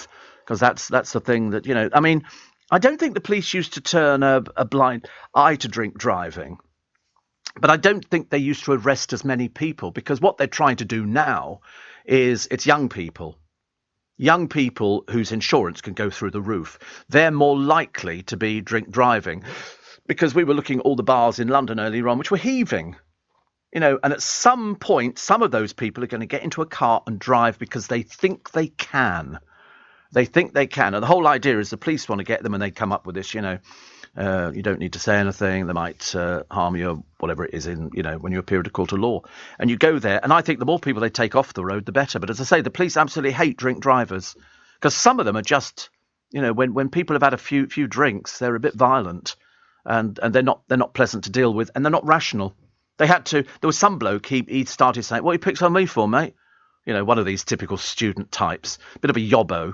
And then he thought he'd be clever and try and run away from the police. Well, they felled him to the ground and handcuffed him, and he's screaming and going, ow, they're hurting. And the bloke said, they're not made to be comfortable. They're handcuffs. I've never been a bad drunk. Never been a bad drunk. I just get affectionate. I'm terrible. I'm terrible, absolutely. I'm the world's worst. As many of my friends will testify to. I really am bad. But no, I don't have any friends who are bad drunks. I don't think so. Well, we've got another cup of tea. Is it the one without the arm? Oh, is it proper milk, is it? Proper milk from cow. Because I don't think you can ever have almond milk or any of these other milk. They don't come from cows, do they? Oat milk. Where does that come from? Oats. Well, it's not the same. Milk comes from cows. Lovely. See, even looks completely different. Even looks different. I don't want to start sprouting things, like oats, and they have to bring in a combine harvester and all this kind of. Oh no, but they're full of it in these fridges in this building. This building in particular, out of all the buildings I've ever been in, and we're very eco-friendly. We've got posh water, proper water, from mountain streams, and we've got all the milk, coconut milk, almond milk, you name it. We've got all the posh tea bags. I mean, it's fantastic. I mean, do not get me wrong. I'm very impressed, when people sort of bring all this stuff in. But for me, I'm a bit of a traditionalist, I'm afraid. So, I do like my my cup of tea. I get through quite a lot of tea, actually, on the programme. I thought I'd run out of tea bags at home yesterday. I had 1 tea bag left, so I've got to go and buy a box of tea bags. The Nightmare Neighbour. This one has caused trouble for the neighbours the other side. They're obviously a bit stupid and simple. They wanted a view of the mountains, but they can't because there's a hedge. So what have they done? They've cut a hole in the hedge so that they can see through to the other side. I mean, really. And the racist football fan, 3-year ban. 3-year ban, and I think prison as well. They don't learn, do they? They really don't learn. Becky Vardy's debts have rocketed, and they're going to. Her and Colleen, they're going to it's the stupidest thing you've ever heard. But if somebody, thinks they've got a grievance, then take it to court. But in their case, I wouldn't like to imagine what their briefs are costing now, but it would be hundreds and hundreds of pounds per day. It would be an awful lot. So they could run up a bill in excess of £2 million over this case. And what are they going to get at the end of it? Nothing, apart from most of the country going, are you mad? Are you completely mad? And the answer is yes, they must be. Steve, I'm visiting London this weekend, says Brendan. Off to the theatre this evening, Woman in Black. Spooky. Should we head to Joe Allen's? Well, I mean, to be honest with you, it's the nearest place to there, because the Woman in Black is on at the Fortune Theatre, I think. And it's unbelievable, isn't it? I've never seen Woman in Black, but You can see her if you stand outside the front of the theatre, because at one point she comes out of backstage and has to go in the front of the theatre to appear at the back. Bit of a spoiler alert, but it's been on for such a long time. You'll love it. You love it. You wouldn't have thought that you could be frightened by something, but you will be, I promise you, which is very good. I mean, you could go to, I'm trying to think, Joanna. Yeah, Joanna just cut through Covent Garden. Quite easy. Just go straight through the middle, head as if you're going to the Strand. Should take you no more than 10 minutes. No more than 10 minutes to walk from the Woman in Black Theatre. But remember to book. Makes it easier to book, I think. And I've never been before. Well, first time for everything. Are you receiving tax credits? If so, this message is for you. Tax credits are coming to an end, and most people will be asked to apply for universal credit instead. The Department for Work and Pensions is writing to tax credit claimants. You won't be moved automatically, so look out for your letter explaining what you'll need to do and by when. And there's also lots of support to help you make the move. Get ready for your universal credit switchover. Search Understanding Universal Credit today. Eligibility criteria apply. Leading Britain's Conversation, LBC, with Steve Allen. Isn't it interesting? How much do you think Stacey Solomon made last year? How much did she earn? She has banked, they say, 2.5 million, which is an awful lot of money. And apparently last year, she paid herself 575,000. But I don't know what she does. Doesn't she just... Well, she can't make that much money from loose women. She definitely can't, but it showed she had 1.7 million in cash in the firm. Of course, she's got Joe Swash hanging around, hasn't she? The man with the cotton candy hair. Funniest thing ever. Very funny. And here's Reagan Gascoigne. I can't work out, actually. You know that they say that it's Reagan Gascoigne and his sister. We don't know what she does at all. Nobody's ever had any idea what Bianca Gascoigne does. Are they step brother and sister, or are they actual brother and sister? And have they got the same mother? I can't work out the Gascoigne family. I sort of lost track of it. I'm sure that they were stepchildren, but I might be wrong. We shall have a check on that one. Former Pop Idol judge Dr. Fox says the show will return with a one-off reunion to celebrate its 20th anniversary, because it launched the careers, of course, of Gareth Gates and Will Young. And I think Will Young won, didn't he? But it did launch Gareth Gates because he was sort of the pretty one. And I don't know what's happened to everybody now. They all sort of seem to disappear. Occasionally people turn up on the television, and it's mainly because they've got a new album out or something like that. And whether or not it sort of works out to bring it back. I mean, just as a one-off anniversary thing, it could be. Can you find out on Paul Gascoigne, are Bianca and the other one, are they actually his children, or are they stepchildren? I've a sneaking feeling, I don't know, in the back of my mind, I'm pretty certain I read somewhere they were stepchildren from the mother's other relationship. I didn't think they were his. You think so? I don't know why I think that. I'm generally quite right on things. I don't know why I thought that they weren't his children. I thought they were her children from a previous relationship. They are, aren't they? I thought, wait a minute. Yeah. Bianca is from a previous relationship. Yeah, I thought so. But he actually adopted her. Yeah, I thought she was from a previous relationship. So it's always interest when Reagan is his. Yes, Bianca. I don't know what she did. She was working in a strip bar as a receptionist, and I think she went out with Callum Best. Never something to brag about. And what she does at the moment, I've got no idea. But a freezing cold night, she was out on the town wearing very little. But that's Bianca Gascoigne for you. She wears very little. And you think to yourself, don't these people have coats? You know, you go out, it's the middle. I mean, yesterday was freezing. I don't care what anybody says. It was freezing. I had a big, thick coat on, a scarf. I brought gloves in. I've got my little. Oh, you can't hear them. Hear that? It's a little packet, and it's got powder in it. Could be gunpowder or something. You shake it, you shake it, and it starts heating up. And what you do is you pop it into your gloves. And I did this at 1 o'clock this morning, and it's still nicely warm. And it just takes the chill off your hands. And so you get. I bought a box of them in Costco. Do you remember I gave you some? And they're very good. But you have to keep shaking it, and it will activate the heat. I mean, how the thing's never burst into flames, God alone knows. But, you know, that's always one of those useful things. Another little handy hint from the Steve Allen Show. We like to be helpful, don't we, when we do these sort of things for you? So Will Smith has got 2 weeks to save his career. He's turned into Mr. Hated.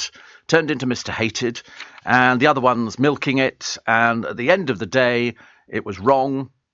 The bloke shouldn't have made a joke about alopecia, but by the same token, Will Smith should not have got up and slapped him. It's as simple as that. That's an assault. Whichever way you look at it, it's an assault. Then they asked him to leave, and he was so bloody arrogant, he said no. They should have dragged him out screaming. Somebody effing and blinding on the Oscars. I've never heard of anything like it in my entire life. Not very good. The Greg superfan, who's trekking around to buy a sausage roll. I don't know why, actually. You know, I don't know, because it's Greggs. They wouldn't do an April Fool on Greggs. I mean, I bought the other day, they can't cook bacon at the moment. They're having dreadful trouble. They either crisp it to pieces. Look at it. Just take it out. Don't leave it in there for the amount of time. The sausages, they do fine. The bacon, I mean, I had a woman the other day who I always go, you know, bacon roll, extra bacon, you know, because I can afford 60 pence. And that was, so I had 2. And that was quite nice. And I generally eat them waiting for the bus. And that was very good. But all the bacon was perfect. She knew how to do, obviously, perfect bacon. Some of the other ones, you get you take your fillings out. Seriously, terrible. I mean, it does depend on the branch. Yeah. And I'm still waiting to find out why Pret a Manger have dropped their bacon rolls. They have them on their website, but they don't actually have them in the shops. They basically can't be bothered to do anything like that at all for you, which is a shame. Ian in Somerset. So sorry, I always do that. Good morning, Steve. Did you know there's a ghost town in Cyprus after the invasion from Turkey in 1974? The town of Famagusta 2 is still abandoned. Deserves to be.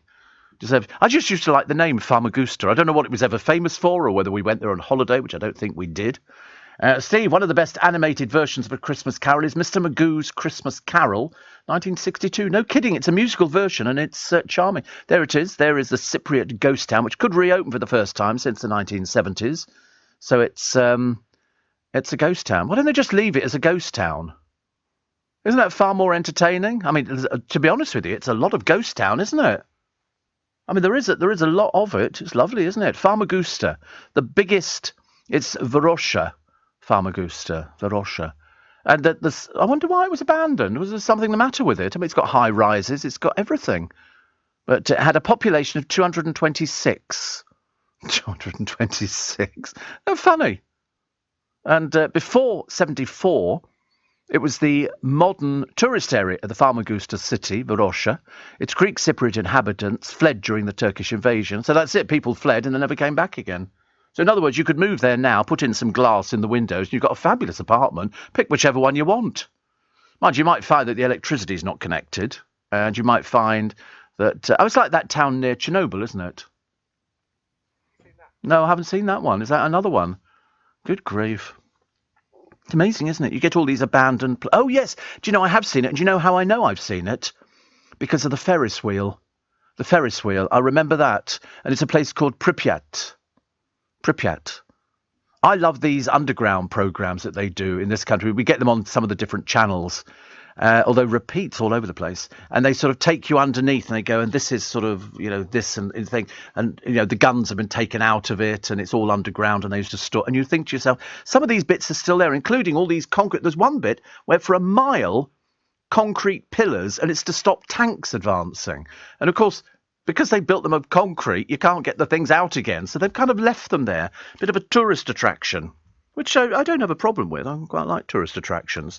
And I like going to places like that. I want to go to that place in this country where the bloke had a mansion and they dug an underground tunnel which could take a horse and carriage. And so he wasn't seen by people aboard. He could go from his property down into the basement, get in the horse and carriage and go along the tunnel, which would bring him up at the end of his property. And that's still, they used it for evacuation during the war. And that I'd like to go and see. So it's, I'm sure we had a tunnel in an old house, yeah. Smuggler's Tunnel. Came up under our stairs in Yorkshire. It was blocked off. It was bricked off under our stairs, but then you could follow it through the wood next door because bits of it had fallen in. They must have had to crawl on their hands and knees. It wasn't big enough to stand up in. It was a crawling through tunnel. So they would come from the coast and then presumably drag their stuff while everything grew over the top of it. But this house, I can't remember where it is, but it's got a tunnel which could take a horse and carriage. That should be the clue of what we type in, I should imagine. Horse and carriage. Yeah, somebody will probably know where it is because I remember seeing the entrance to it and thinking, God, I'd like to walk down it. Imagine the rats. Imagine the rats and the mice and everything else. That I wouldn't go for. So Carol is the one who told us about Mr. Magoo's Christmas Carol, and it's a musical, and it dates from 1962. And John says the best Christmas Carol movie is the black and white 51 version with Alistair Sim. My DVD has a colorised version. Don't know why they feel they need to colorise them. They did both. They did it with the a Bing Crosby film about the bells of St Mary's, and that was colorised and black and white. They also did it for It's a Wonderful Life. That was colorised and black and white, and you get both of them. Yeah, some people say the black and white's better. There you go. He says, I've got the colorised version of It's a Wonderful Life. I've got them both on the same disc. Both on the same disc. Colorisation was sort of very popular. Very popular. Tanker driver Phil says, Steve, you did take calls on Christmas morning about 8 years ago, because at 4:30 I called in and spoke to you. I'm astonished you don't remember. Everyone remembers if they've spoken to tanker driver Phil. A few spikers have even met me. Yeah, whatever you say. Whatever you say. David Lawrence, he's an amazing father and grandfather to all of his children, says Darren. He's a huge fan. That's what we like to hear. And from Brian, who says, it's my birthday tomorrow. I popped over to Faro as a wee treat for myself. For you, I ordered you a new car and it's ready to collect tomorrow. It's a gift from me too. Enjoy. Yes, I'm quite happy with the one I've got, thank you. Well, the one I'm changing into, definitely. Just clearing the boot out at the moment. Chris in Brentwood says, talking of theatre, I'm off to the Hackney Empire to see a Gilbert and Sullivan opera and looking forward to it immensely. I cherish the Hackney Empire and think it must be the match of theatre I love the best. Have you ever been? Oh, God, many times. Many, many times. And what Gilbert and Sullivan are you seeing? Because I love Gilbert and Sullivan. I am the very model of a modern Major General. I've information, vegetable, animal and mineral. I quote the Kings of England. I quote the facts historical. From Marathon to Waterloo in order categorical. Or, oh, the ladies of the harem of the court of King Correct. It's 6:45 is the time. Let's get the travel with Anne-Marie Walsh. This is LBC with Steve Allen. You can have so much fun in the studio. I decided, actually, but I mustn't. I've got to work. 12 minutes to 6 is the time. Helen says, listening to you whilst getting ready to catch my ferry to the Isle of Wight. With daughter Mia and son Jason, you make my morning complete. Well, that's all we need to hear, isn't it, really? Fancy getting a ferry on this weather. Isn't it dreadful? Steve says, Stu in Norfolk, have you watched the Netflix series Dark Tourist? The presenter visits all these weird and abandoned places. I haven't. No, I do like those sort of programmes, though. We're very taken. Lloyd says, find a proper workman's cafe on your way home. They'll cook the bacon exactly how you want it, and you'll get one every morning without fail. I mean, I don't want to be rude, Lloyd. I live in London. We don't have workman's cafes. OK, that's a northern thing. OK, by gum, we're going to cafe. We don't have that. All right, there's one opposite the bus stop, but it doesn't matter. Not the same. Which one opposite the bus stop? Oh, right. Oh, well, yes, there is. Yes, there is. I've never been in it. I sometimes you wait for ages for the bus and you think to yourself, I could have actually nipped in there and got a toasted bacon sandwich just very quickly, and then I could stand at the bus stop and eat toast. There was some woman this morning and she was obviously drunk. And she was waiting at the bus stop just up the road from me, and she was with a friend of hers, and they had 2 polystyrene boxes, and she was stuffing her face. I mean, like she'd never seen food before. Quite clearly she was very drunk. And the bus turned up, but she was at the wrong bus stop. So she had to sort of run, if you call it running, to the bus, clutching this food. And you could see the bus driver looking, thinking, oh, God, she's going to stink the bus out. Yeah, I'd have literally not opened the door. Mind you, I was on a bus the other day and it broke down. And so we all had to get off. Then another bus came in and I said, we don't have to pay again, do we? We've already paid once on the bus. And he said, no, it's all right. Which is quite nice, actually. We like friendly bus drivers. We like them. Putin threatening to turn off the gas. But as I say, most of Europe are trying to find other ways of purchasing their gas so he can keep it. And Prince Andrew makes the front page of a paper. And a £750,000 scam case mystery. It's a very bizarre case. And I've not really sort of pulled it together or found anything else about it, but it's just got that name Prince Andrew. And I always think to myself, I really, really, really don't want to hear from him ever again. Thank you very much indeed. But there is talk, isn't there, that he might turn up for something, and he might turn up for the Queen's, the Jubilee, and there was something else that they were thinking he might turn up to. And I thought, no, if you think this is going to be you wandering off and getting away with this, no, people don't like you, we don't want to see you, we don't care about you, stay well away. Okay, much safer that way. Albert Finney was brilliant as Scrooge in the musical film, says Tony from Chichester. Chichester, nice. Farmer Gooster, apparently, says Tanker Driver Phil, was an RAF base. I think you may have known it because of your dad. Oh, that's why. I can't remember why I knew it. Perhaps it was, he said, I hope you don't mind me saying, but I think from what you say, your dad was a very high-ranking person. I don't think he was very high-ranking. I mean, he was ADC to the governor of Hong Kong, and he ran the Special Forces Club in Knightsbridge, but not for very long because he fell ill.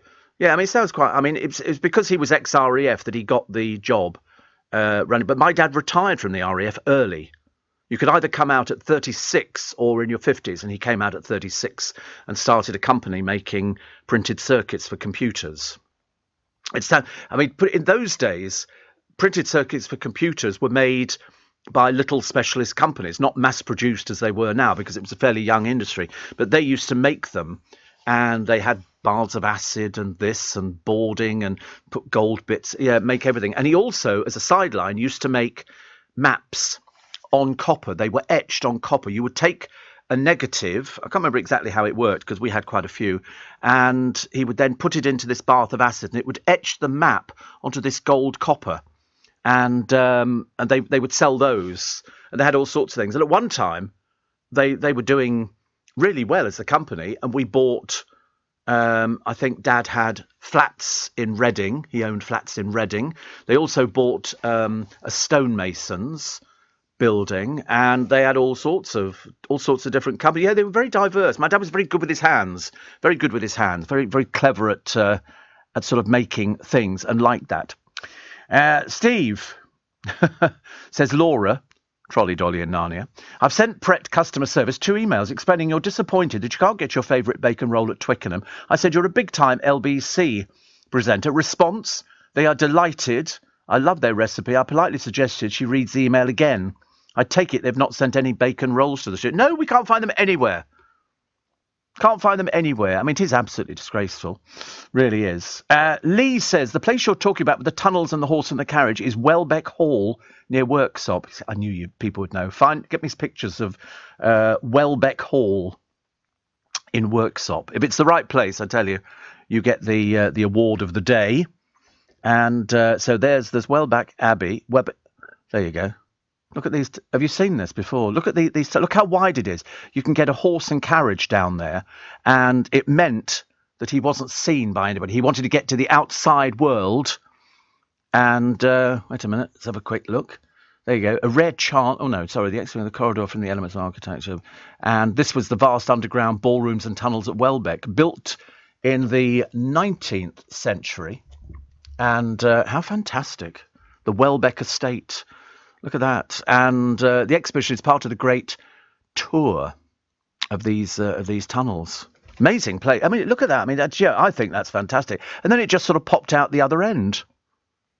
It's like in just down the road from it. Yeah, look at that. The tunnel near Riding School, Welbeck Abbey. And it just went underground so that he could be hidden. He didn't want to be seen by people, so he could get to the edge of his property. We've actually got an underground ballroom near us.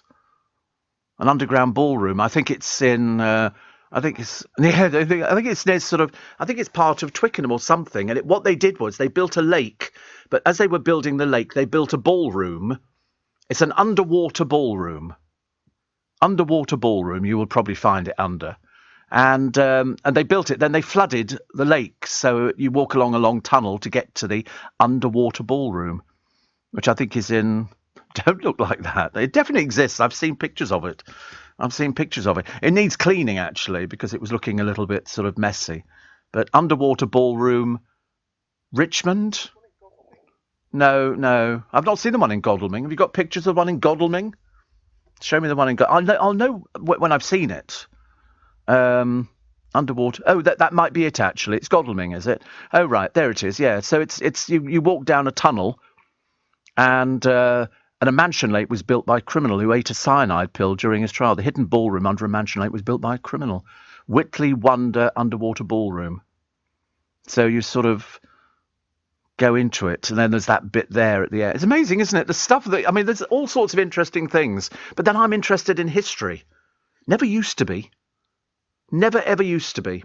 But my dad was interested. I said the other day, my dad loved the museums. He could spend ages walking around the museums, and I used to dread it. Used to hate it. Couldn't bear it. Anything, oh, we're going to the museums today. Oh, God, do we have to? And the one I loathed the most, surprisingly, was the V&A. And now the V&A is the one that I love the most. I love lots of little museums in London. We've got loads of museums, catering for just about everything. Piers Morgan says he's ageing like a fine wine. He's turned 58. 58, and a Ronnie Cray double was spotted shopping for fruit and veg. It does look like Ronnie Cray. I mean, it really does look like Ronnie Cray. I mean, I don't think this is the April Fool. We'll let you know the April Fools in the papers. 49 years of mobiles, but 8 in 10 of us don't talk. People send texts. I mean, I send texts. And you probably... I do... Strangely enough, I mean, Corey and I have text, as they say... most days, and it will go backwards and forwards. You might do any, it could be up to, I don't know, 10 texts between us on a daily basis. Mainly, if he's not feeling very well or I'm not feeling very well, which is unusual actually. But I think I probably do text. I text Lynn because I know if I pick up the phone to her, she's going to be on the phone for an hour, and I don't have an hour. So you have to sort of say, I'm out shopping at the moment. I'll call you when I get back. And then it's a lot easier. I mean, if people phone, I don't have a home phone anymore. I disconnected it. I've got use the phone line for the computer, but I don't use a home phone, and I haven't used one for ages. Everything is on the mobile now because I'm either in the car or I'm on a bus. I don't talk to people if I'm on a bus or I'm shopping. I don't do that. It's So if it rings, I just drop the message saying can't talk right at the moment. So Lee, well done. You Welbeck Hall, you are a star. You have found it. Thank you very much indeed. And the underwater ballroom, the producer found all by himself, which is not bad. A publicity shy man snubbed Prince Philip's memorial service over a documentary, claims a royal expert. The ginger bloke and his wife were in a legal battle with the Home Office. This is over the security. This is what the Daily Star always write. They always call him the ginger man, the anonymous person. And biographer Angela Levin claims their Netflix deal could be the real reason the pair didn't come to the UK. She said he doesn't want to come here without a Netflix gang of photographers and people there. Oh, he needs to get over himself. The pair's business, Archewell, has been contacted for comment. I don't think they have comment, really. I don't think they're able to. It doesn't matter. We don't really care about them. What else? Lorraine Kelly has admitted going up 2 dress sizes in lockdown, because that's what happened. I heard a friend of mine the other day whose relationship split up during lockdown because they couldn't stand each other after a while, which is odd, isn't it? Yeah, really odd. But she went up because she gorged on chips and biscuits. I mean, honestly, you don't have to. I mean, I would never do it. I would never gorge. Actually, the funny thing is, during lockdown, I didn't gorge on anything at all. I didn't, because I didn't do lockdown. I came into work every day, so there was no different at all for me. So I didn't need to worry about things like that. I mean, I love the idea of gorging on chips. So, do you know, I could eat a sausage in batter. I could eat a sausage in batter now. I really could. Strictly star Katya Jones has blasted claims of a backstage rift between the Russian and Ukrainian dancers. We don't really care, dear. Okay? You just carry on dancing, doing your little tiddly thing. And former Hollyoaks actress Sarah Jane Dunn has been forced to block her OnlyFans subscribers who sent her X-rated snaps. She's been inundated with her unsolicited pictures. What do you expect, dear? You're on a website that expects to see people's body parts. Goodness sake, why are you surprised by it? You brought it on yourself. Are you receiving tax credits? If so, this message is for you. Tax credits are coming to an end, and most people will be asked to apply for universal credit instead. The Department for Work and Pensions is writing to tax credit claimants. You won't be moved automatically, so look out for your letter explaining what you'll need to do and by when. And there's also lots of support to help you make the move. Get ready for your universal credit switchover. Search Understanding Universal Credit today. Eligibility criteria apply. This is LBC from Global, leading Britain's conversation with Steve Allen.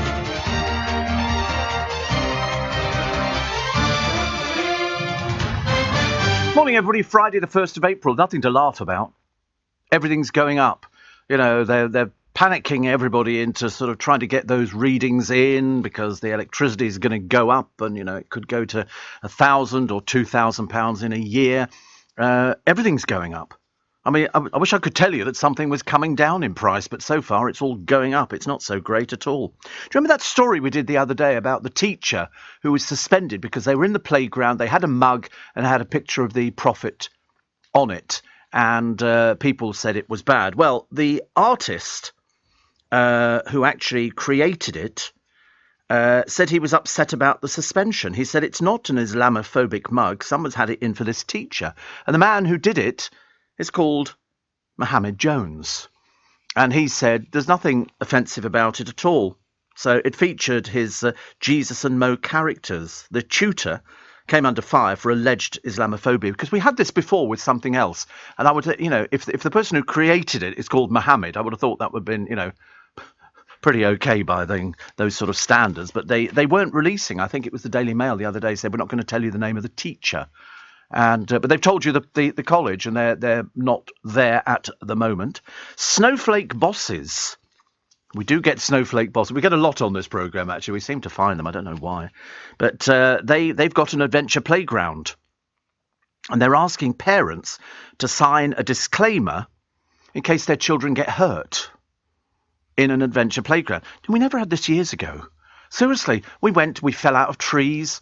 We tripped over. We did all sorts of things. We drank from hose pipes in the garden. You know, we didn't wash our hands before we ate food. We didn't go ill. If we became ill, you know, you stayed in bed or you had some hot milk with whiskey or something. But anyway, parents have blasted the move, which came after the playground's new insurer insisted on stricter operating practices. So it means mums and dads have got to sign a waiver agreeing that their children enter the park at their own risk. One dad said, I'm never taking my kids there again. The charity-run Meriden Adventure Playground in Birmingham features a giant rope swing, a giant climbing frame and 2 slides. Bosses said the playground is a wonderfully free place for children and young people to spend time exploring, gaining independence and taking calculated risks. And they say it's fully insured, and anybody insured would be covered for any reason. But due to a swap in insurance provider, documents have now got to be signed by anybody entering.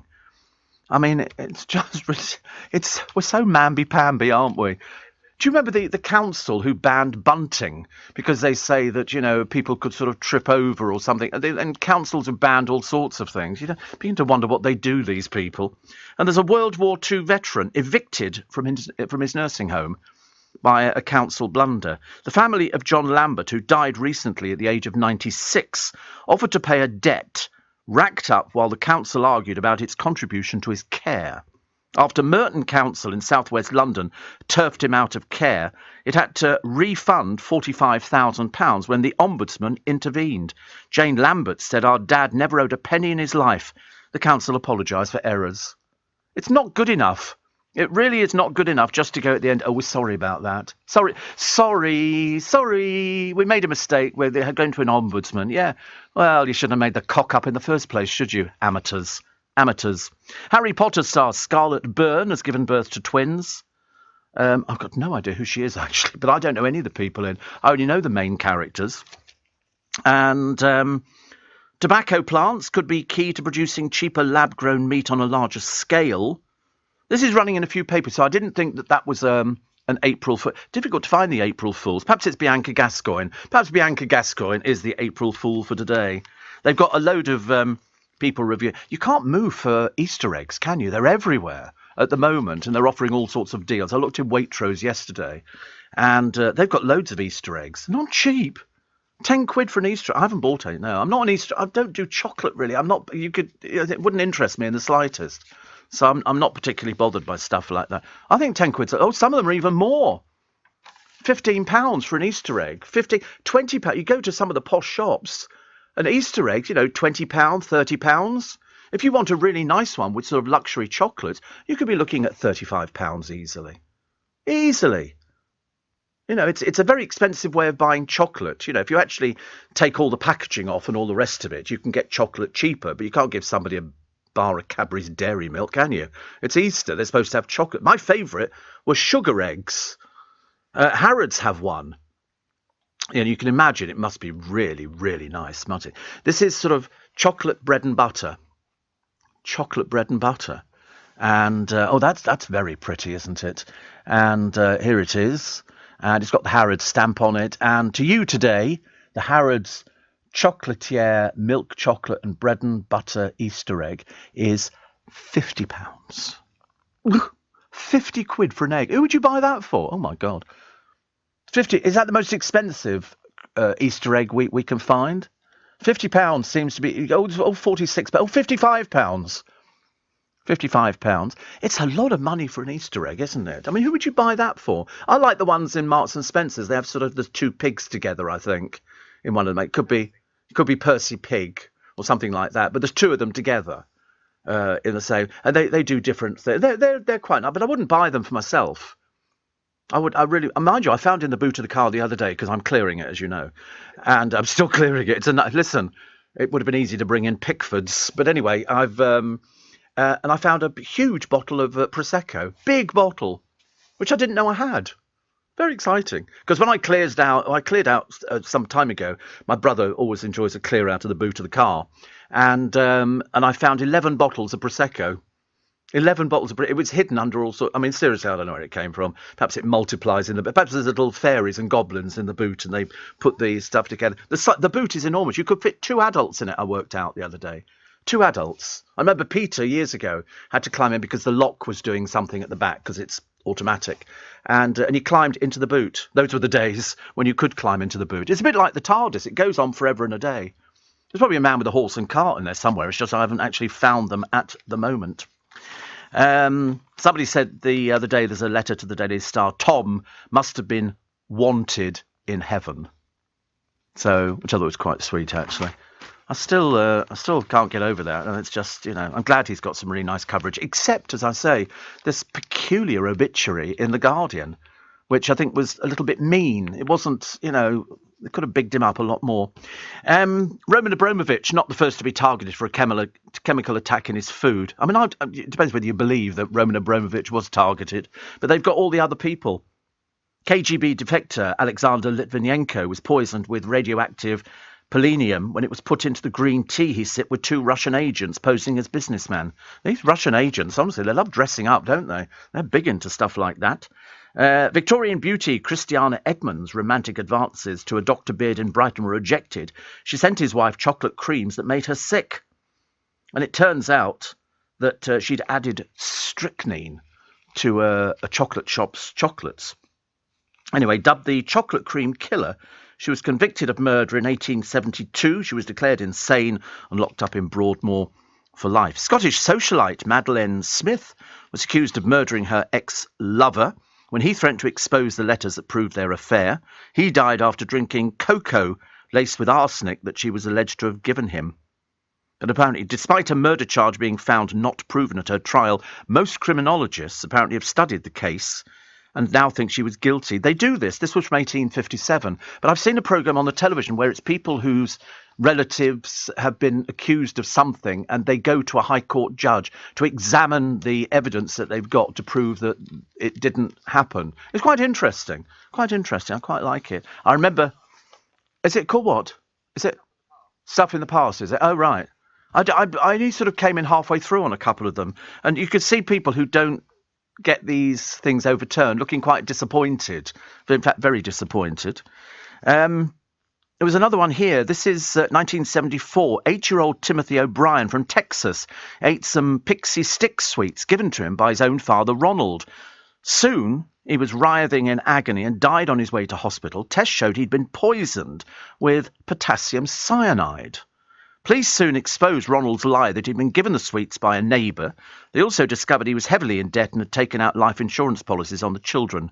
The following year, O'Brien was convicted of Timothy's murder. He was executed by lethal injection in 1984. There's always a reason for somebody to do something, and in this particular case, he'd taken out insurance on his children's lives. thinking he wouldn't get caught. Another one here. And the Roman Emperor Claudius, this is in 54 AD, remember it like it was yesterday. I was only saying to them, that shop, it should have opened sooner. Anyway, he suddenly collapsed after dinner with severe stomach pains, vomiting and breathing difficulties, and promptly dropped dead.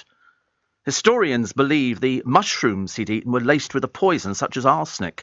It's thought his fourth wife, who was called Agrippina, was the likely culprit, killing her husband so her own son Nero could seize power. We never discovered actually what happened to her, if indeed anything happened to her. But those were some of the ones in days. This is after Abramovich said that he'd been poisoned. Why? I've got no idea. Prince Andrew makes this story on the front of the Daily Telegraph, talking about he was given more than £1 million by an alleged Turkish fraudster and is now embroiled in a high court battle over the missing money. Goes on, doesn't it, really? Never rains but it pours, as they say. The Mirror, the prophets of doom.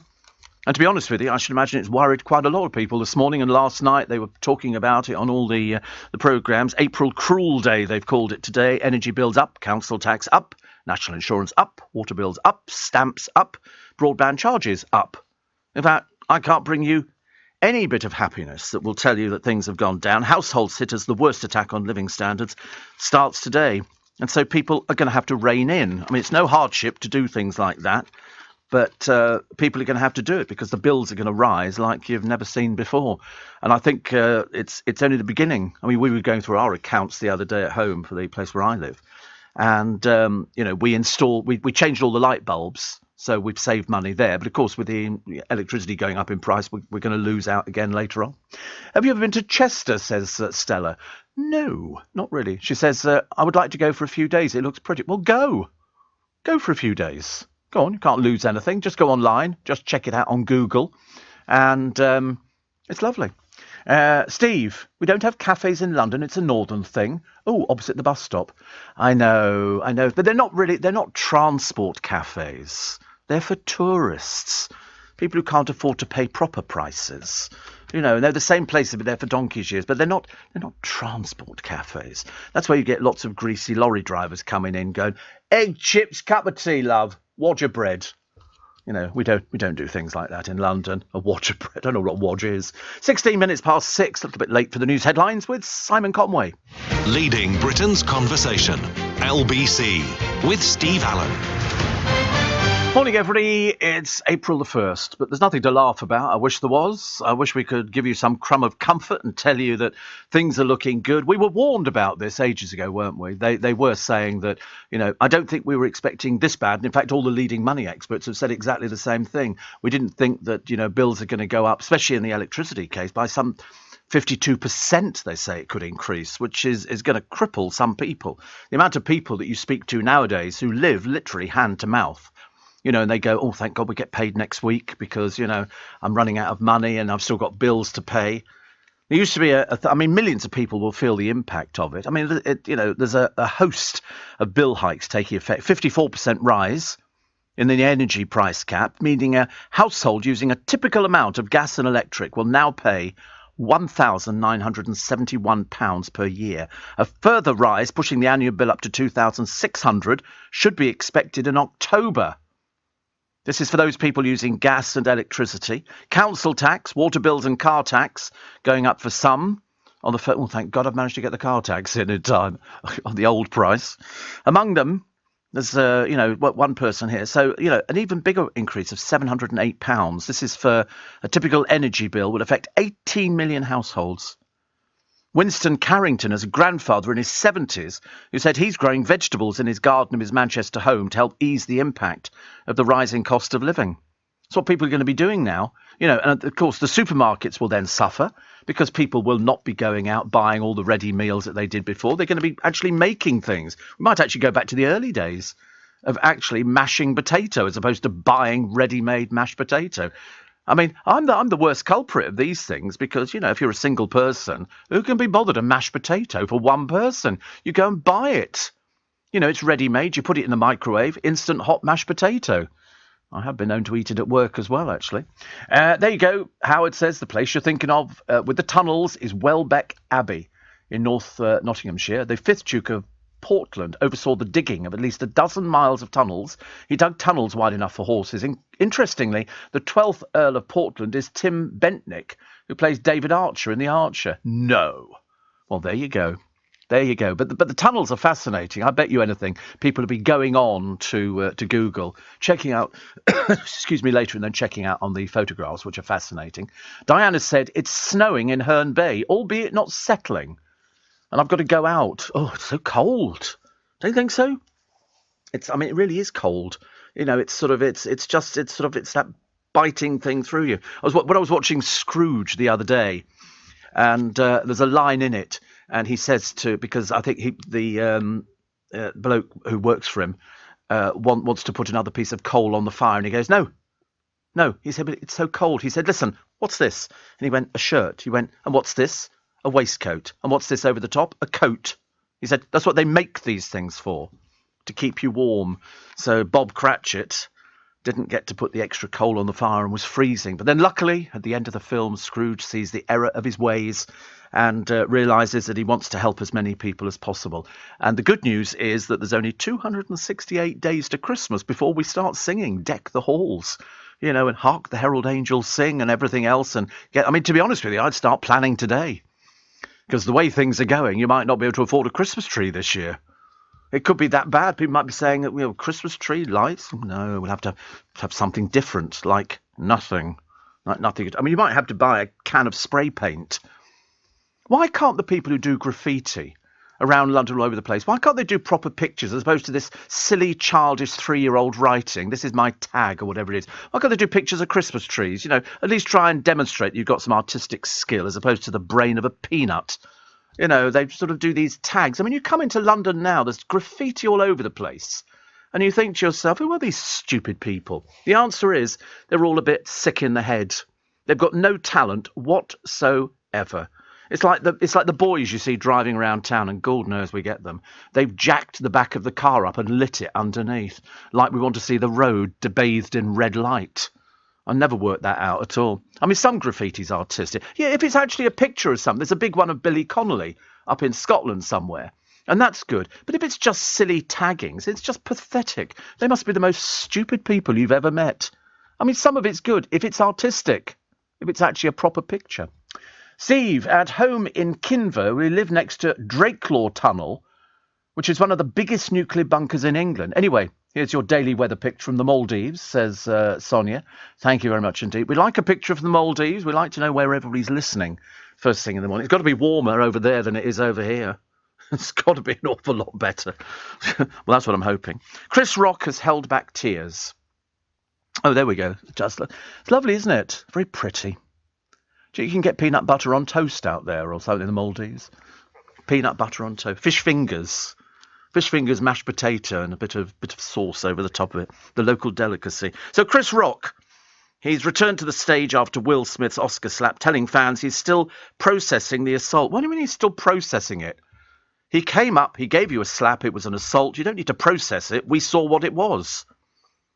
So he's made his first public remarks before he took to Boston at a sold-out show. Whether it was sold out after he got his face slapped, I've got no idea, but he'll be milking it for a long time because it now forms part of the act. He could say, I made this sort of I thought funny joke about it without realising. But I think he knew, and I'm sure that he knew she had alopecia. I'm pretty certain he knew. As he took to the stage, he was greeted by 2 ovations because he got a slap. Could have been worse, I suppose. But he said, how was your weekend? He said, I'm still processing what's happened. At some point, I'll talk about that. But now I'm going to tell some jokes. He's on his ego death tour. See, I don't know what his comedy is. I've got no idea. Whether it's just... He said he didn't know. But I thought Will Smith and Jada Pinkett said he did know because they talked about this before. But you only have to look at somebody to realise if they've got patches of hair missing, then it's alopecia. You would know that. Some people, yeah. I cut my hair fairly short, to be on trend, Thank you very much indeed.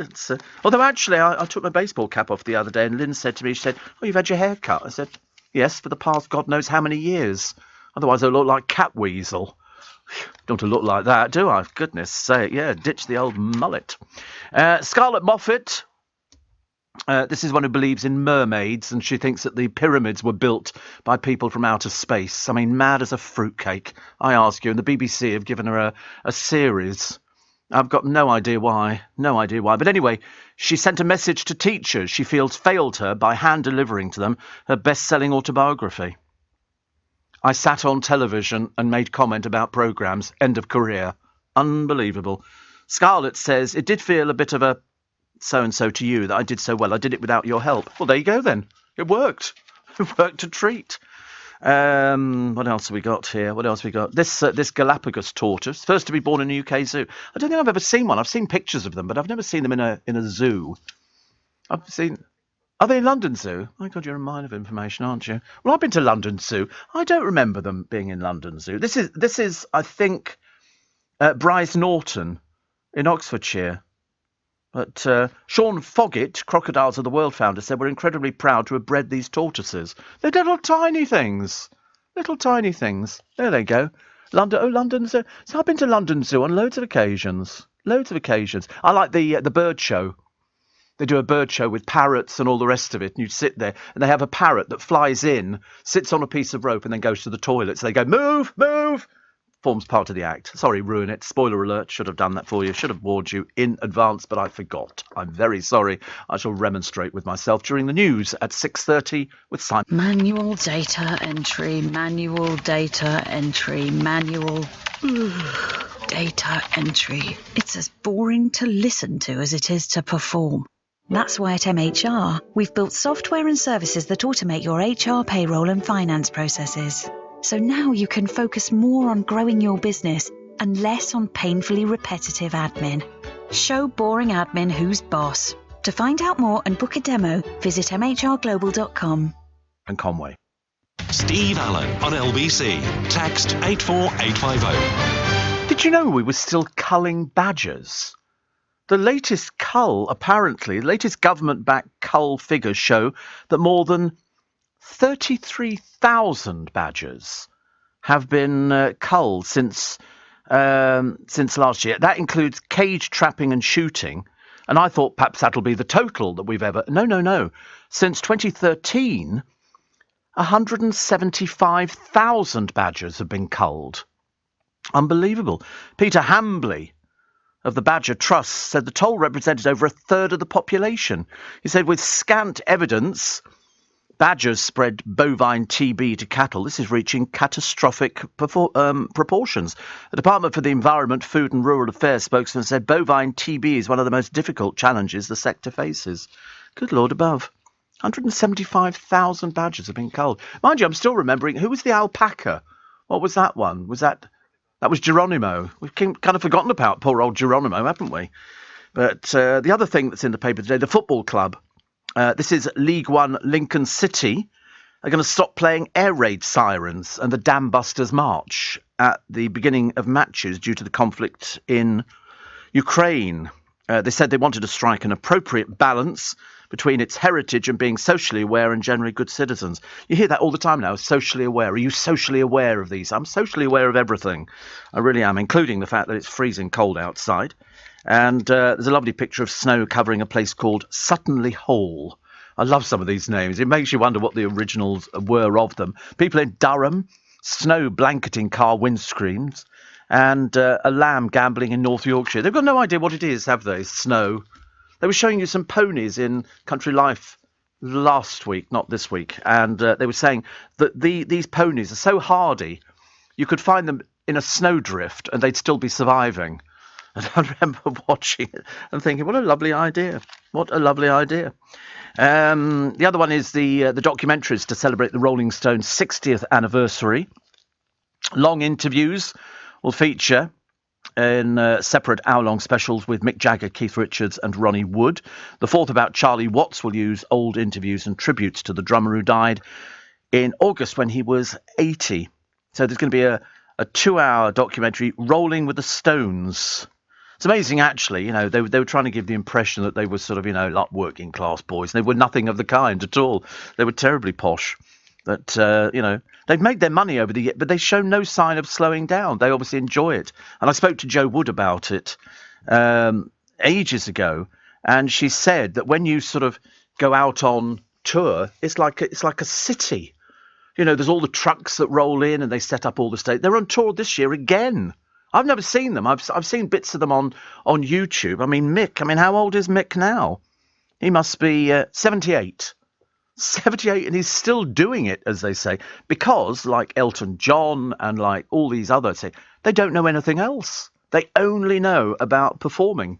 And that's why it seems to work. That's why, you get so many different bands that come along and they don't achieve much because they haven't got the longevity or the back catalogues that some of these groups do. I mean, Elton John could perform forever because I think somebody asked him during one of his documentaries, I think the Tiaras and Tantrums, what happens if you sort of stop earning money? He said, it's not possible. He said, it's not possible. He said, my back catalogue is such that every year more money rolls in because all these radio stations are paying to play his records. Fernandez, I'm an early morning private hire driver, up at 2:30 this morning for a 4 a.m. pickup from the Tower Hotel to Heathrow. Arrived at the hotel, spoke to the concierge. He disappeared to contact the customers and returned 5 minutes later with some luggage. I asked if it was for my customers, and he shook his head. Your customers are checking out tomorrow. Oh, no. I could have stayed in bed on a freezing morning. He said, come here. Come. These are yours, he said with a huge grin. April Fool. It's not a bad one. Not a bad one. He said, done me up like a kipper. Done me up like a kipper. I love it. Tower Hamlets Council refused to put nets on their basketball courts as it may break somebody's wrist. The trouble is, you want that to be an April Fool, but it's not. Steve, at a petrol station on the A406, they're selling giant lint bunnies for £45. I like the little lint bunnies, which have got the bell round the neck. I like those. I think they're actually quite sweet, those ones. Always like buying those for people. That's quite a nice thing. And Marion says, when will the price increases stop? When factories, shops, offices, garages are faced with massive energy bills, surely they too will be passed on to the consumer. Yeah, but if we don't have the money, where's the money supposed to come from? That's the only one that nobody's got the answer for. Do we then go to the bosses and go, listen, I need some more money to live? If you've got stories in the newspapers of people saying, there's no point in having a food bank, we can't afford to turn the oven on to cook the blooming stuff. Thank you for the tea. Very smart today. Very smart. She's looking very smart. But if people don't have the money to cook... I mean, the other day they were talking about potatoes. And they were saying that there's no point... They'd love to do potatoes, but they can't afford to put the oven on to cook them. And you think, things are really that bad? And we haven't even got into these. You wait till these... Because you know what the paper's going to be full of next. They're going to be full of, this woman's last bill was so-and-so. Now look what she's been presented with. That's what you're going to see people sitting there, wringing their hands and going, where is this money supposed to come from? Steve, I hope you're well this morning. I am. I can confirm we have 3 Galapagos tortoises at London Zoo. Thank you very much indeed. Actually, I did actually check. We do know that London Zoo has got Galapagos tortoises. I've seen a picture of them, actually. Sidcup Julie says, Steve, it's snowing in Sidcup. See, the trouble is, it's funny, isn't it? You look at the snow and you go, isn't it pretty? It's very nice, but you don't want to be out in it. You don't mind looking out through the window. No, there's none here at all. None here at all, thank goodness. Eileen in Scarborough says, it's my day off work, so I'm lying in bed with a lovely cup of tea, watching the snow falling down and listening to your soothing voice. Can't get any better than this. Oh, it could. Peanut butter on toast or some Marmite on toast would be quite nice, actually. Scarborough. I've always fancied that idea, actually. I don't know why. I had a dream some years ago. I thought, perhaps I'd like to sort of, live overlooking the sea. Being Pisces, I don't know whether that works. Being Pisces, you want to see water all the time. And I thought, or to own a fish and chip shop on a seafront or something like that. That I thought would be quite nice. And have pucker pies in one of those hot cabinets, and make sure that there was always sausages in batter and fish was ready. Because there's no point in going to a fish and chip shop if they cook the fish to order. It's very nice and it's very laudable. But the trouble is, it's too hot to eat. So in other words, you go there and they go, I'll just cook that for you. And you say, oh, yeah, you have to. Yeah, I suppose you take it. But I want to eat it straight away. That's the trouble, isn't it? But then, they cook it. You try and eat it. You take the roof of your mouth off. Very dangerous. Another one here, which is I'll talk about Holby City. I told you the other day that 25,000 people have written saying, bring it back. They won't bring it back. Once they make a decision, they're not going to change anything. And by the way, writes Ian Hyland, I don't know if I can get away with this one. Let's try this one, shall we? It's you better keep your finger on the button on this one. I'm reliably informed that even though Disney is making a TV version of the Full Monty, there are as yet no plans to call it Big Knobs and Broomsticks. We can have that one, thank you. He says, if you think that's rude, you should have heard my Pinocchio one. Honestly. Well, come on, it's April the 1st. We've got to have something to laugh about this morning. There's really not a lot to laugh about. Oh, Andy Peters. See, he's so well known for giving out money on television that people just expect him to do it. Next time I see him, we go, Andy, money. He's 51 now. I mean, seriously, it's just physically not possible. He brings good news to prize winners. He admits he has to disappoint people at least once a week. He said, when I phone to book a restaurant, they go, what's the name? And I say, Andy Peters. And they go, have I won? I feel awful. It's like, no, I'm so sorry, but I can still have the table at 7. He said 8 times out of 10 they're over the moon. 1 in 10 are like, don't believe it. I love that idea. So have I won? Can I book a table? I get that. They go, hi Steve. I go, can I have a table please? The answer is yes, you can have a table. What else we got? Oh, Philip's boat up for grab. This is Prince Philip. I'd only noticed this one. No, I'm not sure if this is an April Fool. I don't know what the newspaper's April Fools are. I don't know if somebody's found them already. Is there a list on Google? Sometimes they do. There's nothing yet. So annoying. It'll be tomorrow, won't it? I think it was the one saying that Piers Morgan could be on the 5th plinth in Trafalgar Square. I mean, quite definitely they're not going to put Piers Morgan on it. But that could have been an April Fool. But fans of the royal family and boating can combine both passions by buying Prince Philip's motorboat. The Prince was photographed in the 1956 Albatross Mark III Supersports runabout in the 1950s. 8-year-old Prince Charles was beside him. The boat was kept on the Royal Yacht Britannia, then at Balmoral, and decommissioned in 1987. They're hoping it's going to fetch £30,000. Really? Well, for something this old, it's a true story. It's not an April Fool. Not an April Fool, which is a shame. Oh, we found a fly tipper as well. This is, he's been jailed for fly tipping. His name's Graham Swinburne. He was filmed by Gravesham Council dumping household and garden items in a notorious dumping spot, a country lane near Gravesend in Kent. He'd lied to customers, telling them their waste would be disposed of lawfully. He admitted fly tipping and offences relating to fly tipping, and he's been sent to prison for 6 weeks. 6 weeks in prison, for fly tipping. And so what the council do now, if there's a notorious place for fly tipping, they put hidden cameras in and they catch them that way, which is brilliant. Brilliant. Love it. Absolutely love it. 6:45 is the time. Let's get those news headlines for you this morning with Simon Conway. This is LBC with Steve Allen. Morning, everybody. Good news for slugs. Pellets are outlawed from today. They've been used against the slimy vandals since the 1940s, but apparently from today... Oh, this is the April Fool. I found the April Fool. The April Fool is that from today, gardeners are banned from putting out slug pellets to tackle slugs.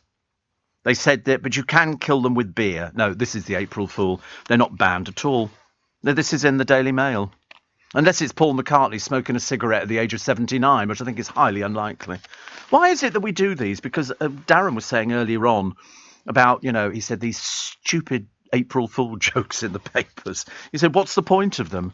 And I'm not sure, So if you want to see, most of the papers are running today with how awful April will batter your bills. And... what they think it's going to go up by. So broadband up monthly £3.70, mobile phones £4.10, council tax £6.33, national insurance £26.80, but also energy bills £57.75. I mean, the total basically extra every month, about £100, £99.26, give or take. Give or take. So annually, that could be about £815. And this is only the first. The websites have crashed in the meter reading rush, And Martin Lewis was saying to people, you need to submit your meter readings. It's ridiculous, isn't it? And as I say, everywhere else, people are sort of panicking over it. I mean, there could be, for a family, a £1,600 hit by the time you get the next one in as well, which is not so good. Not so good at all. Also in the paper today, trying to find things that are sort of happy. Oh, look, Prince Harry, Prince of Darkness, with a pair of shorts, and he's had a tattoo done. Oh, dear. How embarrassing. One theory is he may have used hair dye, because his hair appears to be a shade darker. So unless it's one of those sort of transplants, I've got no idea, actually. But he, in the same picture, what appears to be a tattoo reading A and L can be seen on his wrist. Somebody says it wouldn't be foolish to assume this is a tribute to his children, Archie and Lilibet. If it's real, I mean, it might not be real. This could be an April Fool. I'm not too sure. What else have we got? Splashing the cash. How countries voted at the UN on Ukraine and how much they received in aid from Britain. I don't believe how much money people are getting as aid. I've got no idea. India snubbing the UK plea to stop buying Russian oil and gas. And goldfish. Oh, could be another one. Goldfish bowls could be banned in Belgium because of the stress they cause to fish. But actually they don't, because fish have no memory, do they? So they go round a bowl and they go, "Oh, this is interesting. Not been here before." Yeah, get over it. Round tanks often have a smaller water surface area.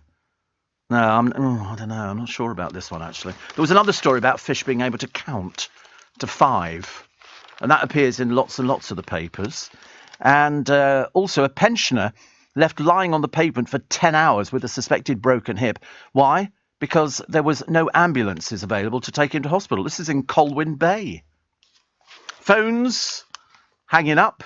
People don't use telephones now. They don't like to actually speak to somebody. What they do is they would rather send a video or a text. I'm only getting the hang recently of doing videos and taking a picture of something and then sending it on to something. It's taking me God knows how long to work these things out, and I'm still not very good. We had to change passwords a short while ago, and Joe had to do that, and then we had something else that popped up this morning on the phone, didn't it? And where we didn't know what that was, Apple Pay or something. I don't even know what Apple Pay is. I don't think I use it, unless it's you pay with the phone. I've never paid with the phone. Never paid with the phone in my life. I'm too risky. I mean, no, I've never paid with the phone. I've never paid on the bus with the nothing at all. Excuse me. A game-changing diet can help people with type 2 diabetes reverse the condition, even when they're not overweight. Because we were talking about diabetes earlier on today. Being a diabetic, you would do. And a personal trainer cheated an icy death while snowboarding on a glacier in the Alps thanks to his smartphone. He plummeted 15 feet down a hidden crevasse. I've spoken to people who've climbed mountains before, and they've said that you've got to be very careful on these snow-covered things because you don't know if you're standing on a crevasse, which might drop you down, and you might never be seen ever again. Who knows? Jan Moyer talking about some of the stories in the papers, and they say, is it wrong to long for the days when Andrew would have been left to rot in the tower? People don't like him, do they? He's not the most popular person you're ever going to meet. And why Baby P's mother should stay in jail for the rest of her life. Plus, BA flying into a new storm, the glitch which grounded their jets after the boss admits customers are fed up. They were advising people, I think the other day in one of the airports, to turn up really early. And the reason being is because they had a glitch on the computers and they weren't sure what to do about it. So people were having to queue for about 3 hours to actually get on flights. As I've not been flying for a little while, it didn't bother me. Happy birthday to Chris Evans today. Chris Evans, the Cheshire-born DJ and ex-Big Breakfast and TFI Friday host. He was the highest paid star at 2.2 million. 2.2 million. I mean, I wouldn't get out of bed for 2.2 million. And it's his birthday today. He's 56.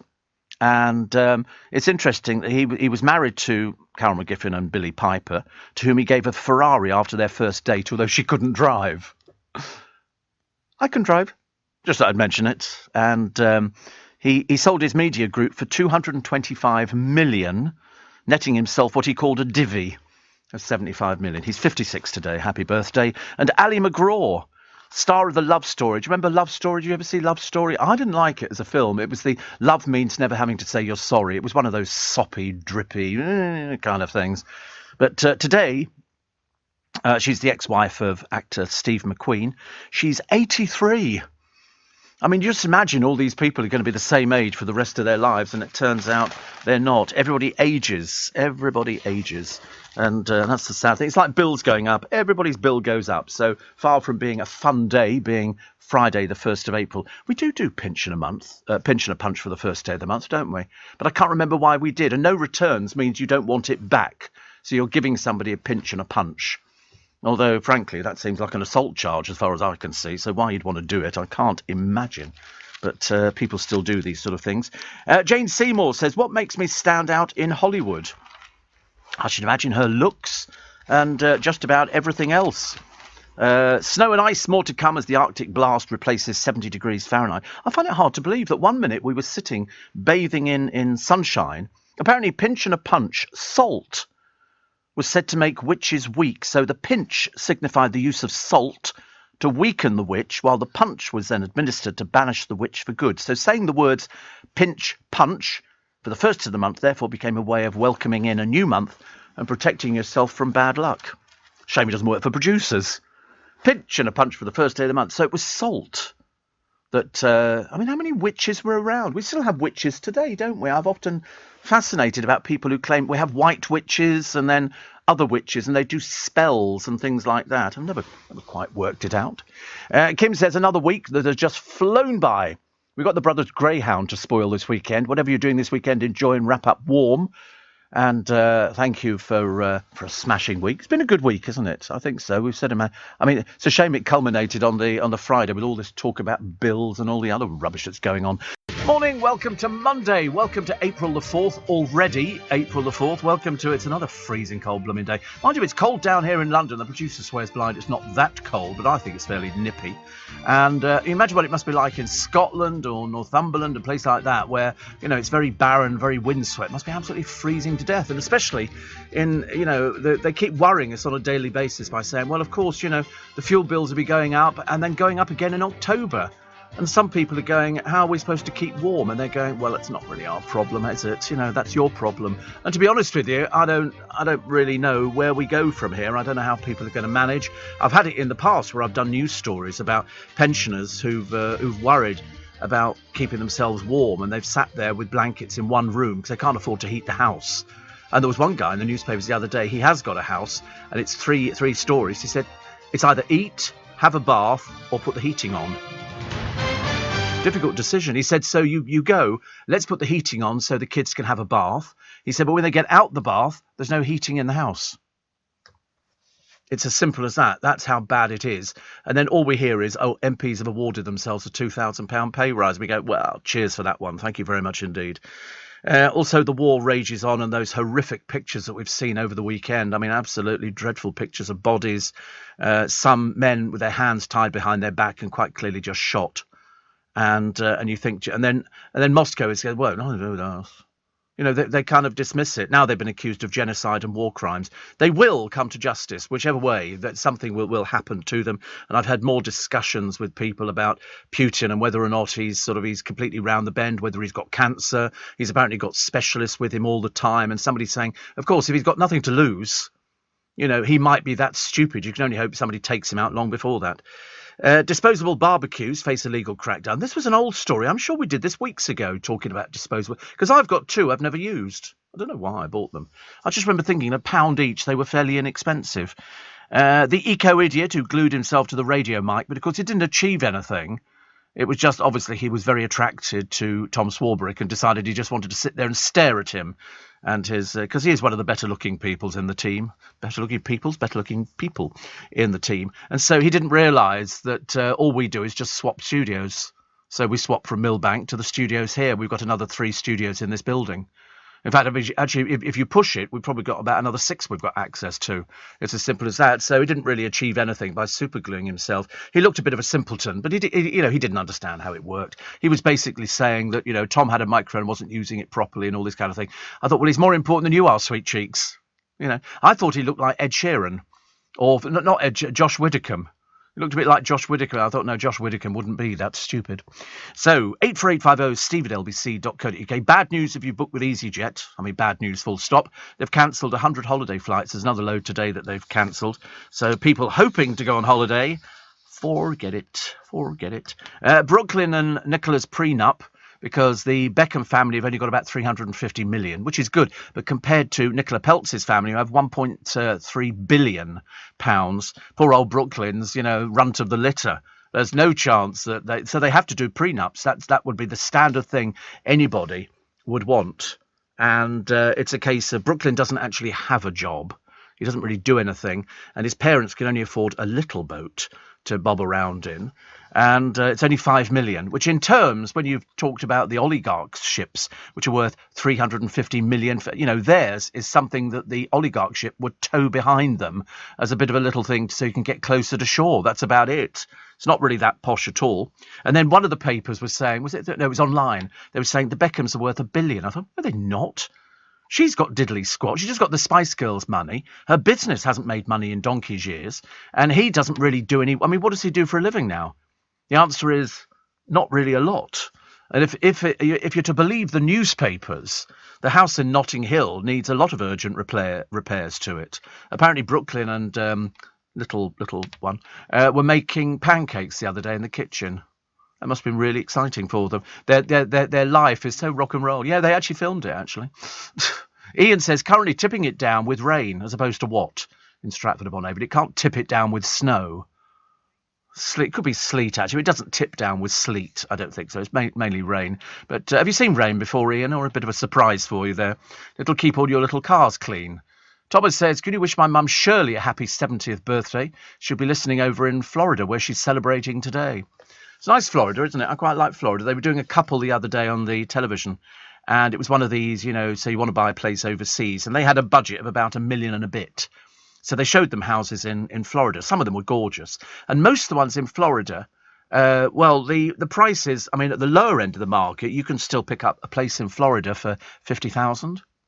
Oh, yeah, they've got so much property over there, and they keep building it on these estates. I mean, not going to get a mansion or anything like that. The ones that they were looking at were in excess of £1 million, and they came fully furnished, and they were absolutely beautiful. And one of them came with a boat and a hoist to lift it out of the water. They were on the Everglades, but you can still get cheap property. There's a studio flat for sale here, $490,000, so about $350,000. There's $269,000, a 3-bedroom townhouse for sale. This is in Kissimmee, and it's next door to Disney. Very, very cheap.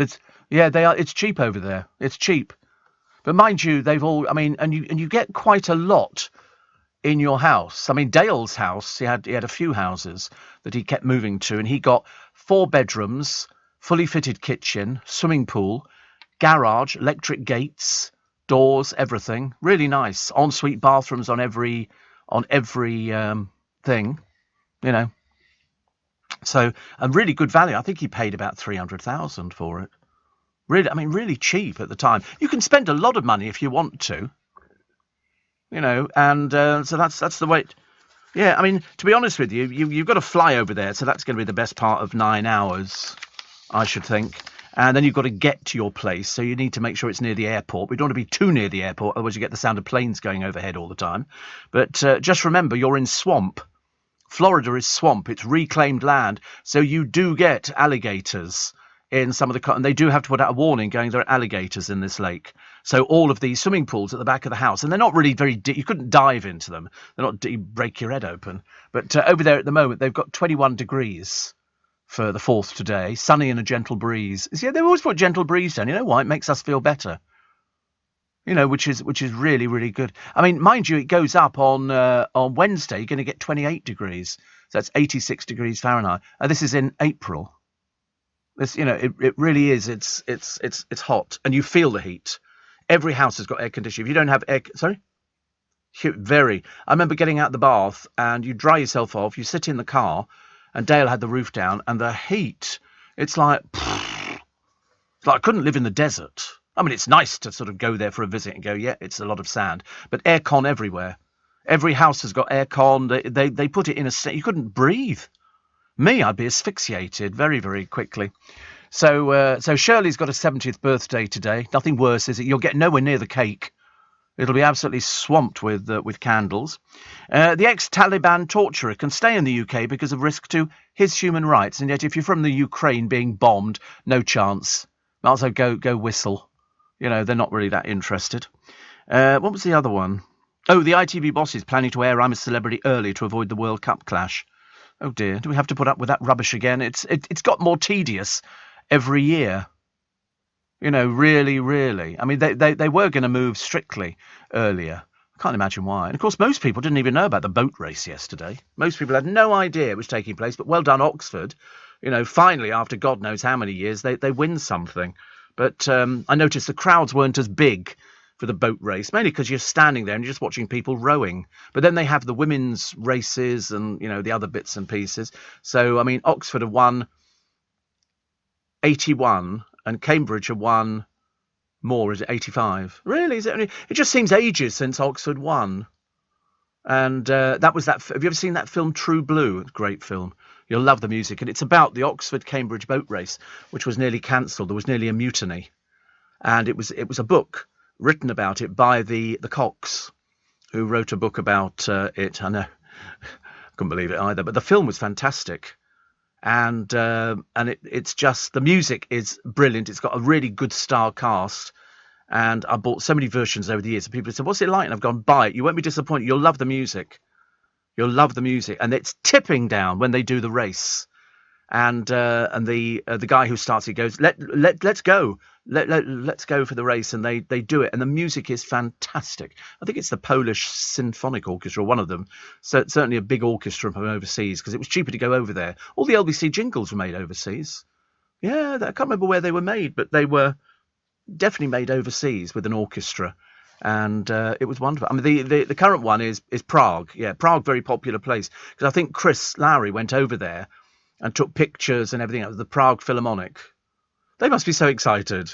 You know, we're doing the jingles. Okay, just go da da da da da da da, and that's it. You know, so yeah, composed by David Arnold, of course, because I talked to David Arnold about it. But no, lovely. Peter Rabbit features on a new £5 coin.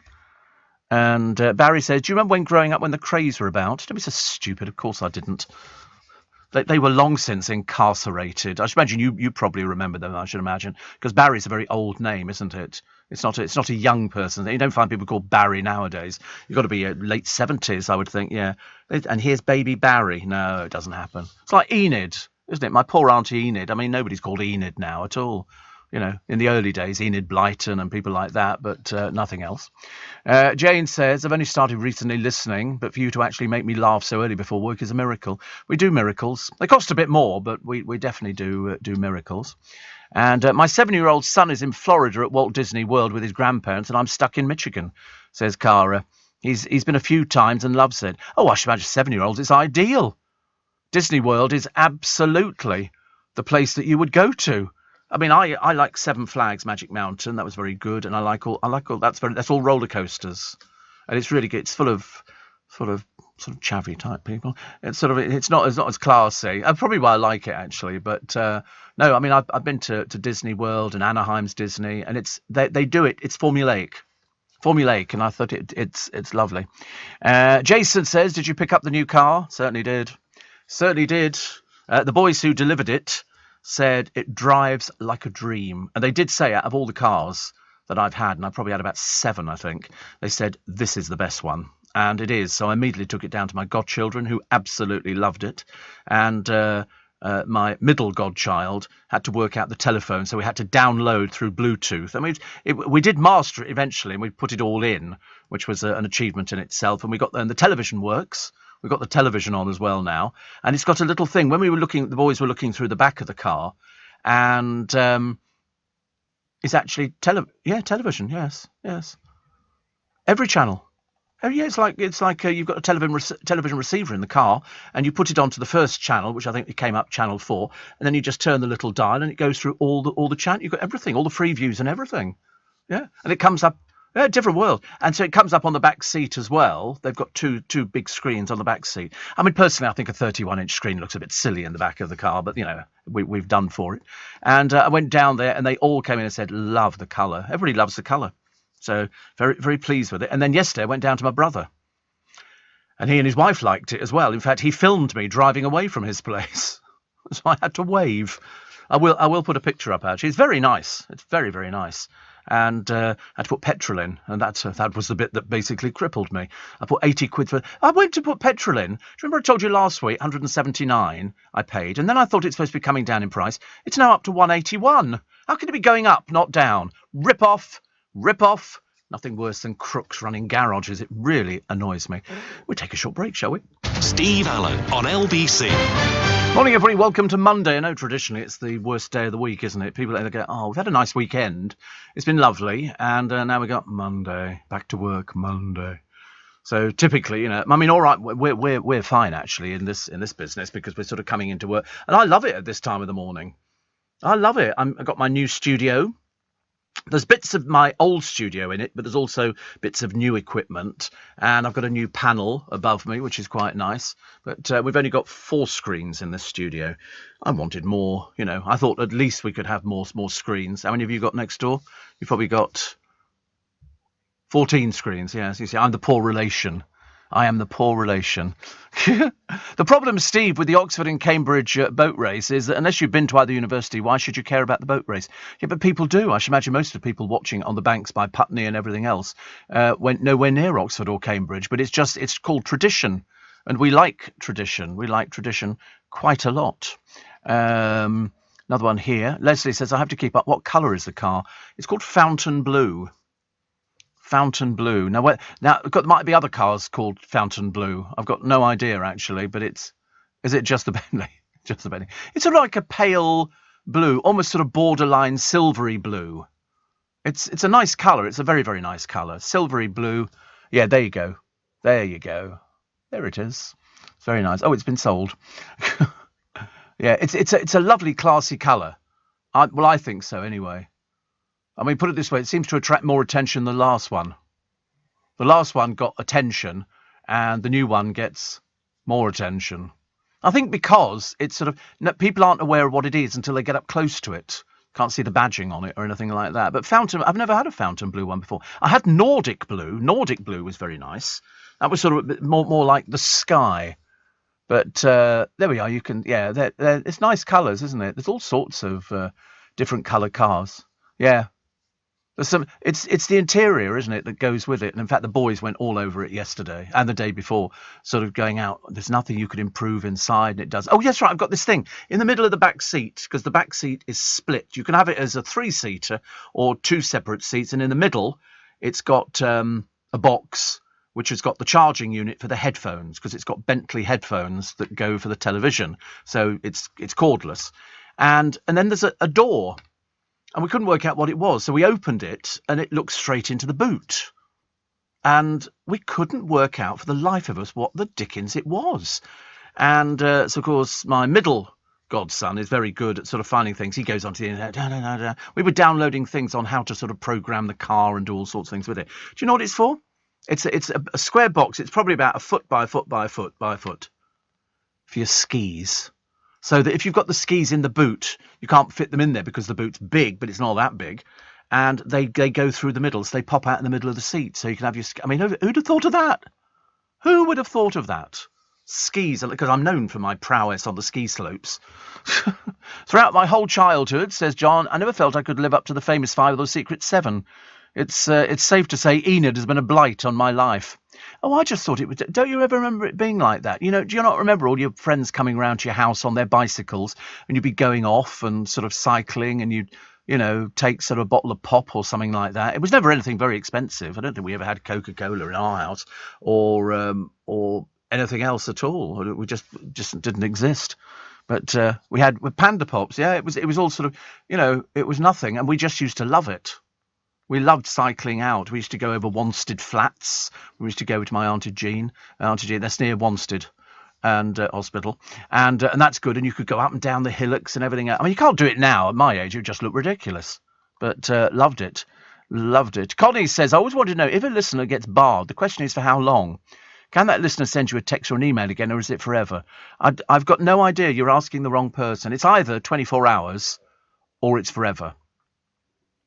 That's how it works. It's either 24 hours. We have a choice. It depends on how bad it is. If we think it's bad, we do forever. So forever, which means actually, of course, it's hilarious for us because it means that somebody can keep writing, but of course, we don't get anything at all. So I never know actually, but that's how it is. It's either 24 hours or it's forever. Could it be forever? Shane says, it's a nice sunny day in Sydney, 27 degrees. It's not going to last. The rain's coming back on Wednesday. Well, we haven't got the rain at the moment. We've just got cold weather.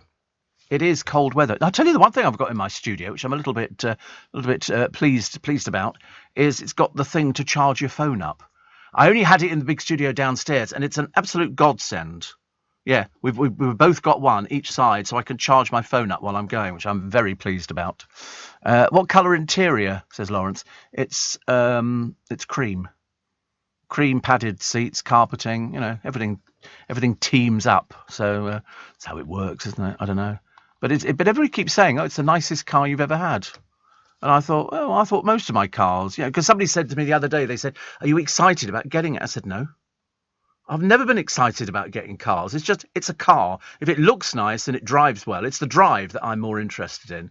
And it drives very well, very fast, very, very. You've got to really watch it on the motorways. It's so tempting just to put your foot down. And of course, what I like is you get cars coming up right behind you. I'll be just overtaking somebody. A car will come right up behind you, and I just put my foot down. And the next thing, they're just a little dot in the mirror, which is very nice. But it seems to have all the bells and whistles and everything else. And it's the only thing it's got, which I probably would change, but it's not worth it because it's built into the system, is a 1 CD machine. So it's right in front of you, so you put the CD into the slot. Whereas my last one was a 6 CD thing. But it's so confusing because when you take them all out, you've got to it's not worth it. It's easier to do single ones. Well, there's probably a radiogram or something like that. But the television was novel. I was showing my brother and he went, "Oh my God, it's got television." I said, "Yeah." I said, "I've never had television before." And it's got sunroof, usual sort of things, and the headrests move up and down by themselves. But it's got the camera parking as well. I've never had camera parking before. I'm used to getting, I've tried it a few times. Very clever, actually. Beep, beep, beep, beep, smash. As popular as that. So Peter Rabbit features on the new £5 coin. They're legal tender, but I think it's somewhere like the Isle of Man. But I bought my brother some ages ago, and they were the Paddington Bear coins. And they were very nice indeed. You get them from the Royal Mint. They have a catalogue, and you can either buy cheapos, which cost like, 10 quid or 20 quid or something like that. And then it jumps up to £700, £1,600, depending on what it's made of. If it's a gold coin, you're paying for it. But I just think they're nice to collect.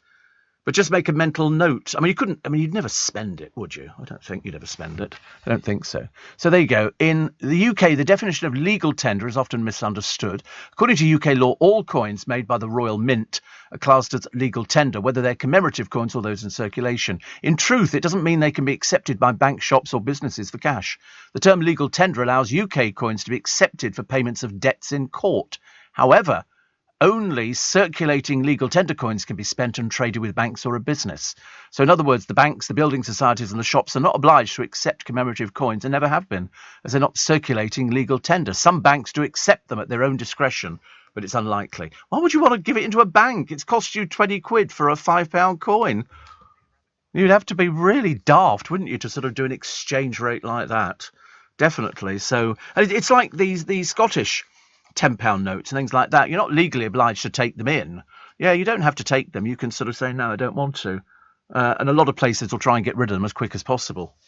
I don't think it's anything racist. I just think it's, you worry because people look at it and go, have you got something else? And you sort of go, no, I've only got a Scottish one. When I used to come back from Scotland, my little forays up there into the Glen, I'd come back with all this Scottish money. And I used to say to them, have you got any English money? I felt a bit mean saying it. Martin, thank you. I think it will be. If you went to a restaurant, by the way, ladies and gentlemen, boys and girls, and next to all the items it had how many calories was in it, would that mean that you would eat more healthily, or does it mean you totally ignore it? I'm not sure. I do sometimes look at the calories on certain things that I bought and I go, you are joking. With UK Export Finance, I'm fulfilling more export orders from around the world with working capital support. Export insurance means I'll get paid when exporting to challenging markets. At UK Export Finance, we believe no viable UK export should fail for lack of finance or insurance. Between 2022 and 2023, we provided £6.5 billion of government-backed trade finance to support UK exports. Learn how we could help you win export contracts, fulfill orders, and get paid. Search UK Export Finance today. I mean, pita bread is phenomenally calorie. Oh, God, it's got more calories you can shake a stick at. I thought it would be sort of fairly healthy-ish, but no, it's absolutely not. And you look at a lot of other things and I mean, especially the sugar content is the thing that puts people off. We had something the other day for lunch, which I haven't had for ages. We had pizza. We ordered pizza. And my godchildren live in the middle of the countryside and it's beautiful, although they've got a problem with deer. 50 deer. Last Christmas in the garden, 50.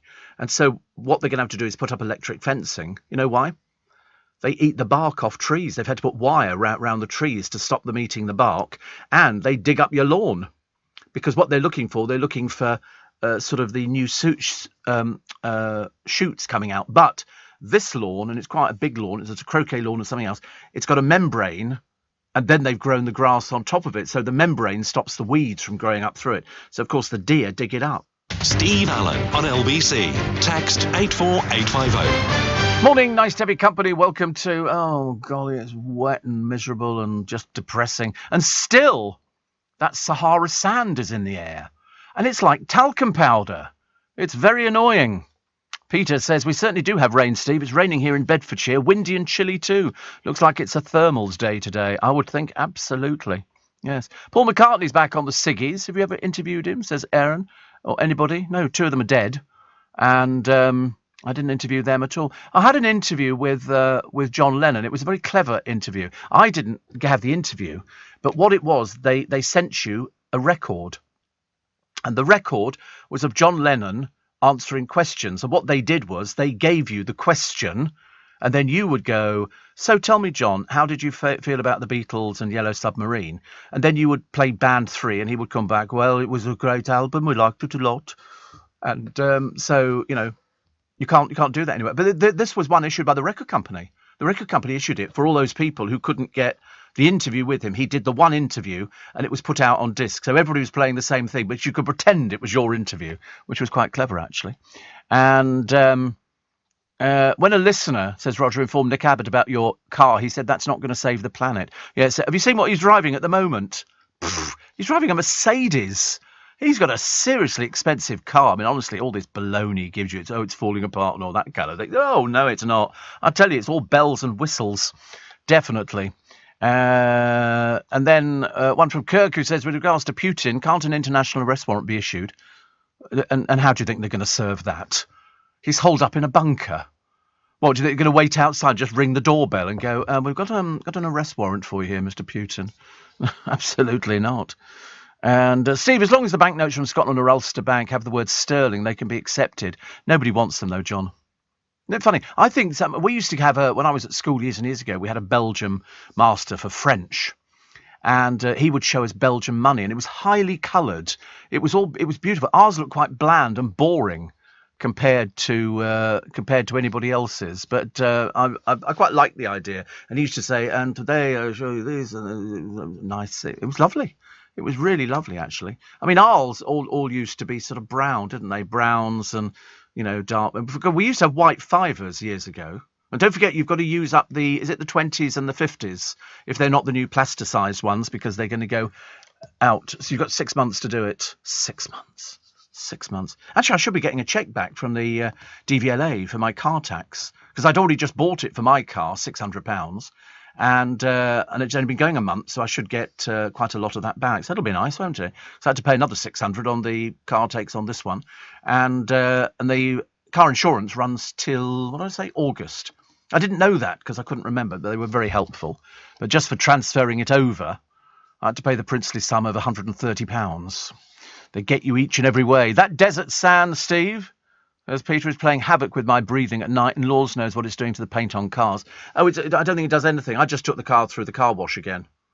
So I'd use it one day, and I thought, oh, I can see it again. It's just on the side a little bit. But actually, the car, it's lucky. Both colour cars, or most of the coloured cars I've had, they don't seem to show the dirt. They don't seem to show that. I mean, I can see it because it's sort of patently obvious. But why is it playing havoc with your breathing? What, you're standing outside or something? I mean, it's not. Have you got it sort of banked up inside the house or something? Is it up against the back door or things like that? I just think it made cars look dirty. And if it rains, then it was raining sand as well, and presumably that'll keep going for a little bit. And this is one from Sophie. It says, I've just Googled Fontainebleau and it's stunning. And it said, I'm glad you commented that fool with the glue. Tom was such a trooper. Well, I'm working on the assumption that the person really fancied him and just thought, I'm not leaving this studio. You'll have to drag me out. But I love it, actually. I live right opposite Wanstead Flats. I've got Wanstead Park at the bottom of my road. It's so beautiful. Yeah, my Auntie Jean and Uncle Jack used to live very near the hospital there, which I think is called Whipps Cross. And Wanstead Flats was great for kids cycling. You know, we loved it. You could go up and down the hills and the dales and all the rest of it. It was good fun. Always something to do for kids on bikes. Nowadays, I mean, you don't see kids as much on bikes they used to be. Now they're also on these blasted scooters, which are everywhere. But no, Wanstead Flats, it's changed a bit since my day. Changed a bit, but still nice. But that was my sort of childhood growing up, because most of our family came from around Gants Hill and Leytonstone and places like that. Real working class. You know what I'm saying? Steve, can you recommend any bagel places in Kingston now? No, I don't think anybody does bagels, do they? I'll tell you what we did have back the other day again, though. The family of beggars. Mum, dad, brother and 2 girls. The girls look as well scrubbed as you could ever see in your entire life, and they have the audacity to sit there with the same handwritten notice, homeless, hungry, God bless you. They've all got because they're all written by the gang master who controls them. I've seen him telling them where to sit, and they sit there. The girls almost look as though they're models. How they can ever be, hungry.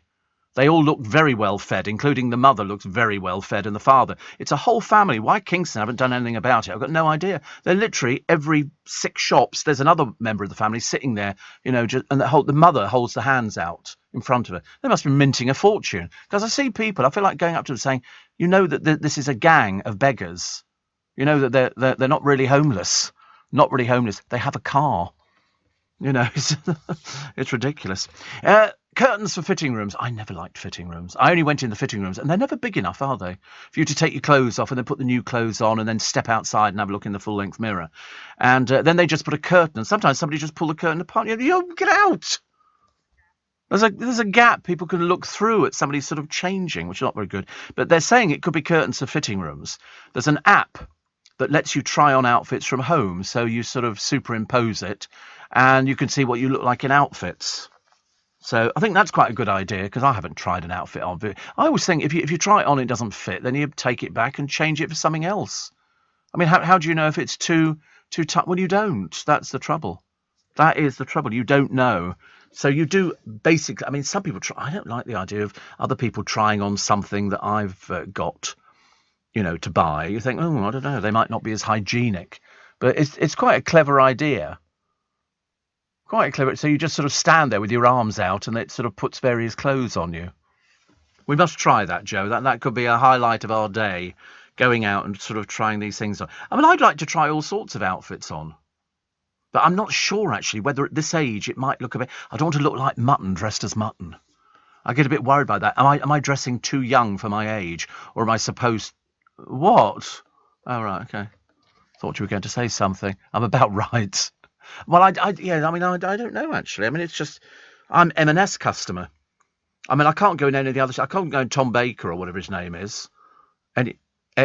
Ted Baker, you say, don't even know who he is. I couldn't go in any way like that, because they don't have clothes that fit me. They only go up to large, and even then they look at you with pity in their eyes. It's very embarrassing. You think, no, you don't want to ask. I'm sorry, do you have anything in my size? And they look at you and go, no. And then they turn away from you.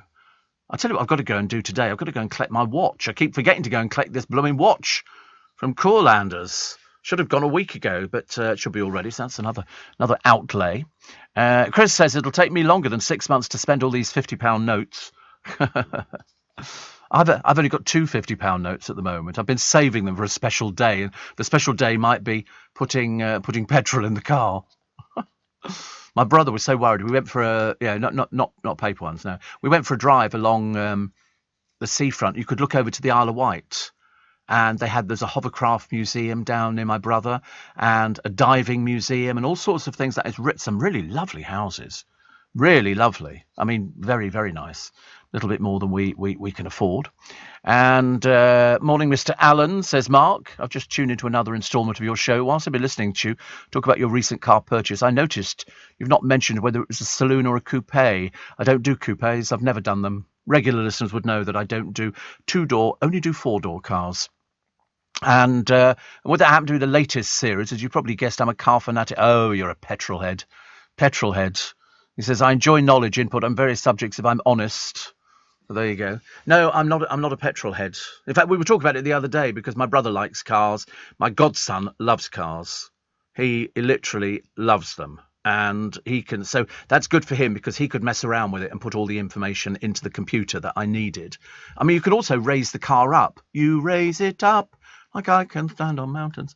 And yes, you can watch it going up. It puts a picture. There's a photograph of the car. Well, not a photograph. It's a bit of film on the screen at the front. And then you push a button and up it goes. And you can either have comfort, cruising or flatline, everything. And it's got lumbar support in the back. It will basically give you a massage in the back of a car because, while you're watching telly, you can get this thing. So if you get a bad back, it's comfy. And the rear seats, like most cars nowadays, are heated or you can have them cold. It'll pump sort of cold air into the seating. I mean, it's a bit ridiculous, isn't it? I mean, honestly, how stupid. I'm never going to sit in the back of the car unless somebody else is going to drive me, which I think is highly unlikely. Listening from Brisbane, Australia, says Steve, we're coming over on May the 4th. To see our daughter who works in London, staying around Clapham Common. Love London. You can't be out of the vintage guitar shops. Oh, right. Well, in fact, you can go up to, where is it? It's up Denmark Street. Not too far from here, actually. He said, being a train driver, I also never miss York Railway Museum. Might go to a visit to Twickenham. I'm interested in replica watches that you've sometimes spoken about. But they all seem to log on to the dodgy places. There are replica watches. I haven't got my watch back. I'm going to go today. There are replica watches which are almost identical, and then there are copies. The replica watches come in quite expensive at about £300 to £400. The other ones you can pick up for probably less than £50, depending on what it is. You know, the ones that give you a green wrist. You know, and in fact, I was talking to my daughter my daughter, what am I talking about? My goddaughter, and she said she's very quick off the mark, and she said, "What's that watch?" I said, "Oh, it's nothing. She said, "What make is it, Uncle Steve?" And I said, "Oh, I don't know." I said, "Patek Philippe or something like that." And she went, "Will you leave that to me in your will?" She's so smart, very smart. Steve, says Patrick, just back from 2 weeks in Florida. Sadly, I couldn't get your program on my iPhone as usual. Can you have a word? Why can't you do that? You should be able to. Everybody else manages it. Why can't? Yeah, on the Global Player. You're getting it on the Global Player. If not, delete it and then re-download it again. Okay, just in case. See, what do you think of Plaistow in East London? I tragically moved there from a grim northern region. I hate it here, says Arthur.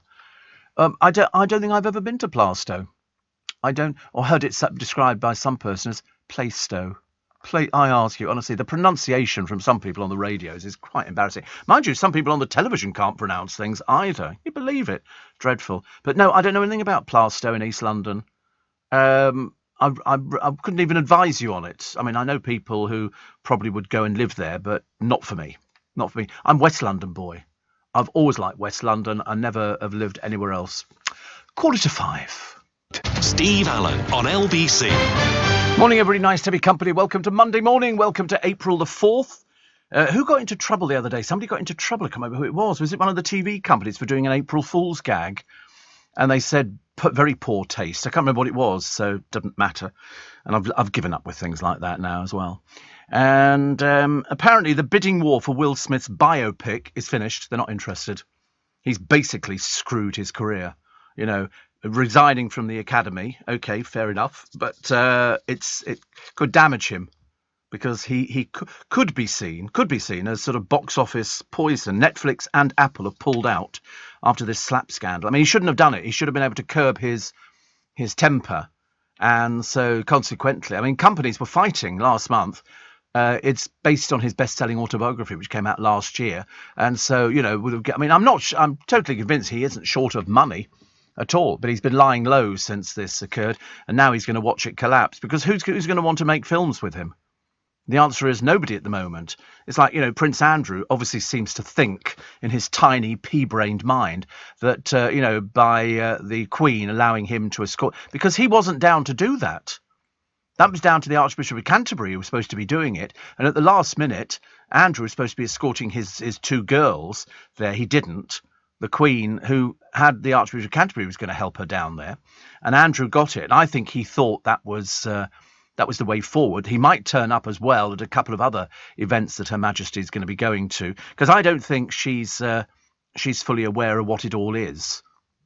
I mean, it does seem rather odd, but I'm in no doubt that if, and please God it's not for ages yet, Her Majesty passes on, the rest of the royal family will be shunning Andrew from on high.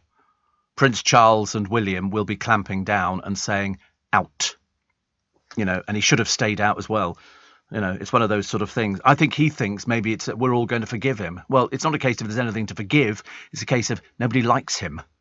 That's the problem. And he's back in the papers again with this money, which has mysteriously arrived in an account. We didn't know what it was. And it was all, there's no indication that he's done anything wrong. He was just given some money. It's where it came from that was the problem. The TV executives battling to sign up Tom Daley. I'm surprised it's taken them so long. He's very personable. He's a good role model. He could be absolutely fantastic, but he's obviously going to make the right decision. I don't know what it would be, actually. I can't think of anything. I mean, is it Ballroom or Bush Tucker? I mean, to be honest with you, I would think he'd go for Ballroom. Why does he need I'm a Celebrity? That's for people who are at the end of their life. You want to go on there and eat sort of, kangaroo's testicles and things like that. I mean, there's probably some people listening think that's quite exciting, but definitely not. He wouldn't want to do that as well. Doesn't matter how much it paid. I don't think Tom Daley is motivated by money. I think that Lance keeps him, very much, this is how we live. We don't live in a big mansion or anything like that.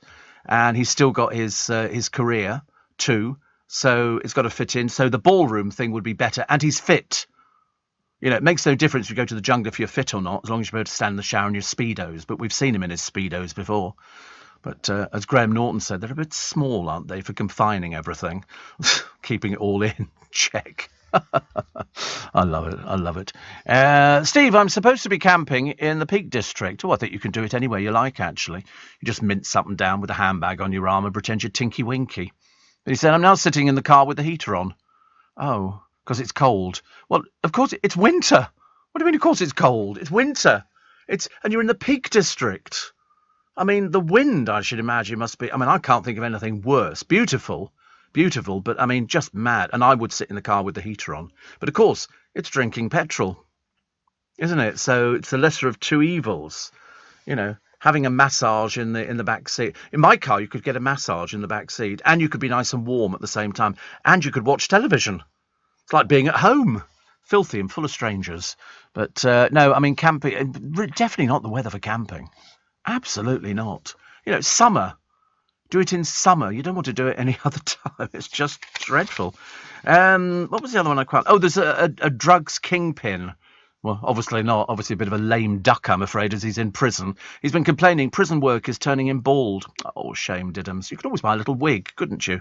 Oh, no, they've seized your assets. I'm sorry about that. And the dog walker who complained, she went out wearing her Wellingtons. They left her feet soaking wet. And they said, yeah, but they're not waterproof. And I thought, wait a minute, you're buying Wellingtons and they're not waterproof. How are you making them? You're making them out of sort of crochet wool or something? No, they're supposed to be waterproof. That sounds like you take it back and you get your money back. You don't want to accept a repair or anything because they're selling them as that. And it's called, and I learnt this years and years ago, from Jackie, who is our consumer queen on LBC. It's called not of merchantable quality. So in other words, if you buy a pair of shoes and you go out in the rain and they let water in, they are not of merchantable quality, which means you don't have to accept a repair. You want your money back. It's as simple as that. They cannot refuse you. You can take them to court and you get your money back. So in other words, if you buy an umbrella and it leaks, that's not of merchantable quality. And a lot of these shops, she used to name the shops on the high street, electrical shops, who she said are really awful. You know, oh, you need to take out this insurance thing. You go, no, you don't. It comes with the equipment. So in other words, if you buy a vacuum cleaner, in the box there will be a thing with the manufacturer's warranty on it. You don't need to take out anything else at all. Rip-off. Total rip-off. And they go, what happens if it goes wrong? I thought, if it goes wrong, you get it back. It's as simple as that. Don't start playing that little game with me, sonny boy. A real hodgepodge of weather conditions up here this week, says Kim. Rain, snow and sleet. Later in the week, the sun rejoins us, but cold, cold, cold. Won't be long till summer. Though, like yourself, Steve, not too much of the old scorchio. No, I don't like it too hot either, actually. Steve, Prince Andrew, says Bev. It's one thing escorting the Queen at the Abbey in front of dignitaries, but I think the minute he sets foot in public, he'll be booed and jeered. And that's where the Queen will take note and he'll slide into the wilderness. That's the hope. Do you think people would boo and jeer him? I have a sneaking feeling that they probably wouldn't, even though, you know, it's very distasteful. Whatever it is, he's paid £12 million. This is not 12 grand or 12 quid. £12 million to a woman he claimed he didn't know. You know, the lies that man tells it beggars belief. He's supposed to be a fine, upstarting member of the community. He turns out to be really a nasty little piece of work. You know, behaves a bit snooty-ish. In fact, he behaves a lot snooty-ish. Also, oh yes, I'll be having a word with the FBI. Lies, lies, lies, and more lies from Prince Andrew.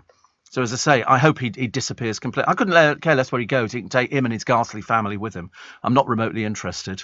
Really not interested. It's unnecessary. But I think the Queen's in denial.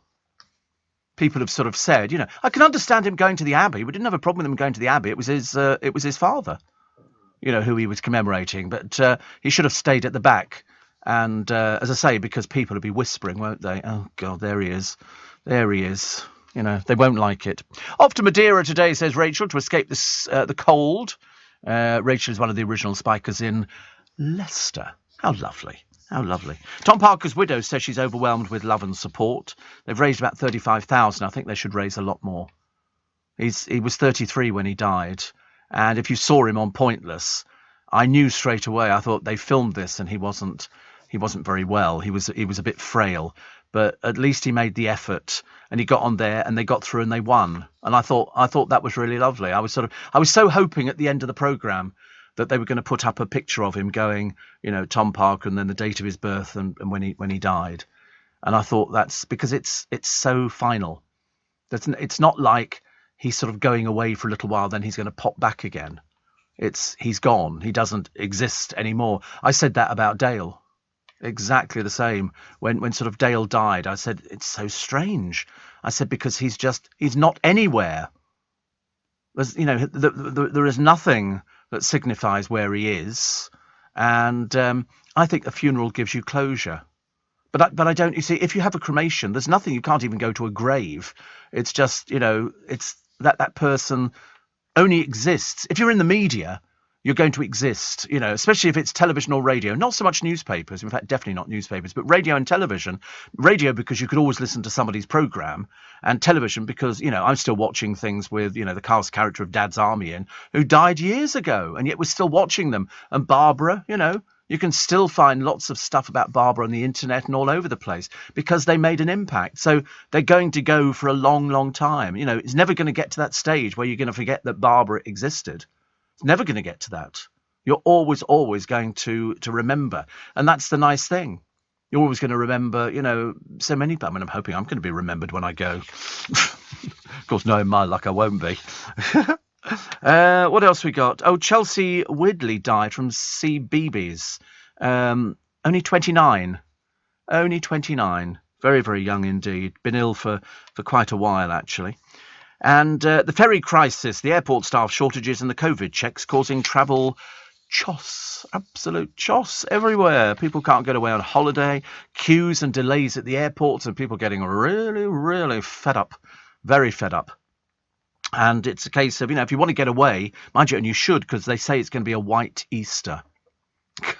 How many times have I said that? How many times have you turned on the radio and gone, Steve Allen's gone, it's going to be a white week this week? And of course, it turns out not to be. Only in certain parts. Because the other day, when I was looking out, I was waiting for a delivery, and it started coming down. Then it came down quite heavy. Then within the next minute, it had all vanished.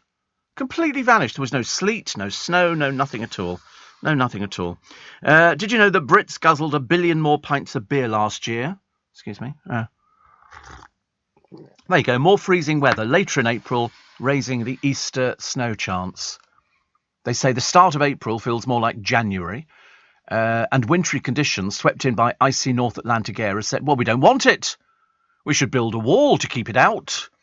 Long-range forecasters predict more freezing weather will strike mid-month, raising the chance of the UK's first white Easter in 5 years. So they've slashed the odds of this being the coldest April on record.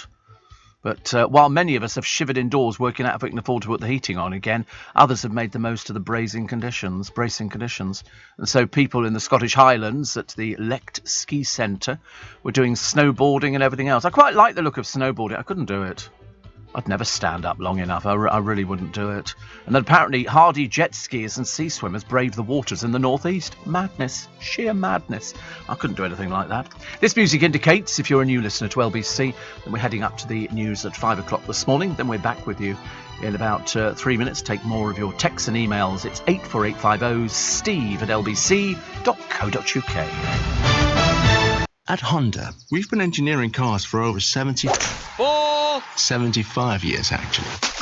We know that excellence takes time. So you can rely on the Honda engineering in the all-new eNY1. With a range of up to 250 miles on a single charge and up to 5 years warranty, servicing and roadside assistance. Our first electric SUV, the eNY1. Oh, a hole-in-one. Yes! Honda, the power of dreams. Range based on test conditions and may vary. This is LBC from Global, leading Britain's conversation with Steve Allen.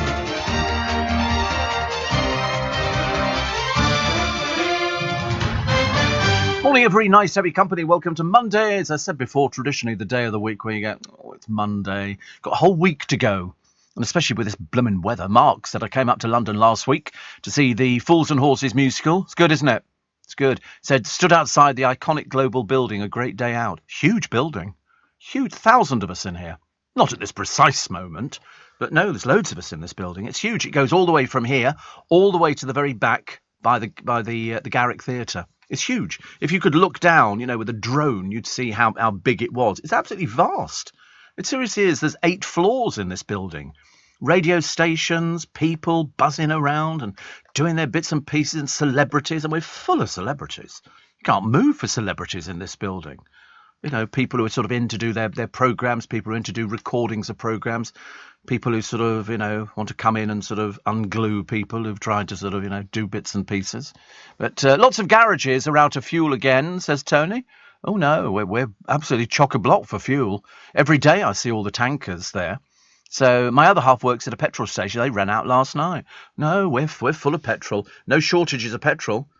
No shortages of petrol at all. It's trying to get people to pay the price for it. But no, we haven't had a shortage of petrol for weeks and weeks. You need to move. You're in the wrong part.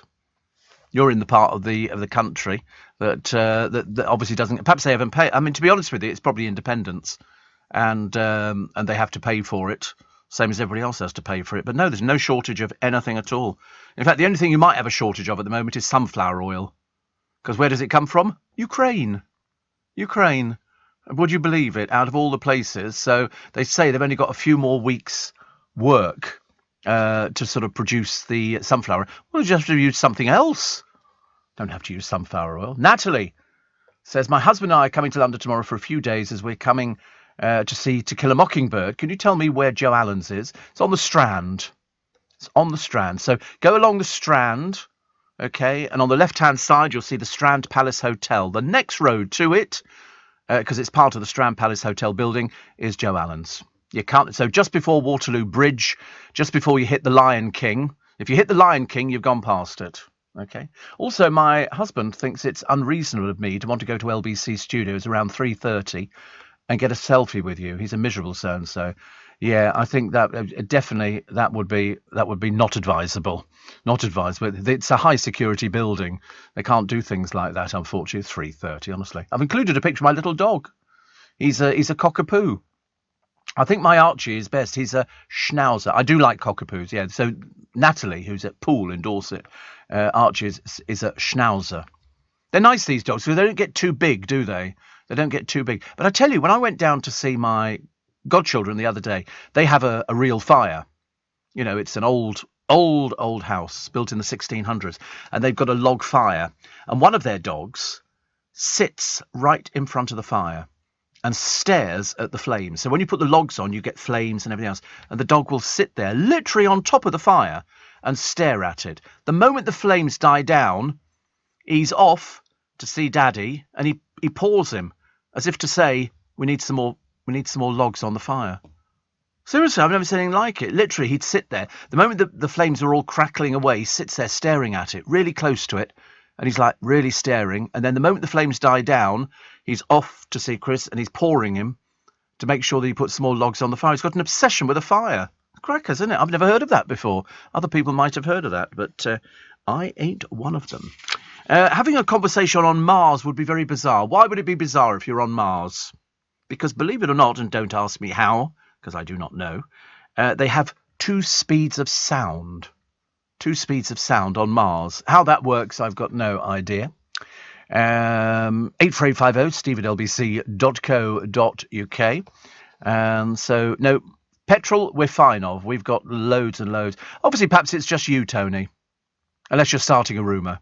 But no, there's no shortage of petrol. Why would there be? Why would there be shortage of petrol? We've got loads of it. It's whether you can afford to put it in your car. You see, you might not be putting it in the car in Suffolk. You might be sort of taking the bus or something. So consequently, you know, the garages just have to stop selling. It's not that they've run out. It's just that people are not buying it because they refuse to spend that much money. Brighton is the coffee drinking capital of the UK. I'm not surprised. It's full of blooming students. What do? Nothing. I'm surprised you didn't say it was the alcoholic, biggest place in Europe, because it's all students. I mean, you can't miss them. They always dress so badly in Brighton. Have you seen them? It's like a throwback to the hippie days. They're all wearing clothes that they bought from charity shops. Of course, if you shopped in the charity shops around Twickenham, you'd be ending up wearing most of my clothes, which are absolutely beautiful. I'm in Oman, Steve, says John, happily listening to your entire show for the first time ever, thanks to the 3-hour time difference. Ramadan began yesterday, so no booze. And we have to eat breakfast and lunch closed away from other eyes, but the dinner buffet is monumental. Can you imagine actually having sort of, no booze around? Mind you, I'm told people get round it. I'm told in certain places booze is delivered on a Friday evening in a brown paper bag and nobody talks about it because you're not supposed to be drinking at all. When did I last abstain? I abstained for about 6 months, actually. And that was the most miserable 3 years of my life. I'll never get back again. And so I'm thinking that's keeping me away from COVID. I'm totally convinced. It's either that or chips or something like that. Mark says, you back in your normal studio? I am. My new revamped studio. Thank you very much indeed. It's beautiful. It's lovely. And I like it because whilst I was able to work in the big studio, because people were always saying to me, why don't you work in the big studio? I said, but I can't see anybody. It doesn't have the intimate feel that this studio has for me because of the sort of programme that I do. And I need to see people. And if I can't see them, I'm going to have a terrible time. And the studio downstairs is so vast because it's built as a TV studio. That's where you get all the things. We've got a studio at Millbank. There's another couple of studios in the building. Plus, we've got access to 2 more studios with filming facilities in them. I used to do all my interviews in either Capital, their other studio, or Heart, and they filmed them as well. In fact, you'll find a lot of the interviews that we did on YouTube. You'll find that there's a lot of them on there. Producer was watching Ricky Gervais the other day, which was apparently very good. So back in the normal studio. It's funny, actually. It takes a bit of a while to get used to doing these things. I know it sounds very odd, but you get out of your comfort zone. And so people say, but it's just a studio. And you go, yeah, I know it's just a studio. But it's a case of you have to feel comfy in it, and I do feel comfy in this studio. So why is Brooklyn signed a prenup? Because they wouldn't allow her to get married if he didn't sign a prenup. It's as simple as that. They want to make sure, because she might come into an awful lot of money when her parents pass on, and they want to make sure he's not going to get his hands on it if they split up or something like that. But so he's had to sign a prenup. That's the American way. Over here, nobody signs prenups. They don't do things like that anymore, unless you've really got a lot of money. And if you have, then you would have to do something, I think. It's like sort of buying a house with a friend. You should always get a legal document drawn up so that, should one of you decide to move out, the other one's got to buy them out. And you've got to get 3 independent valuations, because it's the only way to do it, actually. Only way to do it. Scarlett Moffat says she's obsessed with aliens. I know, dear, I've seen your programmes. And she's discussed them with her cop boyfriend, Scott Dobinson. She wanted to show him her weirdness straight away rather than the TV version of herself. Oh, 2 different people are the dear? Well, there's a bit of a novelty. Who'd have realised? Is the one on the television the NAF one? Or is the NAF one you? Because I can't really tell. She says, I'm obsessed with aliens, and I thought I'm going to show you my weirdness. Yeah, well, they don't exist, love, OK? I'll just explain that to you.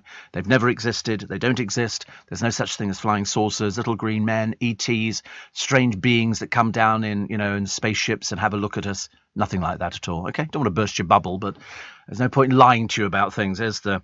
So, £100,000 or less are not life-changing. Who says this? ITV bosses. Presenters are banned from saying so amid fears a winner might sue. Andy Peters revealed, we gave away £1 million and they wouldn't let me call it life-changing because and I'll tell you exactly what the lawyer said. If Richard Branson won it, it wouldn't change his life. He told a podcast of a woman who won £3,000 and now drives to work instead of taking the bus. He said for her, it's life-changing. It's all subjective. ITV have said the term life-changing is only used for larger prize promotions of £100,000 or greater, where this amount could be considered as such for the majority of the audience. Well, I would think £100,000 is a bit of life-changing. Imagine Sophie won. Yes, I'm terribly sorry. I didn't think it was life-changing. Yeah, if I won 20 quid, it's not going to change my life. I wouldn't be suing over it. It'd just be great when you give it to charity, wouldn't you? I mean, £1,000 wouldn't be life-changing for me. £100,000 would be a bit of life-changing. I mean, I was going to say I'd pay the mortgage off, but I've already done that, so it doesn't really help. But no, I would think that'd be life-changing. You could buy another car. You could buy another flat. You could do, well, not really. But you could do all sorts of things with it. But I love the idea that Richard Branson might sue. I mean, what would he be doing going in for one of the competitions for anyway? He's rich as creases. It's unbelievable, isn't it? They do come up with some stuff. They really do. Apparently, having a joint bank account boosts couples' happiness over those who keep their money separate. As you can imagine, this was an American survey. Certainly nothing to do with Britain, because, I mean, over here, I thought everybody has joint bank accounts, don't they? Would that be the sort of thing you have? Have I ever had a joint? God, no, you must be joking. Keeping my money well away from everybody. Definitely. Paul says, during the pandemic, we never left home without alcohol spray to clean your hands. Now it's never leave home without a bottle of acetone, nail varnish remover to unglue your local friendly protester. Imagine. I just don't understand what they want to do. As I say, you'll look at the picture of him in the papers today, and we don't know what happened to him afterwards, and to be honest with you, he might still be there, actually, super glued to a microphone. I'd have made sure he stayed there forever. I've always said, the plane protesters, they chain themselves to a railing. I'd get another chain out and throw away the key, drop it down a drain. And I'd say, well, there you go, you can stay there all day. Stace in Bury St Edmunds says, I hope we don't see these Insulate Britain protesters this week. Don't need the prices pushed up any further. There was 80 of them the other day arrested, weren't there, I think, for something. But the trouble is there is no deterrent for doing this. They go to prison. They look on this as a badge of honour. They don't think about anything because they're simpletons. It's not their fault. It isn't their fault at all. Robert says, do you like M&S chicken and stuffing sandwiches? No, they're disgusting. You shouldn't be eating them. Chicken and stuffing? Are you mad? I've never heard anything like it. Chris says that some garages didn't get deliveries today because protesters stopped oh, that's right. The only reason is a few mealy-mouthed protesters. Most of them have just got bicycles, haven't they? But actually, of course, they're lying. They have cars and they take them out there because a lot of them are on benefits or they're pensioners and they've got nothing else to do with their life. It's the only bit of excitement they've ever had. Super gluing their hands to the road. That's the highlight of their year or life, really. But he says garages nearby to these instantly put the prices up. Oh, they do. I heard of a garage the other day that made the newspapers, but I've got to check it out, where they were putting the prices up as people were filling up. Yeah, they can apparently adjust it inside the thing. I didn't think they could do that, but apparently they could. So, I mean, I've seen it at 190. You know where I saw it at 191 on the motorway the other day? On the motorway. Don't ever put petrol in on the motorway unless you're really stupid. You have to be stupid to do that. 5:15. Let's get the latest LBC travel with Joanne Webb. Leading Britain's conversation. LBC with Steve Allen. Morning, everybody. 19. Oh, no, wait a minute. 19 minutes. Wait a minute. I think we're on. Oh, that's it. There we are. I knew we were there somewhere. Couldn't work out which one it was. Prince Andrew. He's making all the papers for all the wrong reasons. The arrogance of this man almost beggars belief. And that's from Dickie Arbiter, who was the Queen's former spokesman, who used to be LBC's royal correspondent for many, many years. Prince Andrew deleted an Instagram message reflecting on the Falklands War after users branded it repulsive. He wrote a 700-word memoir of his services in the 1982 conflict, signing it HRH the Duke of York, despite being banned from using it. After the sex abuse claims scandal, one user said of his musings on ex-Sarah Ferguson's page, another example of offensive, entitled arrogance from a man shamelessly placing himself in front of us and expecting adoration. As I say, Dickie Arbiter wrote the arrogance beggars belief. The HRH was quickly removed and the message was deleted after 3 hours. I mean, really is arrogant beyond belief. You can't believe it. I'm sorry, pal. You know, you're not HRH. You're nothing to do with the royal family. You're a disgrace to the royal family. And if you seriously think writing about the Falklands War is going to ingratiate yourself, you're on the wrong page. I still think it was very bizarre as well, as I said at the beginning of the programme, about the Russian soldiers who they died, actually, Russian soldiers. They ate poisoned pies. So what had happened was the invaders were given them as gifts by residents of Izium, which is near Kharkiv. But the food was laced with toxic chemicals and at least 2 riflemen dropped dead. You would have thought, actually, that, as I said at the very beginning, if these Russian soldiers had half a brain cell, they would realise that if you're bombing the hell out of a country and somebody turns up and goes, oh, thank you, we want to give you some pies, you'd have thrown them away instantly. But no, dim as they are, they decided to eat them. So there you go. Apparently the boss of the children's hospital in Mariupol told how the youngest victim of Russia's blitz was only 23 days old. I mean, they don't care. All this garbage that Putin is feeding you to say that we don't target civilians is absolutely just blatant lies. Mass graves, children tortured, a whole group of people the other day, hands behind their backs with wire, and they were shot dead. He says it's all fake. Well, you only have to look at the pictures. You know, you can work out for yourself. I mean, I don't doubt that, you know, things are made up, you know, in situations of war. But these look like bodies to me. They look like bodies to... I don't know. We'll have to wait and find out. Model Iman walks tall. She was hailed at the benefit gala in New York the other day. She was married to David Bowie. And she looks better now than she did before. She's 66. Looks absolutely amazing. Do you know they sold loads of David Bowie's stuff? Literally, his art collection went, everything went.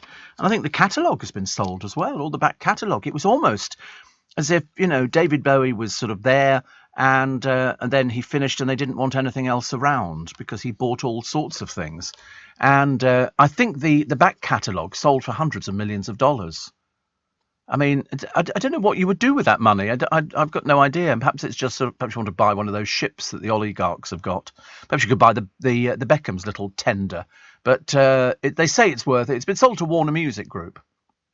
And I want to know why so many huge stars are suddenly selling their music rights. We've had everybody.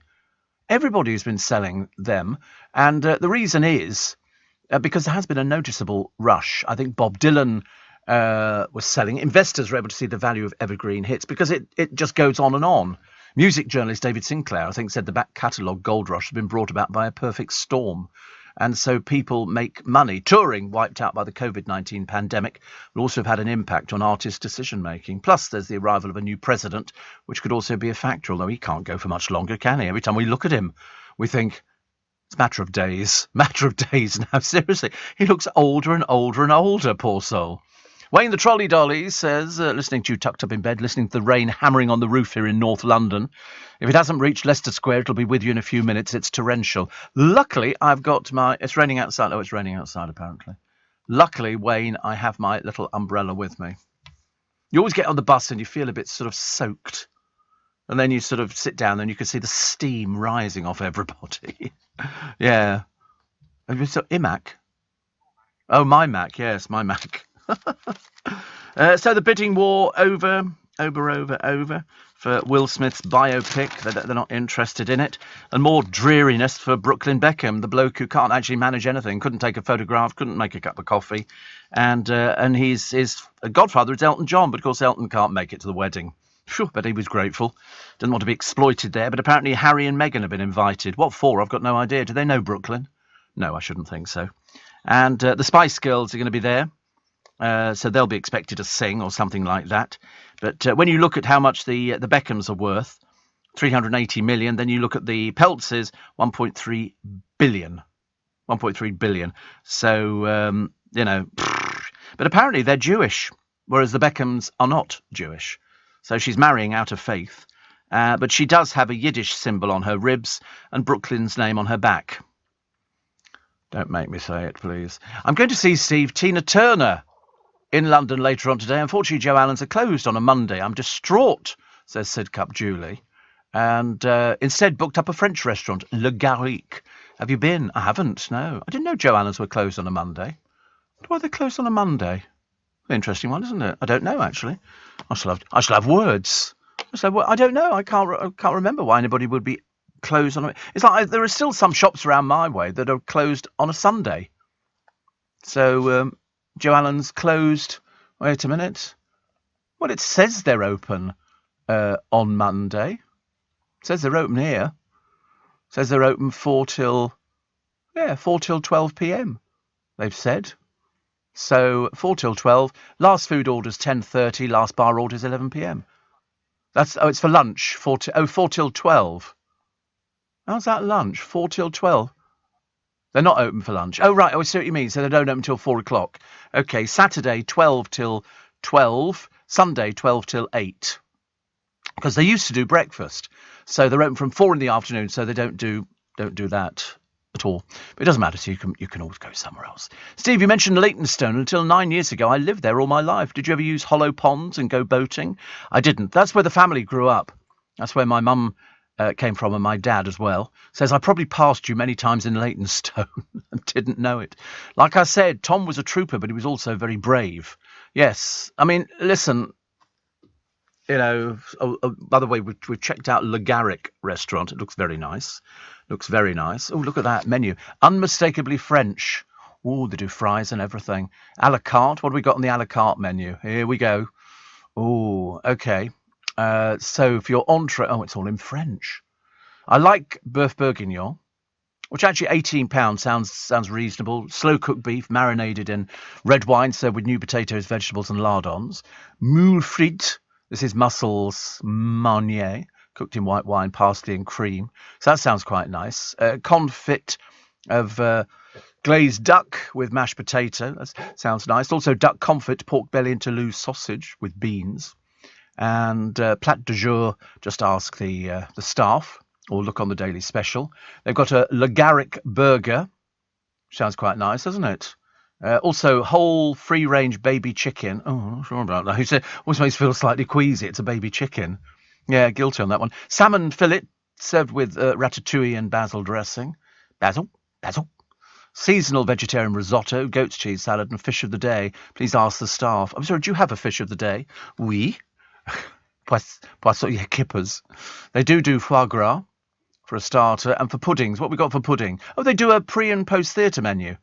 $14.95 for two dinners, which sounds all right. It's pudding though. You see, I'm always into my desserts. What do we got? Oh, that looks pretty. They've decorated the plate, so they've got creme brulee. Do you know, it's just custard with a skin on it, isn't it? I mean, it's still nice though. Tarte au citron, so lemon tart. Petit pot au chocolat, it's like a chocolate yogurt. Oui, un petit peu. Fondant au chocolat. Glacé, you get 3 different flavours of glacé, and they're all £7. dessert du jour. That'll be dessert of the day. That'll be the waiter over the back, you know. Sounds quite nice, doesn't it? Or also, for £10, a selection of 3 French cheeses served with baguette. Baguettes. You have to have things like that. It's lovely. It makes me feel quite hungry, actually. We can always do food on this programme. But, yeah, it looks nice. I still like Joe Allen's. Only because I've been eating there for such a long time. But, yeah, it's sort of a 2-page spread on Mr. Boring Beckham. You know, why? I've got no idea. They go, it's going to be the wedding of the decade. It's going to be a bloody boring decade if that's the wedding of the decade. There's no class there whatsoever. Nicole's dad, Nelson, was relieved his daughter didn't marry a fortune hunter. Yeah. Perhaps he's just a bit drippy. I don't know. I mean, they've both got tattoos to each other. It's a bit strange, isn't it? But luckily the bride's not going to be wearing anything made by Victoria Beckham. Thank God for that. No, they've already said she's not. She's not for the wedding. She might wear it as a going-away outfit, going away from the shop, I should imagine. But the reception, Snoop Dogg has confirmed he will DJ. Riveting. Very exciting. And apparently, Brooklyn will need to remember tissues to stem the waterworks. He said, I'm definitely going to cry. I'm not going to say, you know, the song she's walking down the aisle to, but when I hear the song, I well up. Most peculiar family, aren't they? There's any little bit of publicity. Attention all passengers. You can now book your train tickets on Uber and get 10% back in Uber credits to spend on your next train journey. So no excuses not to visit your in-laws this Christmas. Trains, now on Uber. T's and C's apply. Check the Uber app. Steve Allen on LBC. I love the idea that people go to a garden centre, and this one is in Norfolk, and they're going, we can smell cannabis. And the owner goes, no, you can't. They go, we can smell cannabis. And she goes, listen, we've only just opened. There haven't been any customers in here. But luckily she knows her plants. And there is a plant which is called, it's a perennial, Fritillaria imperialis. And it smells of cannabis, of course, which you all knew because you speak the Latin lingo. And but the source is that it's just an exotic plant. You imagine an exotic plant that smells of cannabis. Probably another name for the weed. Imagine, though. I don't know what it's what cannabis. Yes, I know what cannabis smells like. It smells like old socks, doesn't it? I can remember we used to have somebody who used to go out to one of the pubs in Fleet Street years ago. I've told the story before, and she, because you could smoke in bars then, it was a wine bar, and somebody said, "You're not smoking dope, are you?" And she went, "No, it's a herbal cigarette." And of course, they used to smell a bit dodgy. Lots of people used to buy these things, which were quite good, actually. Johnny says, regarding David Bowie, I wanted the Laughing Gnome as our wedding song, but the wife refused. I used to like the laugh. I was walking down the high street when I heard footsteps behind me. I like that. Artists' back catalogues are no longer worth much to the owners, since the majority of music is now streamed for very little payments. Artists' families sell the rights, and artists themselves make money touring, says Pete. Yeah, but not many people have been doing touring, have they? Which is a shame. Steve, ever been to Smith's of Ongar, an amazing fish restaurant? I recommend the baked skate or cod. Or Ongar. What do we do? I'm going to drive from here and make my car smell of fish and chips? No, thank you very much indeed. I just like the smell. I'm having a look at Smith's of Ongar. It looks very nice. Very nice indeed. And, they do lobster. I can't eat there. It looks very pretty, though, doesn't it? Oh, that's nice. That's a nice... what is it? Oh, look, there's some people having drinks and everything else. I love that. Yeah, cocktails and smoked salmon. I brought in some smoked salmon this morning. I ate a whole packet of smoked salmon this morning. What are they? Oh, scallops. I don't like scallops. I don't do scallops. People say, oh, isn't it delicious? You go, no, not for me. Made me laugh the other day. There was a picture of poor old Matt Goss still wearing his funny little hat, because otherwise somebody will come up and take that hair off his head. You can just tell. And he went to Scott's, which is sort of the place to go to if you really want peace and quiet and serenity. Not. They've always got a photographer waiting outside to take a picture of Matt Goss with his secret girlfriend, apparently. Seafood. Yeah, seafood. And so not been to Smith's of Ongar, but we quite like the look of it, so don't worry. A dog walker about her Wellington boots. She paid £75 for these Wellingtons. £75. Rydale, which is the company, and told her deep water may get in through the side zip, saying there's no such thing as a waterproof zip. You're probably right, actually, on that. Well, then don't buy them as Wellingtons. What are they, just a fashion accessory?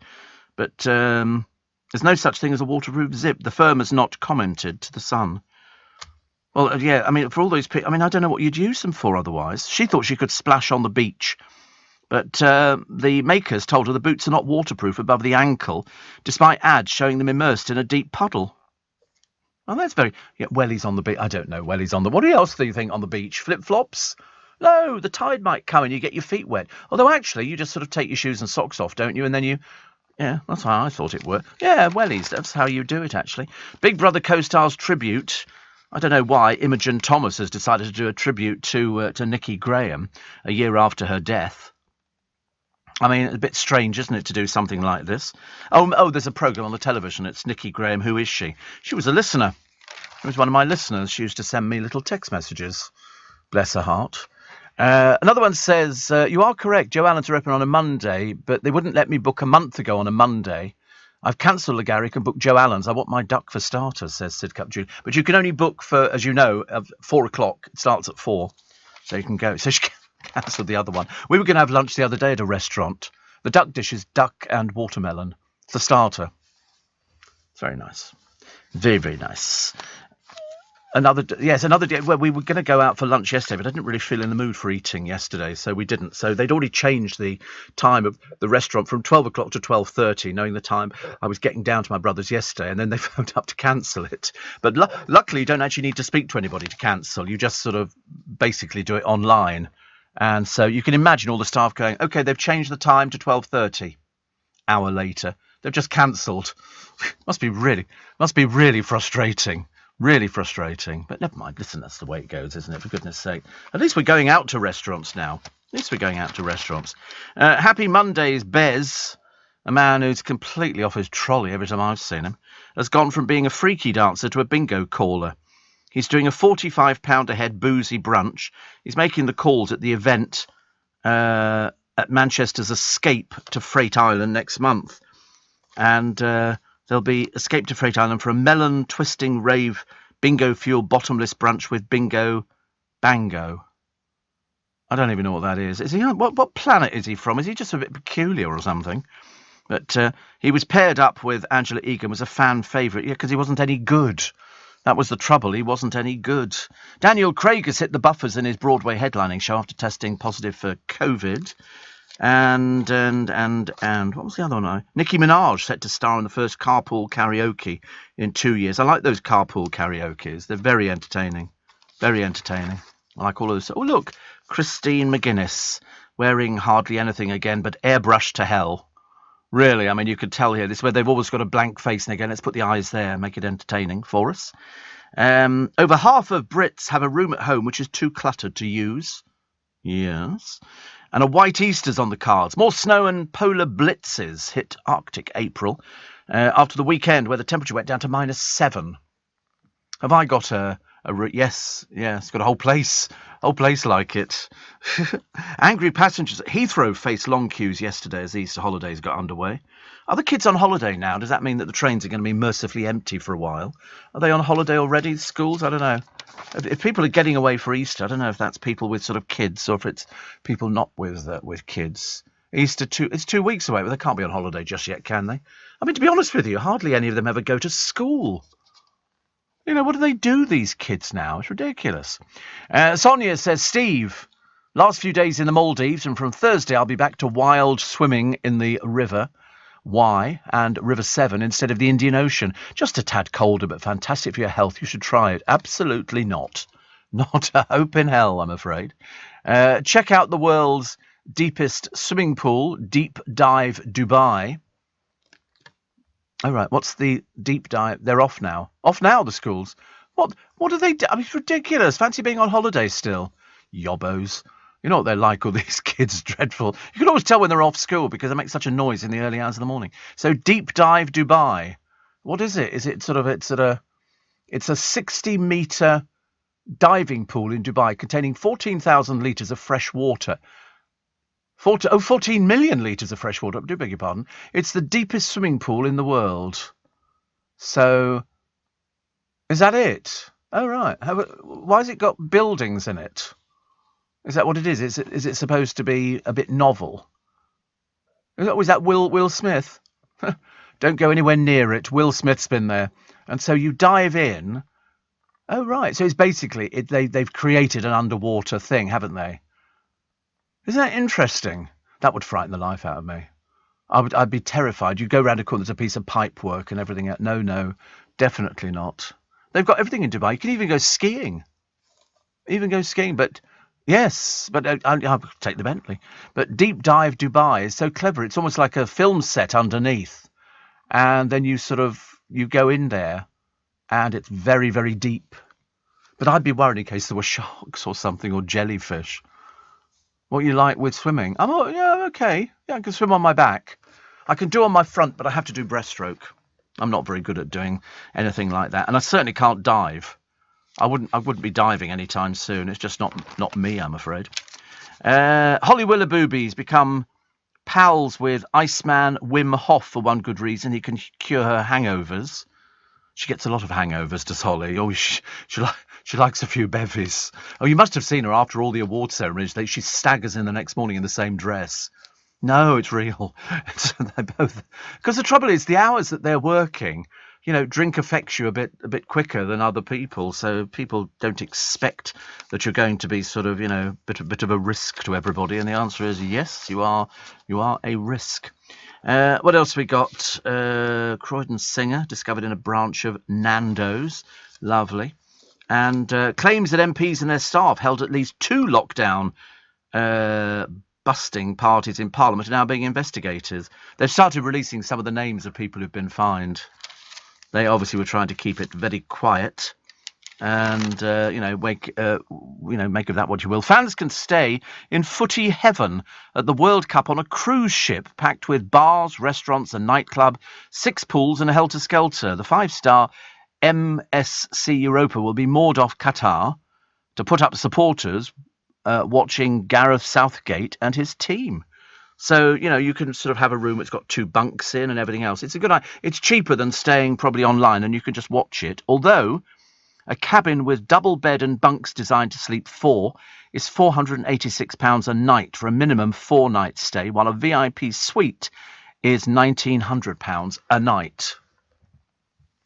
See, I thought they were going to tell you it was cheap, but it's not cheap at all. The ship, which will be moored at the docks in Qatar's capital, Doha, has been kitted out specially to cater for fans. In other words, sick bags all over the place, I should imagine, because they won't know how to... Imagine, that's an awful lot of money to pay, isn't it? On a cruise ship. That's a lot of money, like 500 quid for the cheapest. Not so good.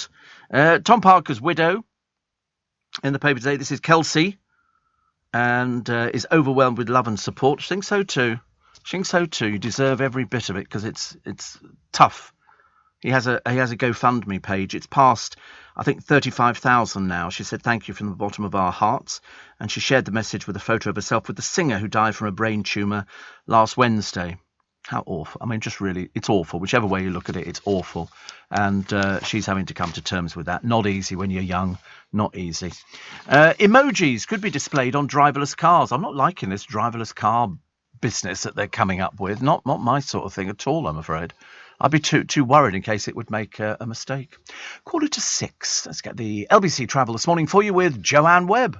Steve Allen on LBC. Text 84850. Morning. I've been quite affected by that world's deepest swimming pool. It's only because it looks like it's a film set. They've sort of built it down and there's bits of wall and pipe work and everything else, and then you swim amongst it. But I mean, you can't do it. Where these people hold their breath and they go under they can hold their breath for what seems like forever. And then they come up slowly. But this thing is it is like a film set. And it's got an amusement arcade down there. You can play football as well, table football and stuff like that. It's like being in an abandoned building. But you go down wearing your aqualung. It's got a bathroom with a toilet and all the rest of it. Not too sure about that at all. Chaos at the airports and the ferry terminals. That's going to be running for ages. Also, a lot of airport staff are off. Actually, it's strange, because my goddaughter and her boyfriend are moving up. They're going to be working for Border Control. And I seem to remember that Border Control are the ones who go, over here, have you brought anything with you and all this kind of stuff. And we watch it in Australia and somewhere else that they do on the television. I can't remember which one it is. But always the Chinese people, they go, right, have you seen this? Yes, we've seen that. And they open up their suitcases and they've got so much food. So much food. And then one person brought in fruit and it had a fruit fly on it and it was alive. And she went, that's why. If this thing gets out and breeds, then we've got an epidemic. And so, but all these people are going, oh, no, no, you're not having it. You read the thing. It's in your own language saying you cannot bring food in. And they bring tons of stuff in. It's really awful. It really is absolutely dreadful. So I'm quite looking forward to doing that. And especially when you find the ones who've got the cigarettes in, and they have you got any cigarettes with you? Yeah, we bought a few. Okay. Do you know what the allowance is? That's what she'll have to say to them. Can't wait. She'll have a field day. Yes, I wonder what would she do if I brought in loads of I mean, I wouldn't, but I mean, can you imagine? She goes, Uncle Steve, what are you doing? I go, I'm just bringing some cigarettes in. Which would never happen. But you do see people who've got like three empty cases which they filled up with cigarettes. And the allowance is, I think, 200. I'm pretty certain it's 200. You can bring in tobacco, but of course you've got to prove it's for your own use. And some people bring in, hundreds and hundreds of packs. They go, yeah, for my own use. You go, no, it's not. You're selling it. We know what you are. Because especially when they say, and of course, now because you didn't declare it, we're confiscating it all, and they lose everything.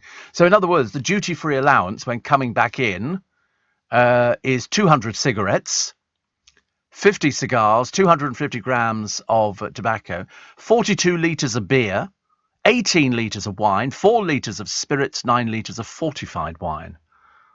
So, cigarettes, cigars, cigarellos and tobacco, you bring in one of the above or combine the allowances, e.g. 100 cigarettes and 25 cigars, half of each allowance.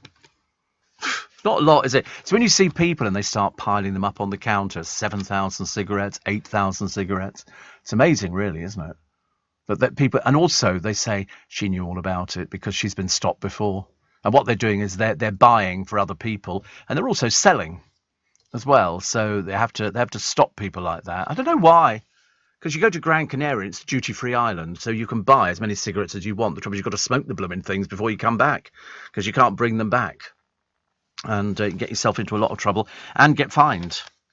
But most people, they go off effing and blinding and not have you do it. And you think, you must know the law. You can't be as dim as you look, but most of them are, unfortunately.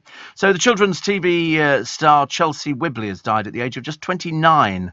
She appeared in Danny's House and Sadie J. She'd fought a long battle with cystic fibrosis, but she lost that fight on Saturday. Heartbroken husband Glyn says Chelsea took a rapid turn for the worse and became unresponsive, rushed to Southampton General Hospital where she passed away. It was very quick. She was not in any pain. To my gorgeous, inspirational wife, we'll love you always. Isn't that awful? She had to quarantine indefinitely. She was at high risk of falling seriously ill if she got COVID. Now that option has been taken away. Another young death. Really is awful. Very sad. I thought of like the idea somebody says it's quick because that's what you really want it to be. You don't want people to suffer, do you? Duke of Cambridge is planning to overhaul the role of Prince of Wales with his wife Kate becoming more involved. He will inherit his dad's title when Charles becomes king, and he's already looking ahead to how he'll carry out his new duties. Firstly, get rid of nasty little Andrew. That'll be the thing they'll be getting rid of, won't it? I can't see them putting up for anything at all. Although I have a feeling you're going to be seeing him a little bit more times. But I wonder how many people will be going out booing him. Basically, it's a case of, would people do that or would people go, because I'm sure there are still some people, probably Her Majesty, I should imagine, who are sort of thinking, listen, he's suffered enough. But of course, he hasn't suffered enough. And that's the problem. He's basically lied throughout everything. I wonder why they don't get that people don't like him. I really can't understand it. Perhaps they're oblivious to it. Well, I mean, let's face it. Sarah Ferguson seems to be in cloud cuckoo land, I'm afraid, most of the time. Steve, visiting the Titanic expedition today with my daughter Grace. Very much looking forward to the exhibition and a day in town. Hope the weather's good for you. It's a bit wet at the moment, I'm afraid, so take an umbrella. Steve, talking about border control, I must have one of those faces. I get stopped every time I land in the UK. Well, you know what they do? They're watching you as you're coming in. And they're watching your reaction around the carousels to pick up the luggage. If you look around nervously, or if you sweat a little bit, or if you go to the toilet, they're watching you. You're the sort of people they want. If you sort of go, all confident, even if you've got nothing to declare, you feel a little bit a little bit guilty about it, don't you? You sort of think, and they are watching you. You can see them standing there, they've got their arms folded, and they're just watching. And they're going, "Hello, sir, where have you come from? So-and-so, would you like to come this way?" And you go, No, I don't want to. I want to go through there. I want to go through the green. No, you come through this one with me, sir. Okay, where have you been? I mean, a couple of them, they're so obvious. He goes, so you've been away just for 3 days, sir. What was that, a holiday? And he goes, yeah, so have you ever been stopped before by customs? No. Yes, you have. We reckon. I haven't, no. Never been stopped. I always wanted to be. I tried to make myself look guilty, so I used to carry a little water spray myself and make it look as I was sweating profusely, just to add to the interest. No, I always go through the green channel because I've never got anything to declare. I don't, unless you're declaring aftershave or something like that, but it's highly unlikely. The only time I was a little bit naughty, was where a friend of mine said, I was in Vienna, and he said, "Can you get me a briefcase?" There was this particular briefcase that he wanted. And I said, yeah. So I bought it, and then I thought, I'll have to pay duty on it. And this was about 45 years ago. Well, if you've only allowed goods up to so much value, people think you can buy anything you like, but you can't. There's a limit. And I think this thing exceeded it. So what I did was I took all the labels off it, put some of my stuff in there, and just went through as an attaché case, which made it a lot. No, there is a limit. You find out gifts that you're bringing back, it's not as much money as you think it is. It's way low. So in other words, if you come back and they say, "Have you bought anything while you've been out there?" And you go, "Yeah, I bought about 300 shirts, 200 pairs of shoes, because they're cheaper abroad, and T-shirts and stuff like that." No, there is a limit. So if you're buying stuff, take the labels off. Makes it an awful lot easier. It's very difficult. Very difficult. But I remember when you're looking at the allowances, we think so. £39 per gift. Does sound a bit low, yeah. That's probably right. I know. I'll check with my goddaughter. She'll know these things. ITV bosses planning to air "I'm a Celebrity, Get Me Out of Here" at the end of October to avoid a clash with the World Cup finals. Who they're going to put in it this year, we've got no idea. They haven't even dropped any names yet. Normally, they start dropping hints like, all their agents will be dropping hints and saying, "Oh, so-and-so could definitely go on it," because they've got a lull. And who would know more than Jonathan Shalit? Because he has all these people. He said, "All mothers think their sons are wonderful, and the Queen is a mother. If my daughter was a dastardly criminal, I'd still love, support, and be there for her. I think the Queen supporting her son should be admired." Yeah, the public think differently, though, Jonathan. That's the trouble on this particular one. I understand where it's coming from, but it's a case if she can support him, but privately. If you do it publicly, it's not going to take long before people start, boo and all this kind of stuff. If he turns up to do anything. And Charles and William, you could tell in the Abbey, they weren't at all happy. And they changed it at the last minute, strangely. As I said before, it was going to be the Archbishop of Canterbury. Andrew was coming in another car with his daughters, but they sort of came in by themselves. Sarah Ferguson wasn't invited, but then why would she be? And especially as the Duke of Edinburgh, we are told, absolutely hated her.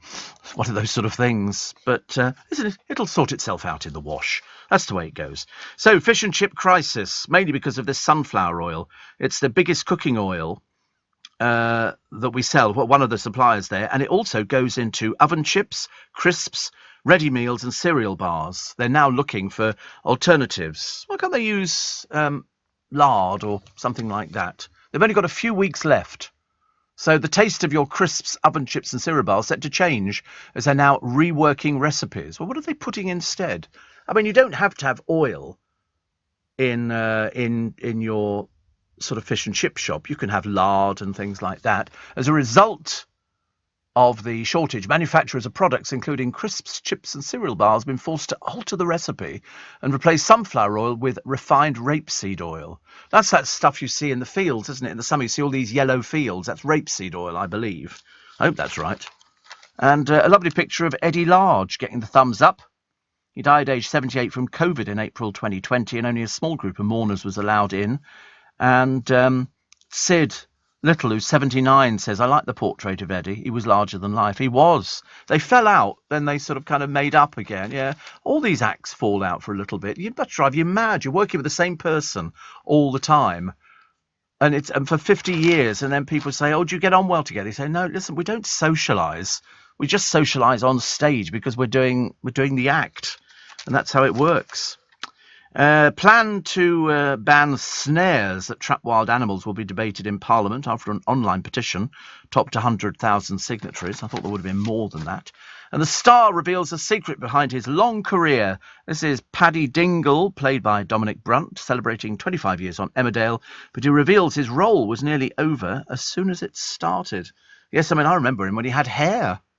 Paddy had hair. He's the vet, isn't he? And he's had flings with all sorts of people. But his real live wife is called Joanne, and they went off to a London event. It must be quite interesting for people sort of bumping into him, going, "Oh, I know you," because they only know the name of the character. They don't know the name of the actor. Stella says, "Steve, I hope we don't have a white Easter. It's our Greek Easter on the 24th of April, and we're doing a barbecue for 20 people. Well, I've put it away. Best thing you can do if it's going to be snowing, isn't it? Although I'm not sure whether or not a barbecue is the best thing to have at all yet." Interesting. How to enjoy a sun-soaked sailcation with the stars. You can have all sorts of things here. £46 per person per day. So when you look at this is 46 quid. This is a 7-night cruise across France and Spain, featuring performances from Catherine Jenkins, Ali Jones and Calabro. And I wonder, really, at £46 per person per day, if you want a balcony cabin, it's 779 quid, which is still a darn sight cheaper than this other thing if you want to go and watch the football. But that's inflation for you, I'm afraid. Here's the news. Are you receiving tax credits? If so, this message is for you. Tax credits are coming to an end, and most people will be asked to apply for universal credit instead. The Department for Work and Pensions is writing to tax credit claimants. You won't be moved automatically, so look out for your letter explaining what you'll need to do and by when. And there's also lots of support to help you make the move. Get ready for your Universal Credit switchover. Search Understanding Universal Credit today. Eligibility criteria apply. This is LBC from Global, leading Britain's conversation with Steve Allen.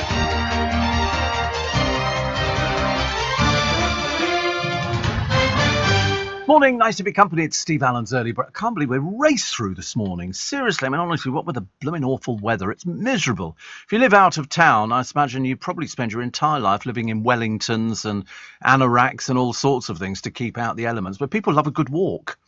People love a good walk. We did a drive along the seafront the other day where the hovercraft museum is down in Southampton, and you can look across to the Isle of Wight and you can see the Spinnaker at Portsmouth. I don't know if I think they still do hovercraft. They actually had the bit where it comes down off the road and goes down into the water. I was always disappointed when we took the hovercraft to the Isle of Wight years ago, because I thought you could see out, but of course the spray that comes up covers you can't see anything at all. They might as well have just run a film inside. A noisy, I should cocoa. Yes, was it Christopher Cockerell who invented the hovercraft? Can't remember actually. These things bypass us, but they were very popular. You can get little hovercraft. You can probably sort of buy a little one yourself, but the noise that they make, because they're basically giant fans, aren't they, which are sort of propelling you along, and you see it lift up. We all got on this thing. Chris Cockerell, yeah, and it sort of then it rises up off the ground, and then it sort of lurches into the sea. But there's a museum for them, all sorts of nice things. Do you know they found something here? This is really unusual. This is really unusual. This is the remains of a British bomber that never returned from a daring raid on Nazi Germany. Have now been washed up because of a storm. Believe it or not, locals were astonished to find the fuselage wreckage from the RAF Short Stirling in North Holland after Storm Eunice. The metal has been identified as bomber BF 396, which was lost with 8 on board in 1942. And it's just been washed ashore. Apparently, the next steps might be to try and locate the wrecked aircraft, because Graham Padden, whose dad Dennis, 92, is the brother of crew member Gerald, said the next steps would be to try and locate it. Recovery or personal effects would certainly bring some closure to my father. BF 396 took off from Suffolk but was shot down. The wreckage will be kept at a museum in the Netherlands. Unbelievable that a storm can blow bits and look at it. I mean, it's just sorry, I'm looking at the bit. This is absolutely useless for you on the radio. If you're sitting in your car at the moment, you go, we can't see it, Steve. Check it out. It's just absolutely amazing. Absolutely amazing. But I still think there are loads of things. In fact, even over in France, they're still uncovering all sorts of bits and pieces. You know, there are trenches and tunnels and different things, and they go, look, I remember they uncovered some tunnels a short while ago where the boys lived, and still inset into the walls were bent nails with little bits of candle stuck onto them so that they could see. Absolutely amazing. Seriously, I mean, stuff like that just completely blows you away. Richard said, I've just missed the first 2 hours. What's my punishment? You're barred. Okay, solved that problem. No point in messing around on this programme. Also, the heartbreaking book of the Hillsborough girl's mum. This is called One Day in April, a Hillsborough Story by Jenny Hicks. Is published now in hardback, ebook and audio because people still talk about it. Jenny says, I thought I lived in a good country. Then I saw corruption that went right to the top. That was talking about the police failings being covered up, and people still talk about it. I can remember certain newspapers were barred after the Hillsborough disaster. They didn't like the coverage that had gone on in some of the papers. It was absolutely terrible, absolutely dreadful. EastEnders. Apparently they've got a funeral coming up, but as I've got no idea who is in EastEnders at the moment, it doesn't make. I mean, I was still shocked that sort of Mick was still in it. I thought he was coming out, or when I say coming out, I mean I thought he was coming out to do other bits and pieces because there's loads of offers on the table for him. Because they don't do very well, actually, in the ratings, EastEnders. It's one of those things. So Mick Carter breaks down during an emotional eulogy. He doesn't look as though he's capable of breaking down during an emotional eulogy. And it's going to be very interesting. There he is breaking down. Because apparently, it shows how far out. He becomes overwhelmed with grief, leaving Janine Butcher. Janine Butcher? God, she's not in it, is she still? She's back. And so he does that. The trouble is, though, it's kind of lost its way, hasn't it? I'll tell you what I do like at funerals now. I like these cards that they give out, which has got a picture of the person on the front and then the order of service. They never used to do that before. They never used to do it. But now I've been to a couple of funerals where they give you these cards, and it's got, you know, the funeral to be held of, and it's got a nice picture of somebody. And I think that's quite nice because I've got Dale's one, which I found in the car. I keep finding strange things in the car, and I found that in the car. And I sort of thought, oh, is that nice? I don't know what to do with it, though. I don't know whether to get it framed or what. Bit difficult. I've got to keep, as long as I keep it safe, it should be okay. Lots of pictures. Kremlin claiming their fate of bodies strewn all over the roads. Some people have been set on fire. Some people have been shot. The Kremlin have issued a statement saying this is not us at all. Andrew is Queen's Derby Day favourite, now set to escort his mother to Jubilee Racing.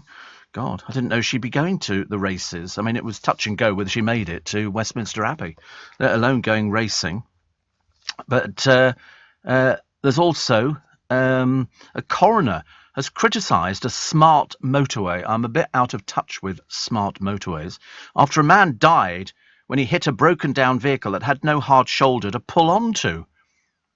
Whatever happened to hard shoulders? Are they disappeared now or something? Are they sort of cutting back on them? Smart motorways don't have one. That seems absolutely ridiculous. What do you do if you break down? You just sit there praying to God, and you get out the car and stay well away from it, I would think. How awful. That is terrible. One of the columnists in the Express today talks about Bruce Willis, says we're all rooting for you. It is possible this aphasia can be not cured completely, but they can certainly make life a lot easier.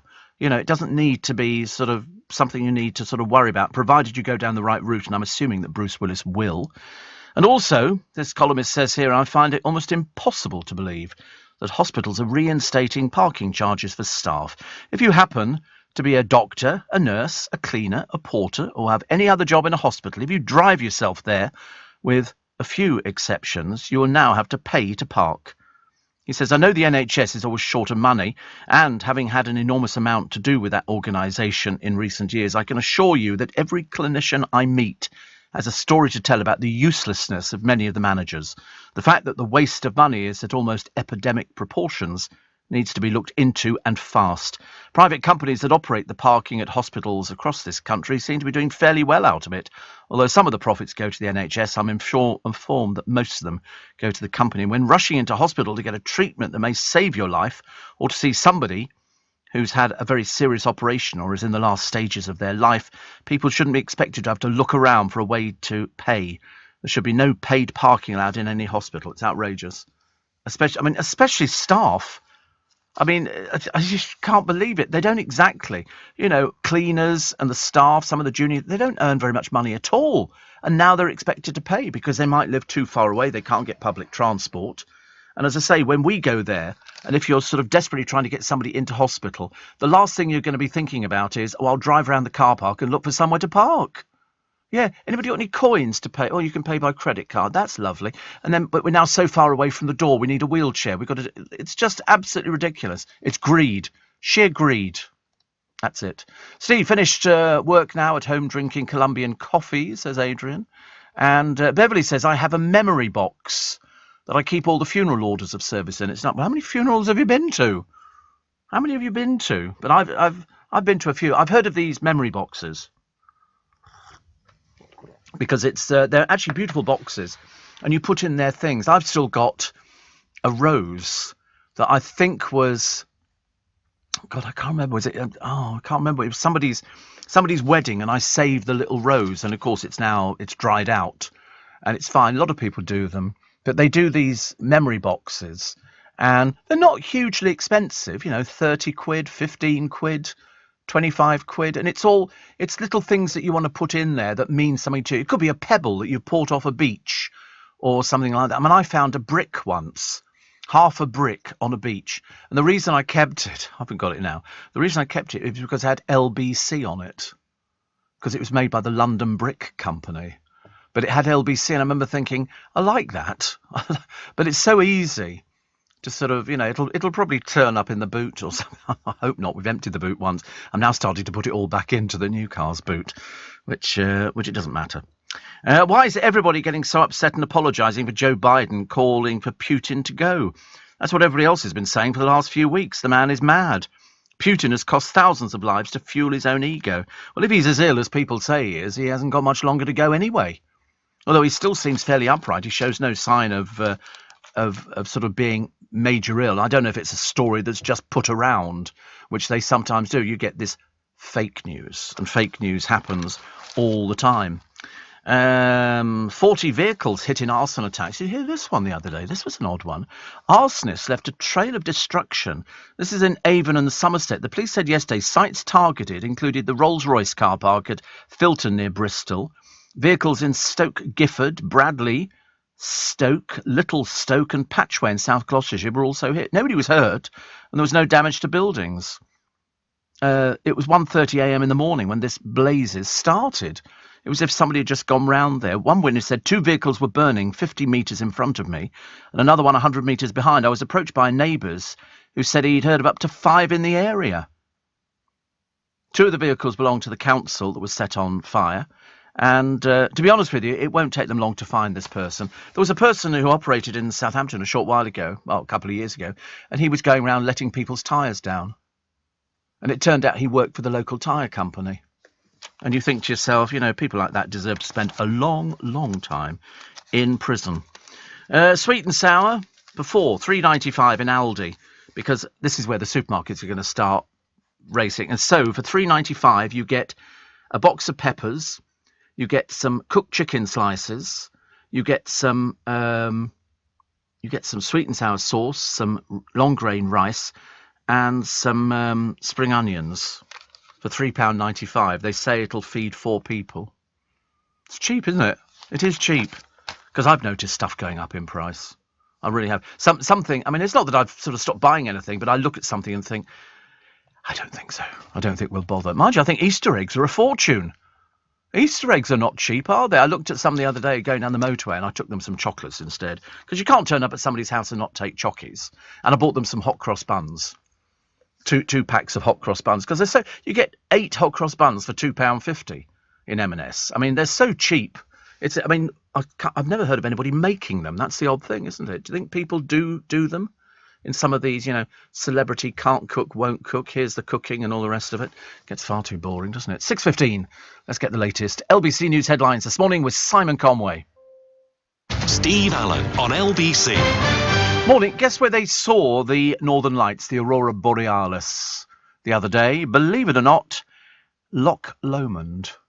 Loch Lomond got the Northern Lights, and the pictures which are in the papers today show the Aurora Borealis above Loch Lomond and Ben Lomond Mountains near Glasgow. Hazy green light blending into the purple night sky, punctuated by brighter beams. David Gulliver from nearby Gartosh, I think it is, captured the phenomenon on film. He said, "I was so excited when I started to see the Northern Lights appearing. It's one of the most exciting moments I've ever experienced." I've seen them before. They're beautiful. Absolutely beautiful. Yeah, we were in Lapland, though, so inside the Arctic Circle. And I remember standing outside having a cigarette, because I used to smoke in those days. And I looked up, and there they were, just bouncing away, these green lights. I remember thinking, isn't that beautiful? And I was on the phone to a friend of mine. I went, "I'm watching the Northern Lights." Yeah, I knew what it was immediately, yes. And the Peter Rabbit coin. Beatrix Potter's Peter Rabbit features on a £5 coin released by the Royal Mint to mark 120 years since he hit the shelves. 120 years. The children's favourite, depicted in his trademark blue coat, hopping through a wildflower meadow on the commemorative piece, launched today. It's lovely. The tale of Peter Rabbit's been celebrated on coins by the Mint since 2016, and this latest one is available on its website in gold and silver, as well as a brilliant uncirculated edition. It will not enter circulation. How lovely. I love things like that. I think it's just so clever because they're beautifully made. And it's the £5 crown, the latest release in the series, marking the 120th anniversary of the mischievous, lovable Bunny Rabbit. And they said it's inspired by the original watercolour illustrations. So beautifully done. It really is. People will be buying things like that. Whether they're worth any more money in the future, I've got no idea, I suppose. But you're supposed to buy. Jeffrey Archer always told people that you buy art because you like it, not because you think it's an investment. He said if it's an investment, it sort of adds up to it. Half a century after her child's star self was the unknown target of a particularly brutal Noel Coward put-down, Bonnie Langford attempts to see the upside after watching 7-year-old Bonnie in a 1972 West End production of Gone with the Wind. Noel famously remarked, "Two things should be cut, the second act and the child's throat." I mean, he was a bit caustic, he was. Speaking to the Lady magazine, Bonnie now laughs. She says, "I only found out about that a few years ago. But look, if you're going to be criticised, it might as well be by Noel Coward." Because she was always famous for doing that. Thqueem and thqueem and thqueem in the Just William books as well. It's lovely, lovely, lovely. What else we got? Have you seen this programme on the television? I only just thought about it. And it's something to do with people making dolls' houses and little... It's a little person's kind of programme. And I thought, that's a bit novel. Sandy Toksvik's fronting it, isn't she? And it's people who are making little outfits for people and stuff like that. Because, dolls' houses are not really for children. They are... They're really for adults, because you can go and buy beautiful furniture. I don't know if you've seen, is it Queen Mary's doll's house in Windsor Castle? It's just stunning. It's got hand-woven carpets. It's got everything. Oh, it's called the Great Big Tiny Design Challenge. And it actually suits Sandy Toksvik down to the ground. So it's amateur crafters putting their miniature making skills to the test. And they basically are competing to transform a derelict mini mansion into the ultimate fantasy house. The one that's in Windsor Castle is beautiful. It's got proper Chippendale furniture, but in miniature. And it's got electric lighting in it. And it's got woven carpets. The most beautiful thing. Have you ever seen it before? Oh, it's stunning. Seriously, it lifts up. The whole thing lifts up so you can see inside it. It was built, I think, about the 1920s for Queen Mary. And it was designed by the architect, Edward Lutyens. And everybody was there. There's a complete library of miniature books written by people like A.A. Milne, Sir Arthur Conan Doyle. I mean, it's absolutely beautiful. They've got everything. They've got, everything. Even the bottles in the wine cellar are filled with the appropriate wines and spirits. Oh, it's top notch. It's absolutely top notch. I mean, Rudyard Kipling, W. Somerset Maugham, George Bernard Shaw, although he actually rebuffed the princess's request for tiny volume. But in fact, they've got composers who contributed miniature works, including Holst, Delius, Arthur Bliss, John Ireland, and Arnold Bax. I mean, they've even got a medicine chest. It's all in miniature. Everything it's tiny, tiny, tiny. There's a 17mm medicine chest. They've got it next to a halfpenny. The halfpenny is bigger than this thing. But it's the fact that I think it's even got working showers. in there, and all the clothes are made by the top designers of the day, but it's the carpets that were woven by, you know, people like Axminster and things like that, and the paintings are all original. It is, you know, for those people who've ever been to, you know, a doll's house shop, you can find all sorts of fantastic things in there, and you think, you know, how lovely to actually have a sort of a miniature doll's house, which, you know, people have them for adults now. It's originally, I think this one was made, if memory serves me, for the British Empire exhibition. More than 1.6 million people went to have a look at it. So it's now in Windsor Castle as a tourist attraction. I mean, you could spend a day just staring at all the nice little things in there. It's like they did a feature on Windsor Castle a short while ago of winding the clocks. It takes the bloke so many hours to wind all the clocks that they've got. They haven't got electric clocks there.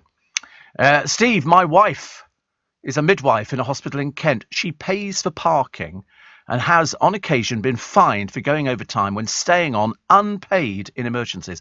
I think it's outrageous. The trouble is, what these companies do, the hospitals, they put it out to tender, and people say, yeah, we will come round, and they know that it's easy peasy to make money, because there's so many people who go to hospital car parks and then they might not have enough money, or they forget about it. They just want to get inside quickly to see a loved one who might be dying. It could be anything. And they have the cheek to put a ticket on somebody's car. I think they should hang their heads in shame.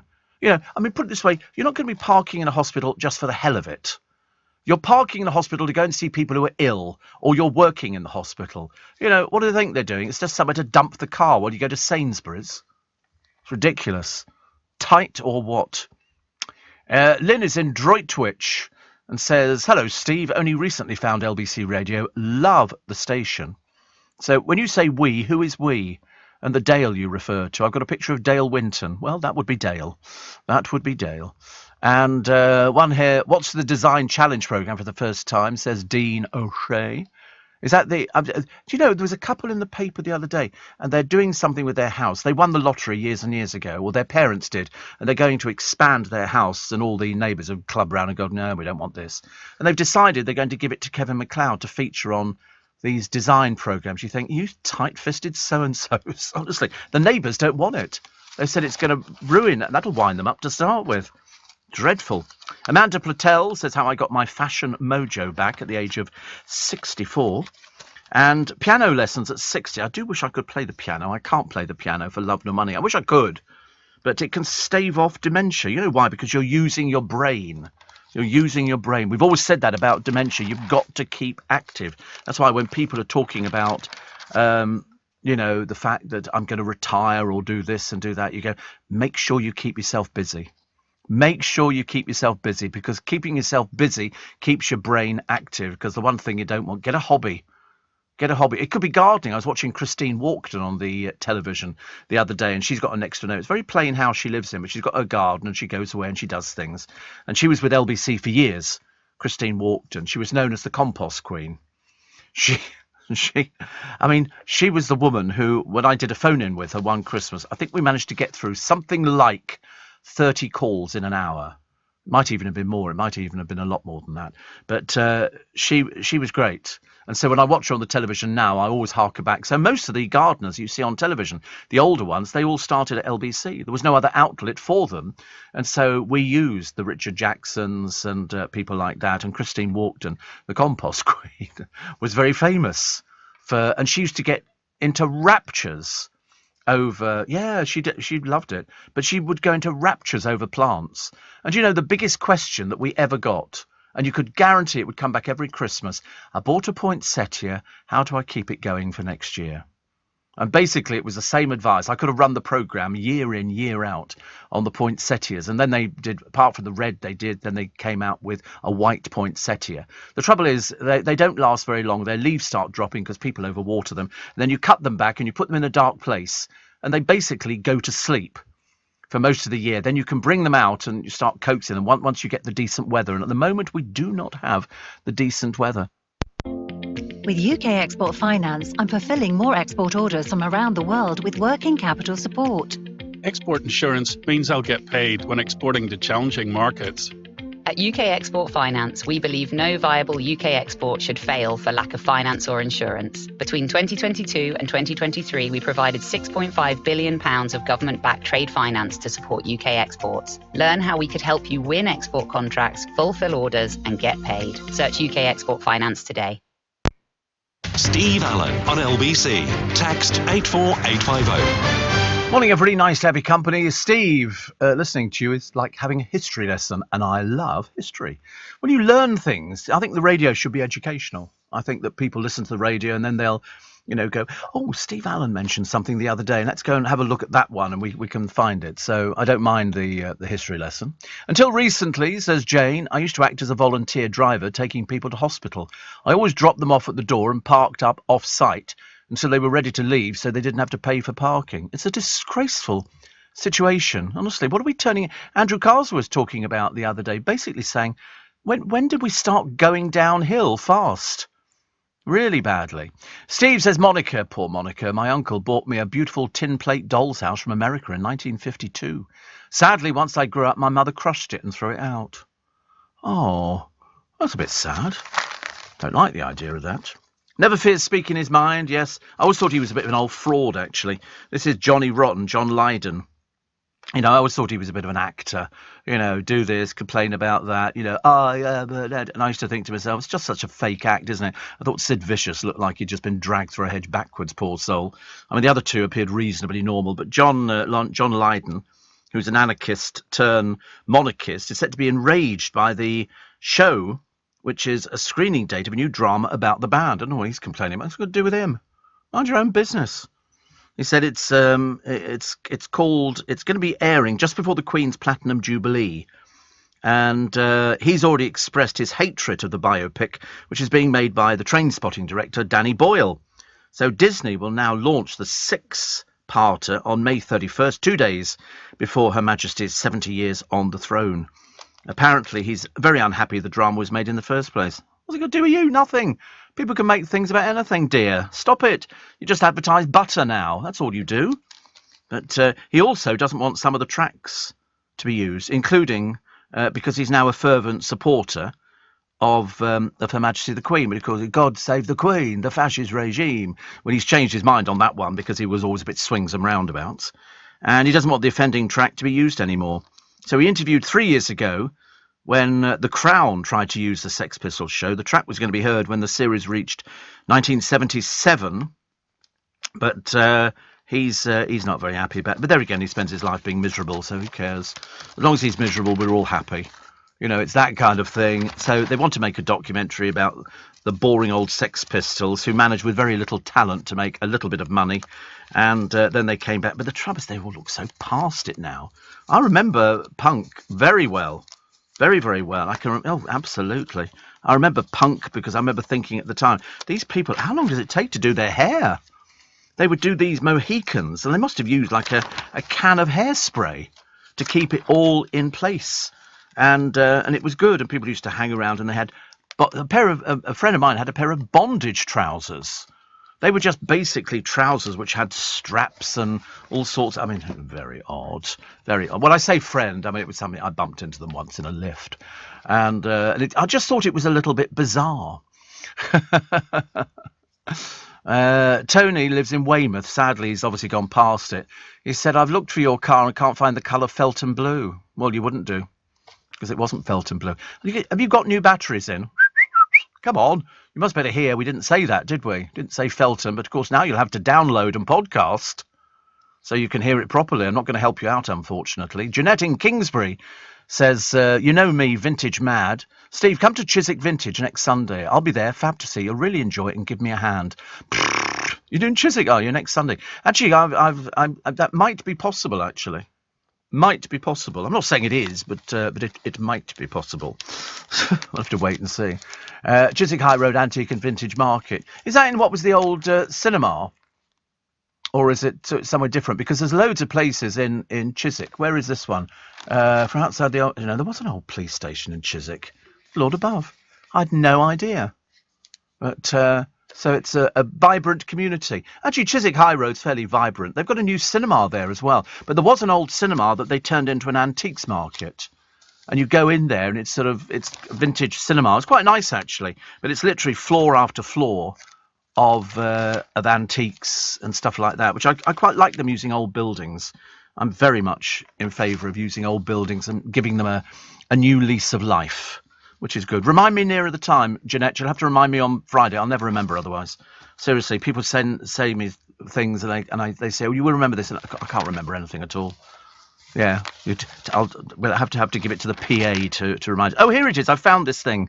This is just shows what Love Island has on children. This is a ghastly programme. This is a girl called Tanisha Bellucci. Okay, Tanisha is 16 but claims it's her dream job to get a boob job and be on an ITV2 dating show. This is her dream at 16. The TV documentary maker, Stacey Dooley, gets a shock when she moves in with a teen and her mother, Carla Bellucci, who was once dubbed Britain's most hated woman after claiming she got a free NHS nose job by faking depression. So you know where we're coming from straight away here.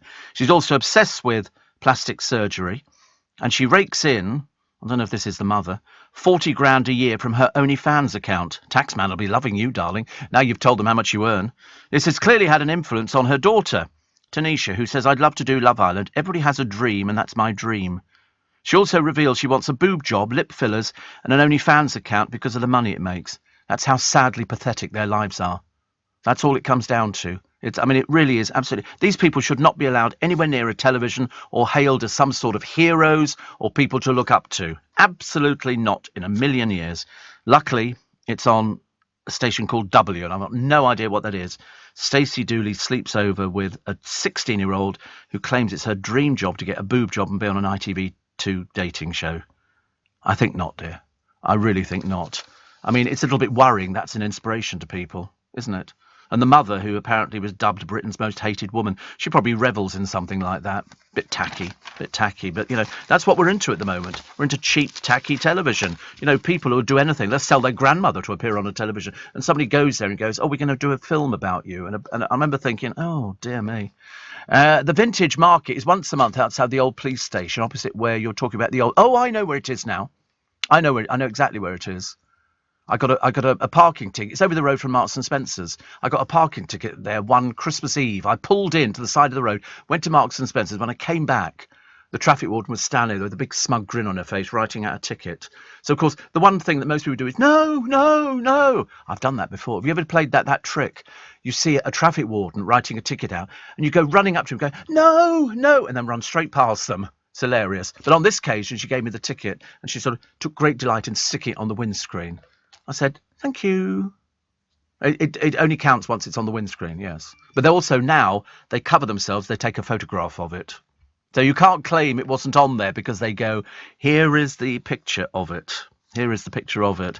But as I say, what you've got to watch recently, especially in London, there are, you can't park anywhere. You've got to pay a small fortune because the mayor doesn't like traffic. He doesn't realise it brings people into the West End. He hasn't quite grasped that one. £5 an hour? Phew, I wish it was. I paid £18 to park in Covent Garden a few months ago for about 4 or 5 hours. We went to Joe Allen's to have something to eat, and I thought, we don't know how long we're going to be. In my case, it sometimes takes a bit of time. And so I remember thinking, right, perhaps I'll come in by train, because then I can come outside of Joe Allen's, get the bus on the Strand, take me to Waterloo, and I get a train home. So it's a lot cheaper, actually. Yeah, it's a lot cheaper. Well, it will be once I get my Freedom Pass back again. I'm determined to get that back. Put it this way, they give me a state pension and they still won't give me the Freedom Pass because they've taken it away from me. Stupid people. I've never heard anybody so daft in my entire life. Ridiculous. Apparently you'll be fine on a Sunday. Park down the side streets. Free parking, says Jeanette. Have you seen the size of my car? It's not that easy to just pop into a little space. I wish it were. Even my brother said to me, he said, "Is it bigger than the last one?" I said, "It certainly looks like it, doesn't it? It really does." I can use the camera parking, so that's easy. Camera and parking, beep beeps and all the rest of it. Chaos, start of Easter. People trying to get away. And passengers flying into Manchester Airport were told there weren't enough staff to process bags or even let them disembark in some cases.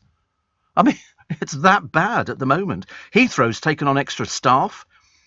Isn't it funny that, EasyJet have cancelled 62 flights today. 62 flights are cancelled by EasyJet. So do please check before you go to the airport. That's what, Simon Calder would tell you. And lots of people have left the industry during COVID. Simon Calder was telling LBC, and because they're short of staff. So they've left during COVID and they've not been replaced. And so they don't have enough people to do the jobs that, means it's easy for you. I mean, I can remember the days you just sort of walked into the airport. If you just had a bit of hand luggage, that was easy. Now you've got to cram it into a little case type thing to see whether or not it has to go in the hold. Yeah, liquids are out as well and everything else. It's ridiculous, isn't it? I quite like going by aeroplane, but I've not flown for a little while now. Mainly because, just can't be bothered. What is the point? No point at all. 6:45. There is a point in the latest LBC News, though, with Simon Conway. Leading Britain's conversation. LBC with Steve Allen. Morning, everybody. 6:50. Another cold, wet, miserable day, honestly. You wouldn't believe it's nearly Easter, would you? I always used to think that come Easter, you get the fun fairs and you get, sunshine and you get flowers everywhere and people are planting stuff out. Well, it turns out, we could have snow over Easter and it's definitely going to be cold and miserable. Today you got 15 degrees, light rain and a moderate breeze. Because we had dreadful wind the other day. When I say wind in Twickenham, as soon as it was trees were moving and I thought, God, blimey, it's dreadful.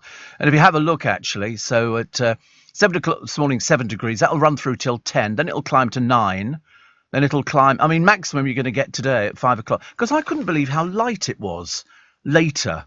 I know how it works, but I'm just amazed, actually. But by 5 o'clock this evening, 14 degrees, which is, double it, 28, 68. Not really much fun, is it? Not exactly the sort of the best I've thought of. But, what else we got in the paper? I see that former Olympic boxing champion Nicola Adams and girlfriend Ellie are expecting a baby boy. They've been together 4 years, successful with their 4th round of IVF. And Nicola, who won 2 boxing gold medals, told Hello Magazine, "I'm excited, nervous and just wondering what to expect." Well, it'll be a baby, dear. That's what it is. It's definitely a baby, unless you're going for a fridge freezer, in which case, you're going to be very, very disappointed. Lawrence Llewellyn-Bowen walked nearly 1,000 miles in a tailored suit for a BBC show called Pilgrimage. Oh, I've heard about this one. Isn't this a bizarre one, it follows in the footsteps of St. Columba, an Irish monk who spread Christianity, and people do these walks and things like that. And so they've got these 6 other celebrities. Wait a minute. We got Will Bailey. Again, not a clue, I'm afraid. Scarlett Moffat. Yes, we know about her. She's the one who believes in mermaids and the pyramids were built by aliens, so she's ideal. Monty Panesar. Yes, we know who Monty is. Louisa Klein. No, not a clue on that one.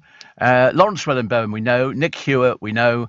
And Shazia Mirza, we know as well. But Lawrence Llewellyn-Bowen says he's never walked so far not wearing Cuban heels. Why is he wearing? Is he a short person then? Is that why he wears Cuban heels? I've never heard of people wearing Cuban heels. They were a bit dated, but they're all there. Scarlett Moffat looks though she's about ready to drop, I should imagine, and the other one. So it's a 3-parter, and it's the latest instalment of the Pilgrimage. God, there's a series of these things as well, which makes you feel all terribly depressed, doesn't it? Really, but it's trying to work out who the celebrities are. I always find it amazing. We ask names and you look for guidance from next door and you get absolutely nothing at all. Terrible. The Tories' TB licence fee betrayal has left 4.5 million pensioners out of pocket as the cost of living soars. This is even before, people the other day were crashing websites trying to make sure that they got their sort of meter readings in on time. Andrew Castle was saying how difficult it was to get through. And somebody said, just send an email. Send an email and then it will get through. It's much easier than sitting there waiting at the end of a telephone. Steve, don't go on holiday abroad this year. Holiday at home and keep the money in the country. We're going to need every penny circulating, says Lloyd. Actually, the funny thing is I haven't been abroad for a holiday. I'm not a holiday person. I know it sounds bizarre. Some people crave holidays. Me, I can't remember the last holiday I had. Can't remember, actually. I was trying to work out the other day, but yeah, it was probably Dale, I should imagine, actually, going over to America. And that was that. And that was boiling hot. Actually, it's very odd because there was a picture in the paper today of the Beckhams on their little canoe, and it was interesting because they were in Florida, I think, or something like that. I would have thought that she would have realised that sunbathing is quite dangerous. I would have thought that she would have stayed well out of the sun, because, it is dangerous now.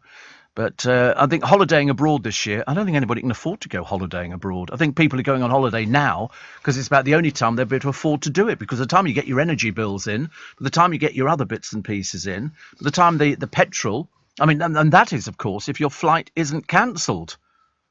If you're flying EasyJet today, I didn't even know they flew that many journeys, EasyJet. 62 flights have been cancelled today. Since the COVID absences, 100 flights have been cancelled. They said they've tried to offset the problem by using standby crews, but they've had to make some cancellations in advance. This is because apparently, and I can't quite work it out, every Easter holiday, all the kids want to go away. Where they're going to, I've got no idea. So now, they're not.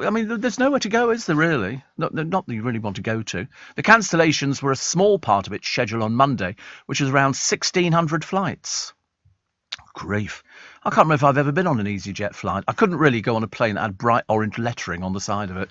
Something about that. But looking at the queues at Manchester Airport, some people have missed their flights, and then complaints about the extensive waits in the baggage reclaim. Affected customers can get a voucher.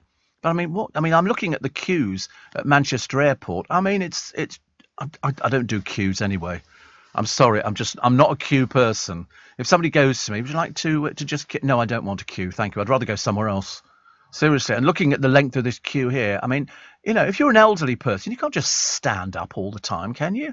Ridiculous. Gatwick told a news organisation having a busy weekend as these holidays kicked off. They said it hasn't seen big queues in the security area, but some check-in areas run by the individual airlines were very busy. Long queues to enter Terminal 2 at Heathrow on Sunday morning. The airport blamed COVID checks required by destination countries and high passenger volumes. Isn't it funny that we all want to go away all of a sudden? I don't know why. Are people expecting sunshine somewhere? And they're going, we don't want to be here. We don't want to be in a miserable place. I wonder if they were... were they not expecting passengers? Do they not have computers? Do they go, good Lord, people queuing for planes? I can't quite understand it, but I'm sure they do that. What else we got? Churchill's failed bid to censor a war book.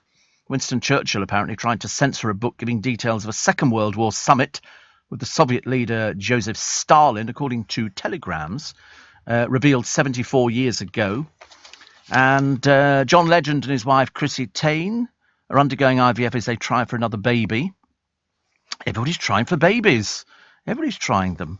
And stars including Lady Gaga paid tribute to the jazz legend Tony Bennett at a star-studded ceremony. Singer Jack Jones revealed he treasures a doodle the 95-year-old crooner jotted down over drinks. He's 95. He is 95. It does not seem possible. Beer sales are recovering. Don't know why. I've never drunk a pint of beer in my entire life. I've never been into beer. No. I've worked in pubs before and bars and things like that. And I remember somebody saying, I bet you could do with a real pint of lager. And it used to look quite nice when you drew it off. And I'd sit there looking at it, and I tried it. It was horrid. And then I tried it with a bit of lime. People said, lager and lime, it's very nice. Or then they did Corona in bottles, and you stuck half a lime in that one. That was ridiculous. Have you ever heard of such a stupid thing? Honestly, you can't beat a good bottle of Prosecco. That's the thing that keeps people going. Undercover police posing as truckers to catch dangerous drivers. I saw somebody the other day, actually, somebody driving a nice car, actually, and they were on their telephone. He was actually holding it, but unfortunately my car was a bit higher than his, and as I passed, I was sort of looking, I'm naturally curious, I'm a little, and he had the telephone in his hand, and he was pushing buttons, and I'm thinking, don't you have hands-free? Hands-free is so cheap. You can go to, and it's also illegal to touch that telephone unless you're making an emergency call to say, I've just broken down or I've just witnessed an accident or something like that. Very, very dangerous. Very dangerous. So if you're setting off on holiday today, do please check that your flight, especially if you're on EasyJet, is actually taking off. Otherwise, it'll save you an awful lot of time at the airport where it'll drive you absolutely insane.